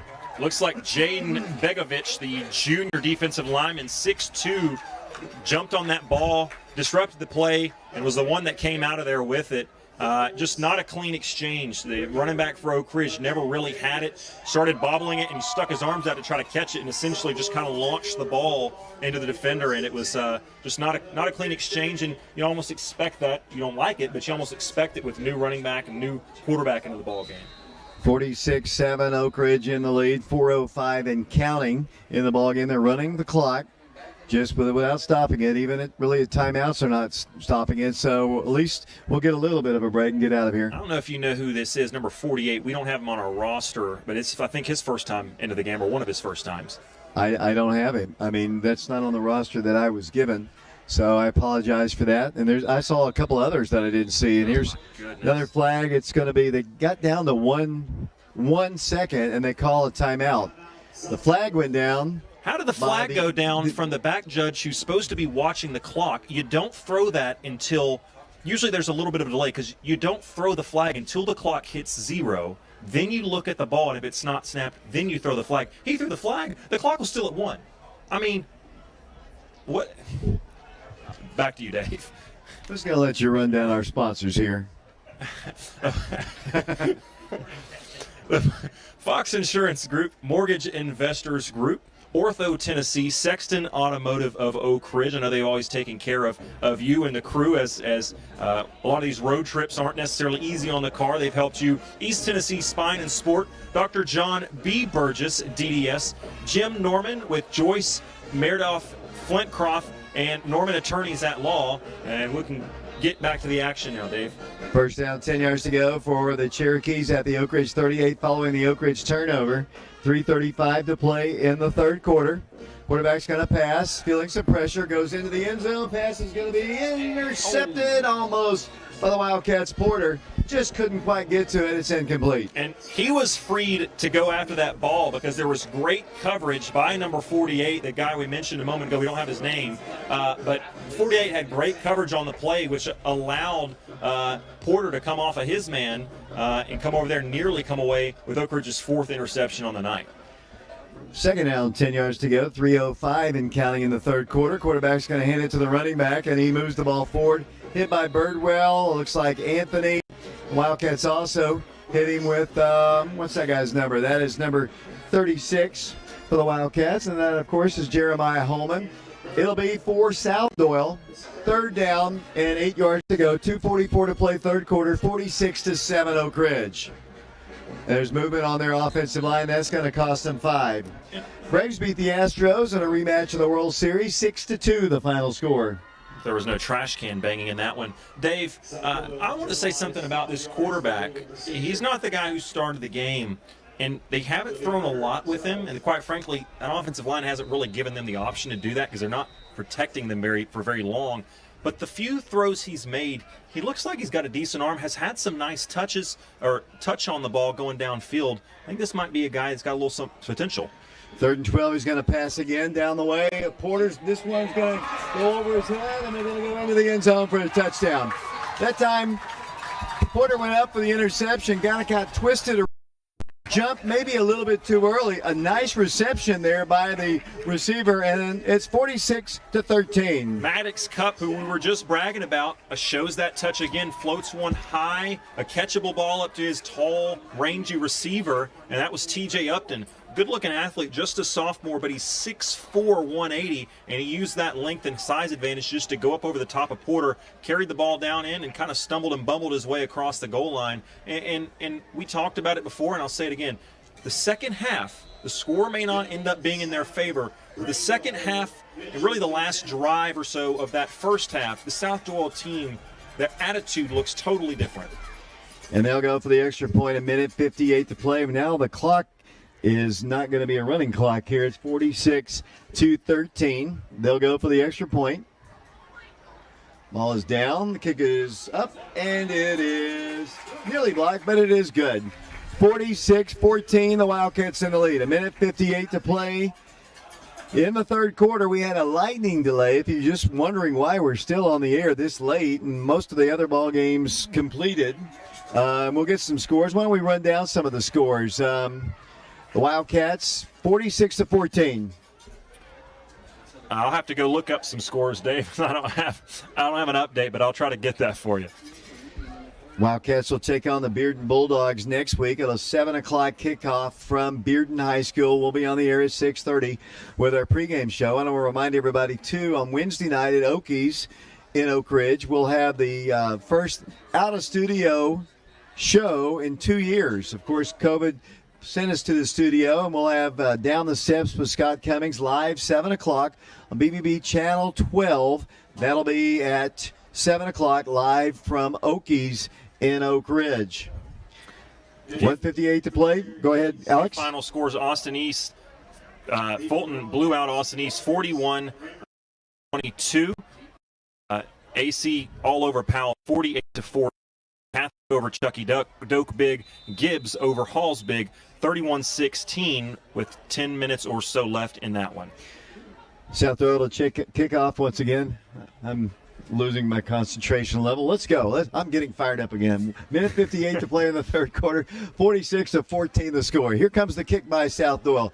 Another line drive kick, fielded and fumbled. Picked up by the Wildcats. That's going to be Elijah Rogers at the 20, 30, 35, 40.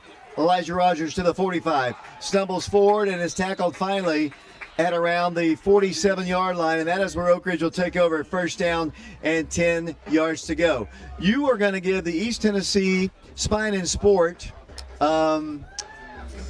player of the game later on today. Has to be pretty close to Elijah Rogers. He's got 3 interceptions and a reception for a touchdown as well. Yeah, I was going to say, and a 2-point conversion, and I don't know how much he played last year. I know he played, but this has got to be some sort of a coming out party, right? I mean, I know he played, but this has got to be the first time he's played like this in a game. He had a couple good games. Carnes and Greenville come to mind, but you're right. But defensively, this is the best he's ever played. Nehemiah Elmore at quarterback for the Wildcats once again.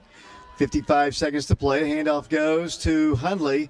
And outside he goes 50, 45 to the 40, to the 35-yard line. He's still rumbling forward to around the 30. That is Jarius Hundley, the brother of Jai Hundley, looking good. And looking like he's learned a thing or two from his brother that time. And both of those guys are big physical backs that you really kind of look at and go, okay, they're between the tackles. Both of which showing the ability to kind of bounce it outside. Maybe not elite speed, but enough speed to get outside, outrun defenders, get to the corner. And what I love about them is once they get that edge, they don't play around. They stick their foot in the dirt and they get north and south and get headed downfield. 16 seconds and counting in the third quarter, 46-14. They're continuing with the running clock here. This will be the final play of the third period if they get it off. Quarterback is Nehemiah Elmore. To Hundley it goes. Hundley moves the ball across the 30-yard line down to the 26, and that is the end of the third quarter. 46-14, the Wildcats on top. We'll be back with a fourth and final quarter in 60 seconds. Drink. That's the end of the third quarter. The score, Oak Ridge 46, South-Doyle 14.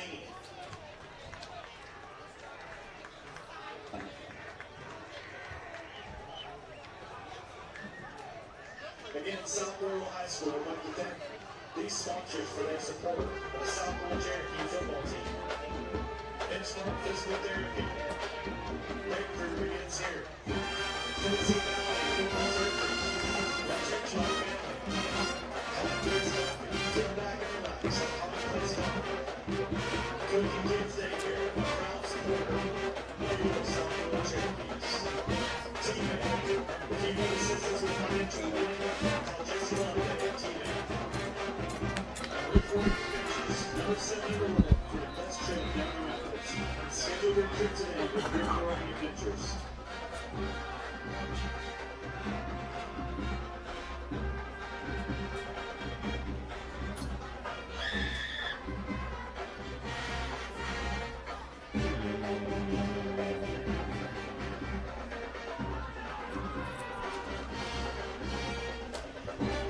Welcome back once again to South-Doyle High School, 46-14. The Wildcats have it at the Cherokee 28-yard line. Nehemiah Elmore at quarterback. He's going to hand it off once again.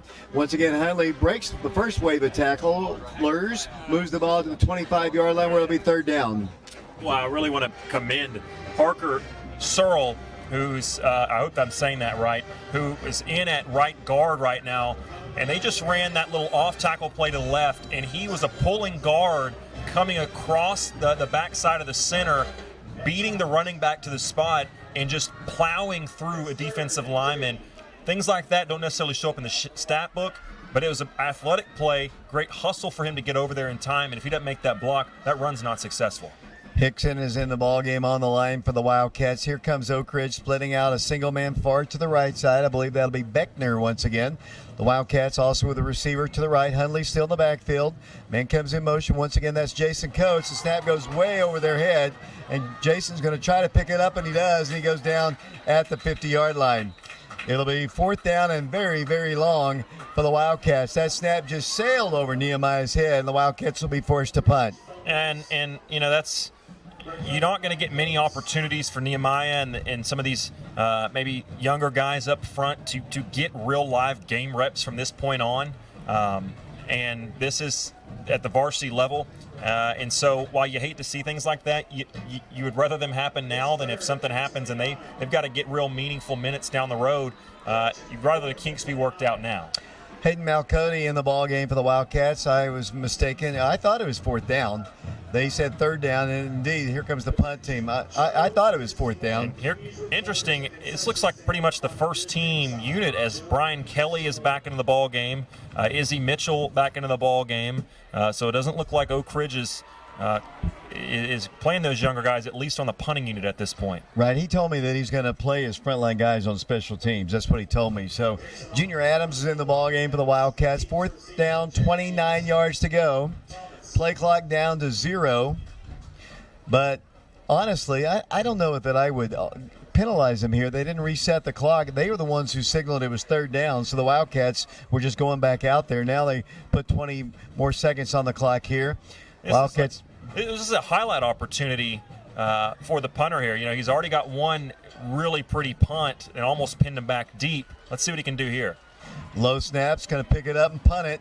Got it away. Wobbly kick. They might hit one of their guys. They better get out of the way. It's going to go round. He's picked up, and the Wildcats make the stop. Well, that's dangerous. He picked it up right at the 15-yard line and went with it. Flag.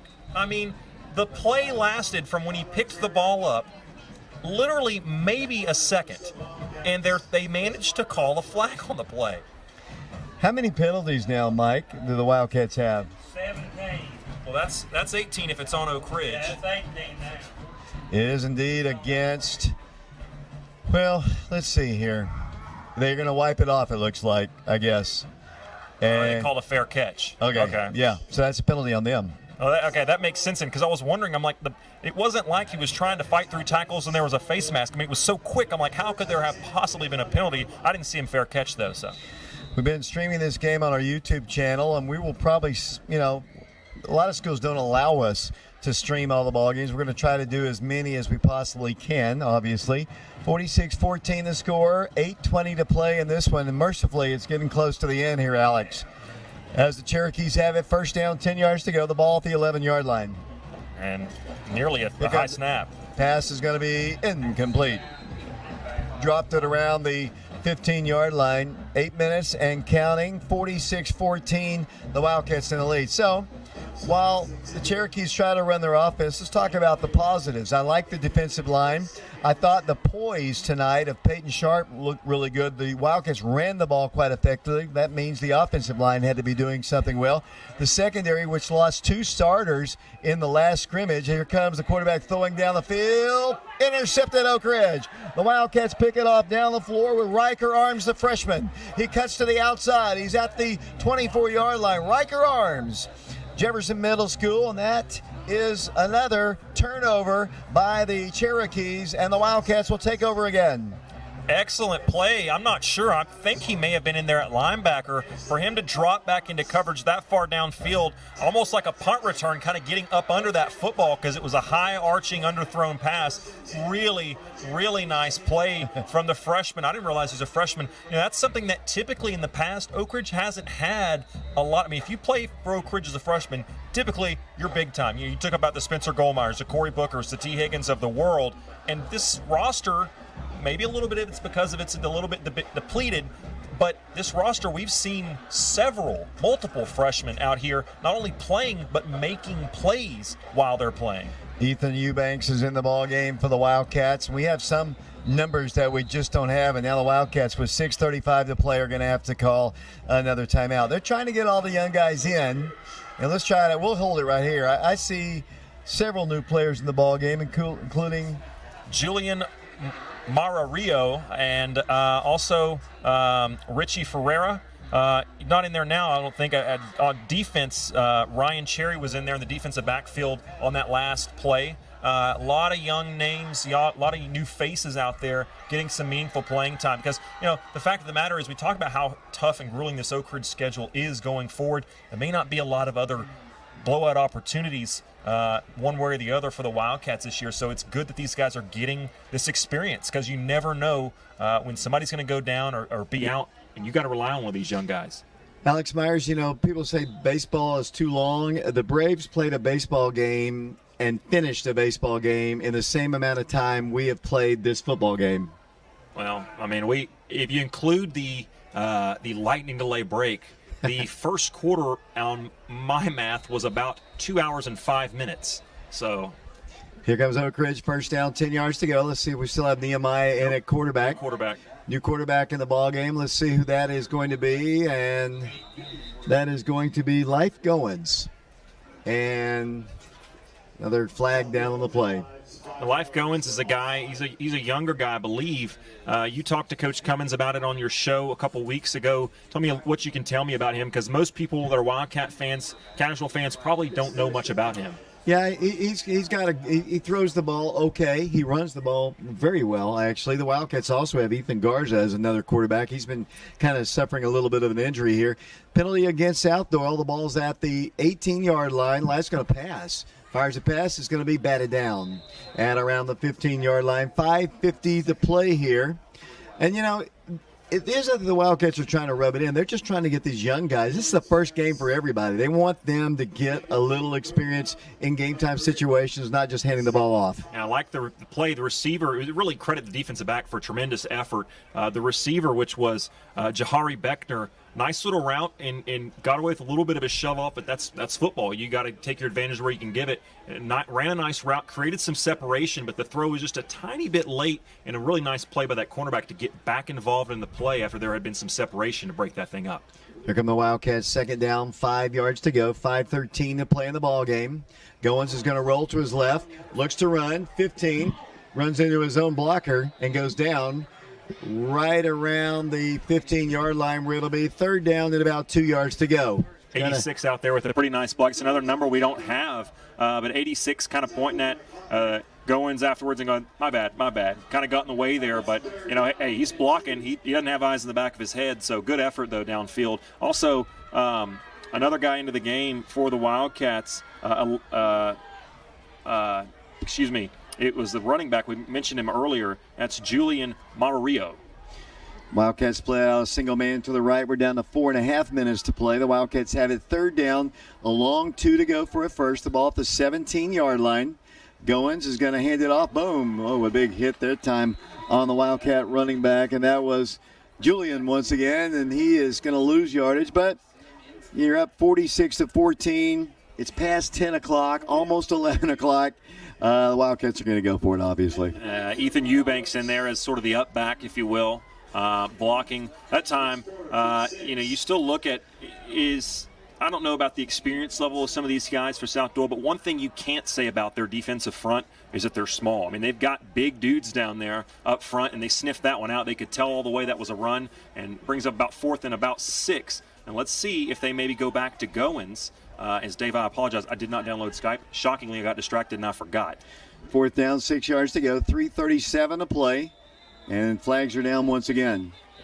Let's talk this out on air. This is real professional, Dave. How do you want to go about this? Well, we'll continue. We'll do the player interviews with the live stream. That Mike will get it to the live stream. Okay. We will not be able to get it on the radio because of a technical issue unless you want to download it in the next 3 minutes. You'll have a little time. He'll still talk to his team. You just don't want to do it. That's what it is. I don't have the app, Dave, and I haven't logged into Skype in probably since I was an Oak Ridge High School student. So, ball's at the 24-yard line. 3 minutes to play. 4th down, 11 yards to go. This one, we're getting close. We're getting close, ladies and gentlemen. This one's been a long night for us. Goins is going to pass. He rolls to his right. Now he's going to run, and now he's going to be sacked. Fumbles the football. The Wildcats fall on it. And that's where South-Doyle will take over. First down and 10 yards to go. Gotten really sloppy here at the end. 2:39 to play and counting. 46-14. Total domination by the Wildcats, and they're going to start the season 1-0.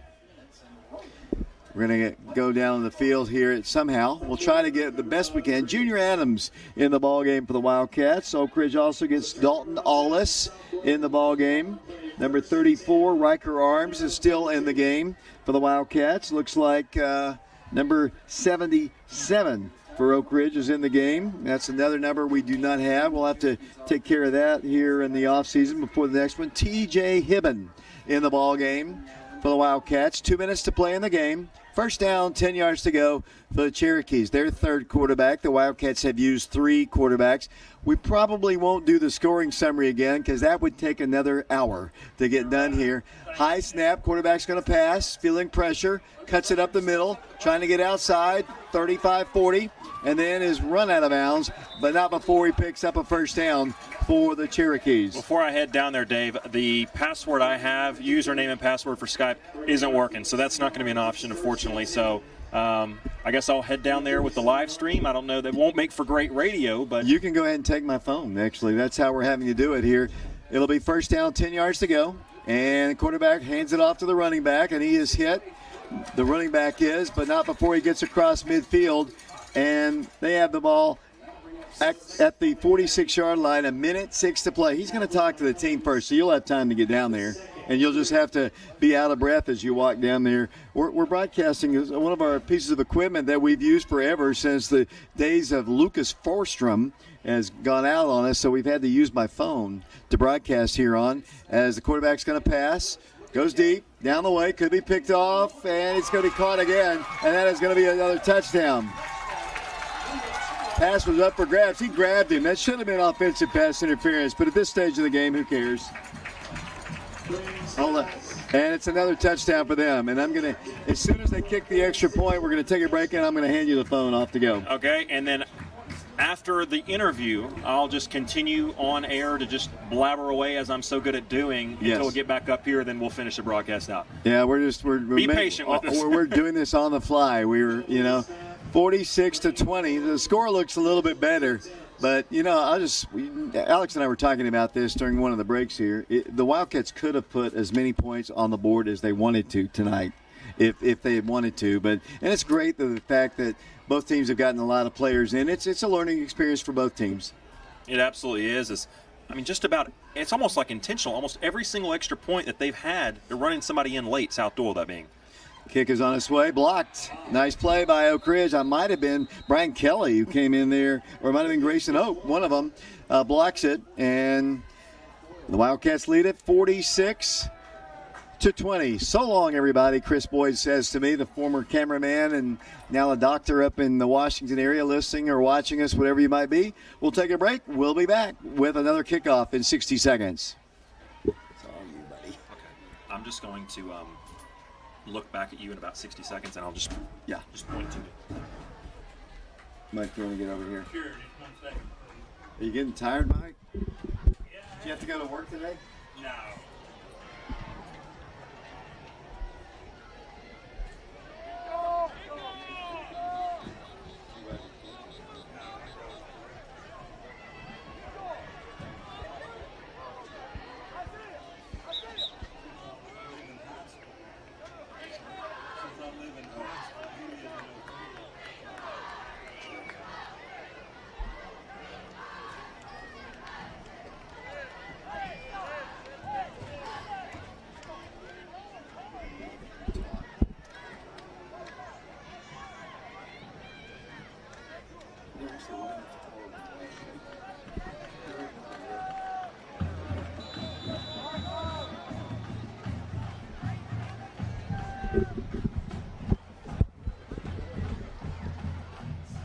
Mitchell to kick for the Cherokees. Deep for Oak Ridge, Rogers, and Rimber.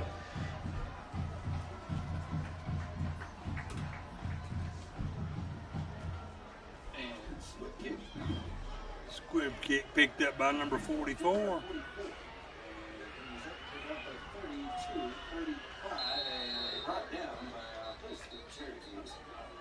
Blake Steed on the return for the Wildcat.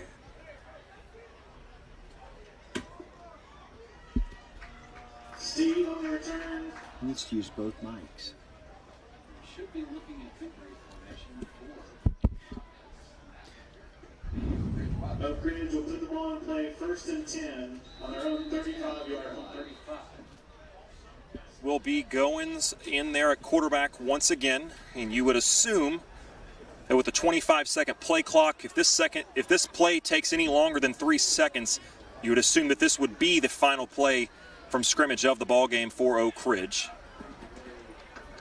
Your Coach Cummings across the way as I'm down on the field level now, telling his players get lined up, still coaching here in the final seconds. Goins out of the shotgun, gives it to his running back. Nice push from the lineman, and he's going to get a gain of about 6 or so, and there's 20 seconds on the clock. Clock continues to roll, and you would think that that's the last play of the game. Tackled by Mitchell. And I think it will be, but neither sideline has started coming onto the field, and now they have. They're calling out the game. 3, 2, 1. Buzzer sounds. The fans from Oak Ridge holler in the background. And we'll give you some Roll Wildcats roll as we walk onto the field. Final score, Oak Ridge 46, South-Doyle 20. As again, due to technical difficulties, we are down on the field and don't have Dave to throw it back up to just yet. So we'll stay on the field level until we can get a couple of players to talk to, along with an interview from Coach Cummings. Josh is down here, one of our new camera guys with us this year. We appreciate him. Saw you hustling in what was a much longer game than we usually have. This is your first game with us. I want you to know that they're not usually that long. As the players shaking hands now, and Josh will do the camera work. So if you watch the replay, you'll be able to see the interview and really the whole game live, or not live, excuse me, but on Channel 15, I'm assuming, as they normally do. David Clary and Mike Sheehan back up in the press box as they will have your stats and some more commentary following our interview. But again, we will have to walk back up afterwards in order to get up to them based off the technology difficulties we have at the moment. Brian, I'll tell you what, Brian, why don't you send it off for a 60-second commercial break? A 2-minute commercial break, Brian. 2-minute commercial break. I'm going to start my timer down on the field, and in 2 minutes we'll be back with an interview with Coach Scott Cummings after his first win as a Wildcats coach. 2-minute break.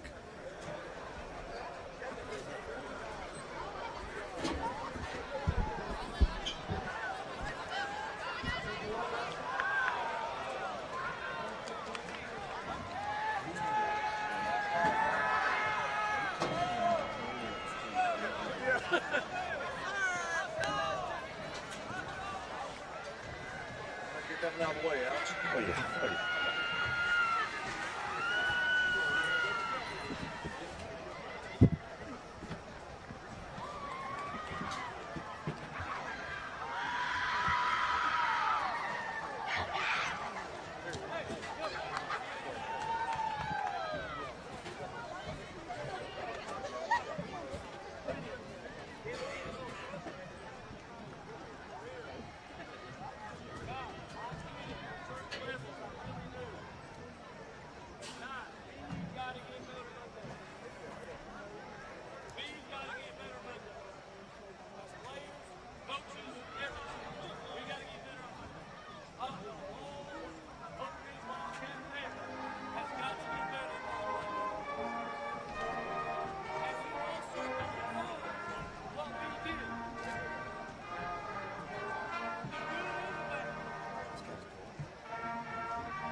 Welcome back to the field level here. Thank you, Brian.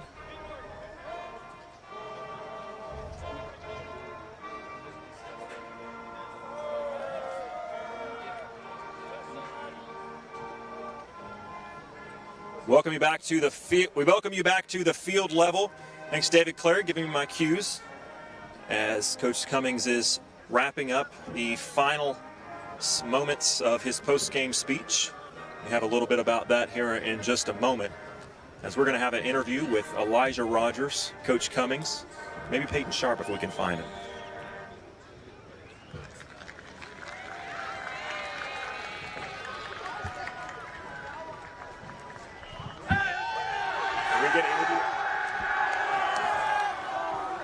All right, I just need one of my cameramen, and then we are good to start. I'll let you listen into the celebration.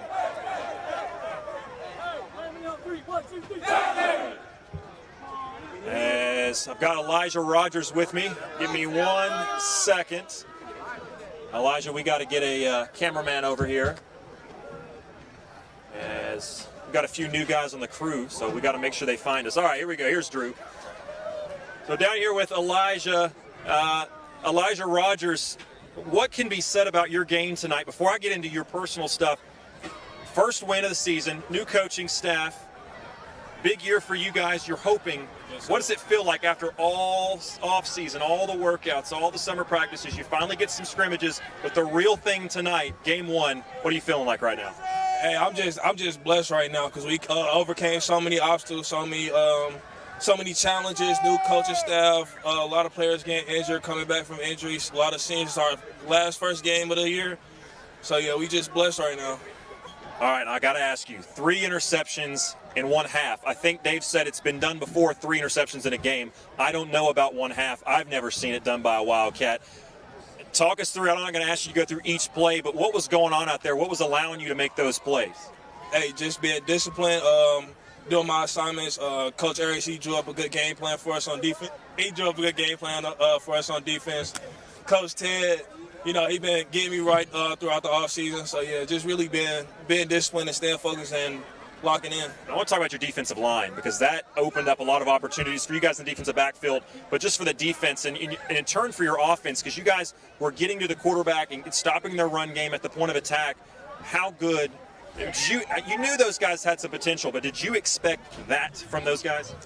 Absolutely. I love my defensive line. I love all my teammates. We've been working very hard on all summer, spring, everything. So coming into this, I was very confident in my D-line and everybody on the defense. Okay, thank you so much, Elijah. If you can locate Peyton Sharp, I'd be a very happy man. I haven't seen him in a minute. If he's out here, I'd love to get a talk with the quarterback after his first start and his first win. You're a pretty tall guy. I'm trying to find him. We will see. We'll walk around. If you find him, tell him we're looking for him. As we are down on the field level, that was senior Elijah Rogers, who had 3 interceptions. We're looking for quarterback Peyton Sharp, as I believe our cameraman Drew has found him, and here we go. Peyton Sharp, I'm going to bombard you. You're not expecting it, but we're going to talk to you for a quick second. If you'll look at the camera here. We got senior quarterback Peyton Sharp with us now. First start as a quarterback. You looked good last week at Carson Newman.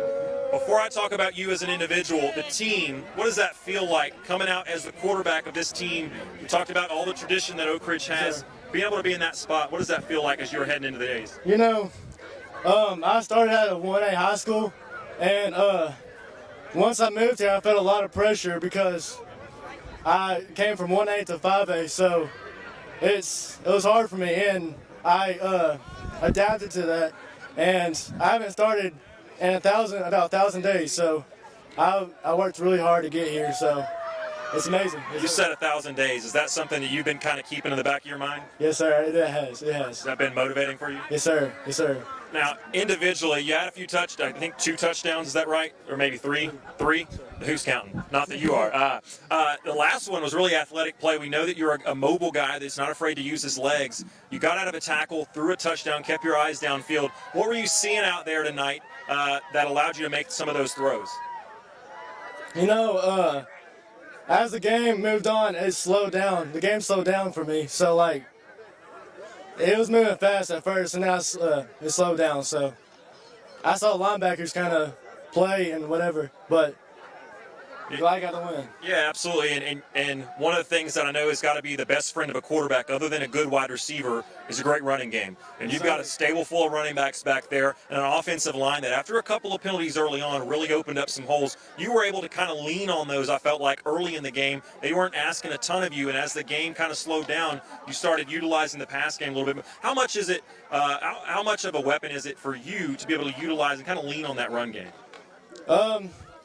That's something I do best. So, like, whenever I don't have to use my legs, it helps tremendously. So, I'm just glad to have a great running game and a great running attack, and Jai and Jarvis. All right, so I got to ask you, last question. How are you guys going to celebrate? Because I heard Coach Cummings basically saying he wasn't happy about a lot of stuff, but at the end he said, no, we're always going to celebrate a win, and he wants the buses to be loud on the way back. How are you guys excited to celebrate this? You know, we'll probably just, like, bang on chairs and just, like, yell and have fun, you know, what normal high school players do. Absolutely. Well, hey, congratulations on your first start, your first win, and a great start to the season. Yes, sir. Thank you so much. Thank you. But last but not least, certainly we're going to locate Coach Cummings if we can. He shouldn't be a hard man to locate, usually pretty into demand with the local media. So we'll wait our turn as he is speaking to somebody from one of the local papers, I believe. We'll wait our turn in just a moment. And I want to thank you guys for being patient with us because unlike a normal broadcast where we could send it back up to Dave and back down to me on the field when we're ready, due to a technical difficulty and an error, we don't have that capability tonight. So you're kind of stuck with me on the field level. We're keeping things here, and we'll keep things here with me as I walk back up after talking to Coach Cummings. So thank you for being patient. If you're still listening, you're a very patient person. And in love with the Wildcats, obviously. If you're still with us about 5 hours or so after the broadcast started, probably, as Coach Cummings is still chatting away for a moment, and we'll be very patient. Matter of fact, Brian, if you're back in the studio, let's do something real quick. Let's take one more 60-second timeout, and when we come back, we'll be live on the field with Coach Cummings after his first win as a Wildcats head coach. 60-second timeout.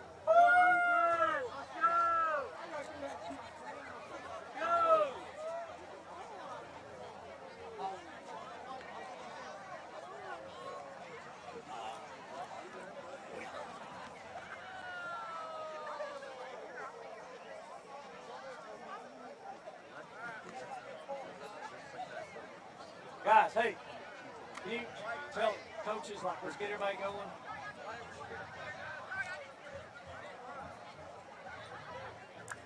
I walked over this way.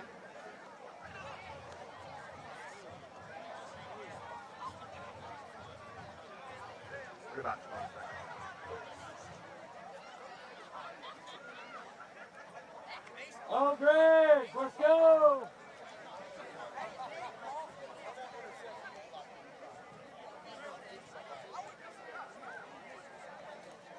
Garza, guys, let's go.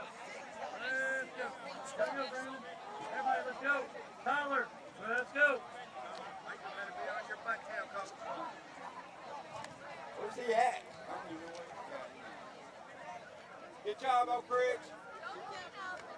Welcome back here to field level here at South-Doyle High School. Man, you've been waiting to hear from Coach Scott Cummings. Your first win as the Oak Ridge football head coach. First thoughts, what does it feel like to get that W? Man, I know this. Winning is always better than losing, you know. I'm really looking forward to, on one hand, and not looking forward to watching the film. You know, obviously we did a lot of good, but sifting through what was our penalties, you know, and what was a little on the nitpicky side, to say the least, is going to be a challenge. But one thing I know for sure, we're going to take accountability for ours. And we've got to be more disciplined. That is number one. That is absolutely number one. If we want to get to where we think we can be, we have got to be more disciplined as a whole. And I want to ask you about something. You've addressed the penalties. This time from the start of the game to when they kicked off after the lightning delay was right about 2 hours and 5 minutes. As a veteran coach, now this is your first group with first year with Oak Ridge, but thankfully you've had a lot of years as a head coach experience. What goes into managing that? Because I think a lot of people at home are wondering, how do you keep them high enough emotionally but low enough to where they're not intense and on edge for 2 hours? Oh, yeah. Talk about that process. Well, when you first go in from a lightning delay, you really don't know how long it's going to be, because there may be, that's 30 minutes, then another one has 30 minutes or whatever. So, when you first go in, you kind of really do want the kids to just kind of relax a minute, kind of process a little bit, get off their feet. But after it kind of went on and on, we kind of let them mill around a little bit and stay loose. And then when we got the word that we were definitely going out at 8:54, then we got everybody back inside and got everybody set down and really tried to get everybody to focus back up, have another little pep talk, talk about mistakes we already made, and those types of things, and try to approach it just like we were going out for the opening kickoff. And I want to talk about a couple individuals now. Elijah on the defensive end, and then Peyton on the offensive end. I think Peyton leaned into that running game at first before he got sort of things slowed down. He talked about things slowed down for him. But those two on opposite ends, defensive and offense, their performances, what did you think about those tonight? I thought they did well. I think obviously Elijah Rogers, man, he's a football player. He's got to take care of himself so he doesn't cramp. But Elijah's a football player, and him having 3 interceptions tonight speaks volumes, about his athleticism, and he's just a great player. And then on the offensive side, I thought Peyton did a good job for the most part of managing for our very first game out. There had been kind of some issues until this game on kind of us just procedurally managing the offense. But I thought he really took care of those in the last week or so, and really started now getting in a rhythm and flowing. So it was good to see that translate actually to the game field. I think, the first half or the first quarter, it seems like it was a half, right? But the first quarter, they really never stopped us. It was us stopping ourselves or whoever stopping us. I'm so just frustrated, right? With all the flags. I mean, it's truly amazing. Like, it really is. But we'll evaluate the film. Obviously we got to feed Jarvis Dozier, Jai Hunley, Almonte Rembert. Not knowing exactly what's going to happen with Brandon now for next week. Can you go into that a little bit? Because up there we didn't really see what happened. Well, he got his helmet ripped off. He had already got one unsportsmanlike, which pretty nitpicky, to be honest with you. And then he got his helmet ripped off on the fake 2-point, extra point, 2-point conversion, which I didn't call actually. But anyway, so he was blocking on that, got his helmet ripped off. And when he did, obviously he took exception to it. And I never saw him bark at the officials. None of the kids did. But they said he did, and got his second one, which is an automatic. He's kicked out automatically. I don't know what that means for next week yet. We'll see. Okay, last question. Your first win, hopefully of many, in a long career here at Oak Ridge. What did that feel like? I know it's not a home game. That'll have its own set of emotions, but putting on the Cardinal and Gray for the first time, finally getting that win after months and months of thinking about it, I'm sure. What did that feel like? Absolutely, yeah.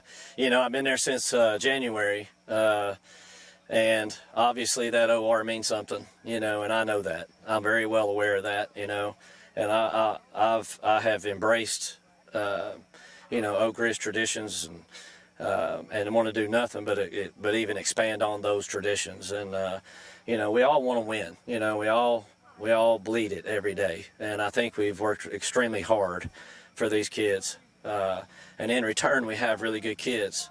We made a lot of, we got to clean stuff up, but we got good kids. Oak Ridge helps raise a good kid.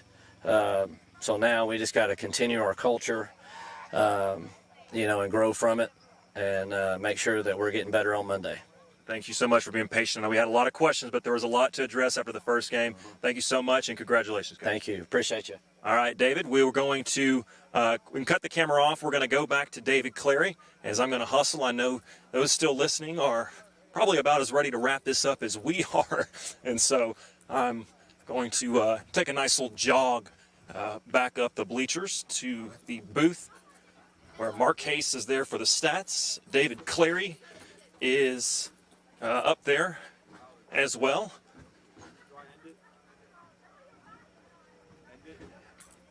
Not yet. No, not quite yet. We're hurrying. David Clary, I'm jogging up the steps and talking at the same time. It's one of the more athletic feats I've ever done in my life. Let's go to Mark Case. Thank you.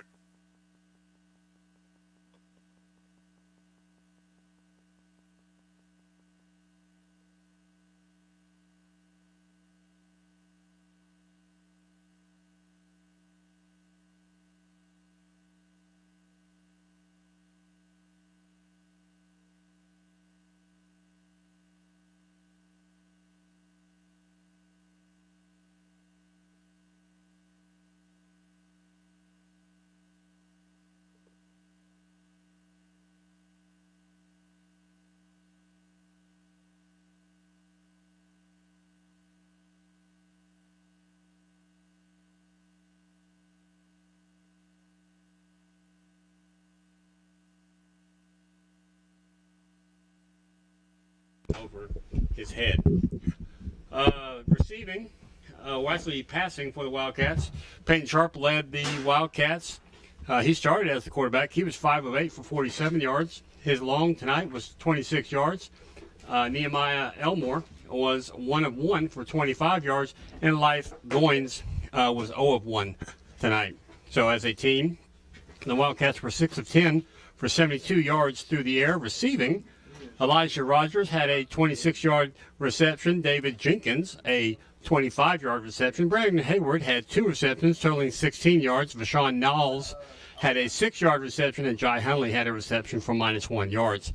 So as a team, the Wildcats had 142 yards on the ground on 30 carries. They had 72 yards through the air on 6 receptions for a total offense tonight of 214 yards. Wildcats accumulated 7 first downs in the ballgame. Big story, the penalties. Oak Ridge had 20 penalties for 185 yards. Now looking at South-Doyle, they were led on the ground by Aiden Brooks. He had 19 yards on 4 carries. Nolan Brang, 2 carries for 8 yards. Daosha Claybo had 2 yards on 1 carry. Demoria McKenzie had 5 carries, netting 0 yards. John Owens, 4 carries, netting -4 yards. Maddox Cup, quarterback for South-Doyle, had 3 carries, netting -5 yards, and Avery Westfield 1 carry for -6 yards. So as a team, the South-Doyle Cherokees, they carried the ball 20 times, totaling 14 yards on the ground. Through the air, they were more successful. They were 10 of 20 for 182 yards. Breaking it down, Nolan Brang was 7 of 9 for 141 yards with no interception. His long was a 61-yard touchdown pass. Actually, no, it was not a touchdown pass. They got him before he got in the end zone. Maddox Cup also quarterbacked some for the Cherokees. He was 3 of 11. He had 4 interceptions, a total of 41 yards for him passing. Receiving for the Cherokees, they were led by T.J. Tipton. He had 2 receptions for 86 yards. Markel Patterson, he had a 61-yard reception. To John Owens, 2 receptions for 20 yards. Demoria McKenzie, a 17-yard reception. Alamarian Greer, he had a 4-yard reception. Also receiving for the Cherokees, let's see, Jamison Trout had a reception for -1 yards. Rolando Phillips had a reception for -2 yards, and then Aiden Brooks had a reception for -3. So as I said, rushing, Oak Ridge held South-Doyle to only 14 yards on the ground on 20 carries, 182 yards through the air on 10 receptions for a total offense tonight for South-Doyle of 196 yards. South-Doyle accumulated 4 first downs. At least half of those were penalties by Oak Ridge. They were penalized South-Doyle, that is, they had 10 penalties for 78 yards. So looking at the team side by side, rushing yards, Oak Ridge 142, South-Doyle 14. Receiving yards, Oak Ridge had 72, South-Doyle 182. Total offense, pretty even. Oak Ridge 214, South-Doyle 196. First downs, Oak Ridge 7, South-Doyle 4. Penalties, Oak Ridge 20 for 185, South-Doyle 10 for 78. David? Thanks a lot, Mark. Appreciate your time today. We're going to close it out here. Brian, thank you a lot for our long night here at the studio. Alex Myers, Mike Sheehan, Drew Thomas, Josh Frazier, Alex Waraxa, Shauna Haste. Until next week when the Wildcats take on the Bearden Bulldogs, this is David Clary saying so long, everybody.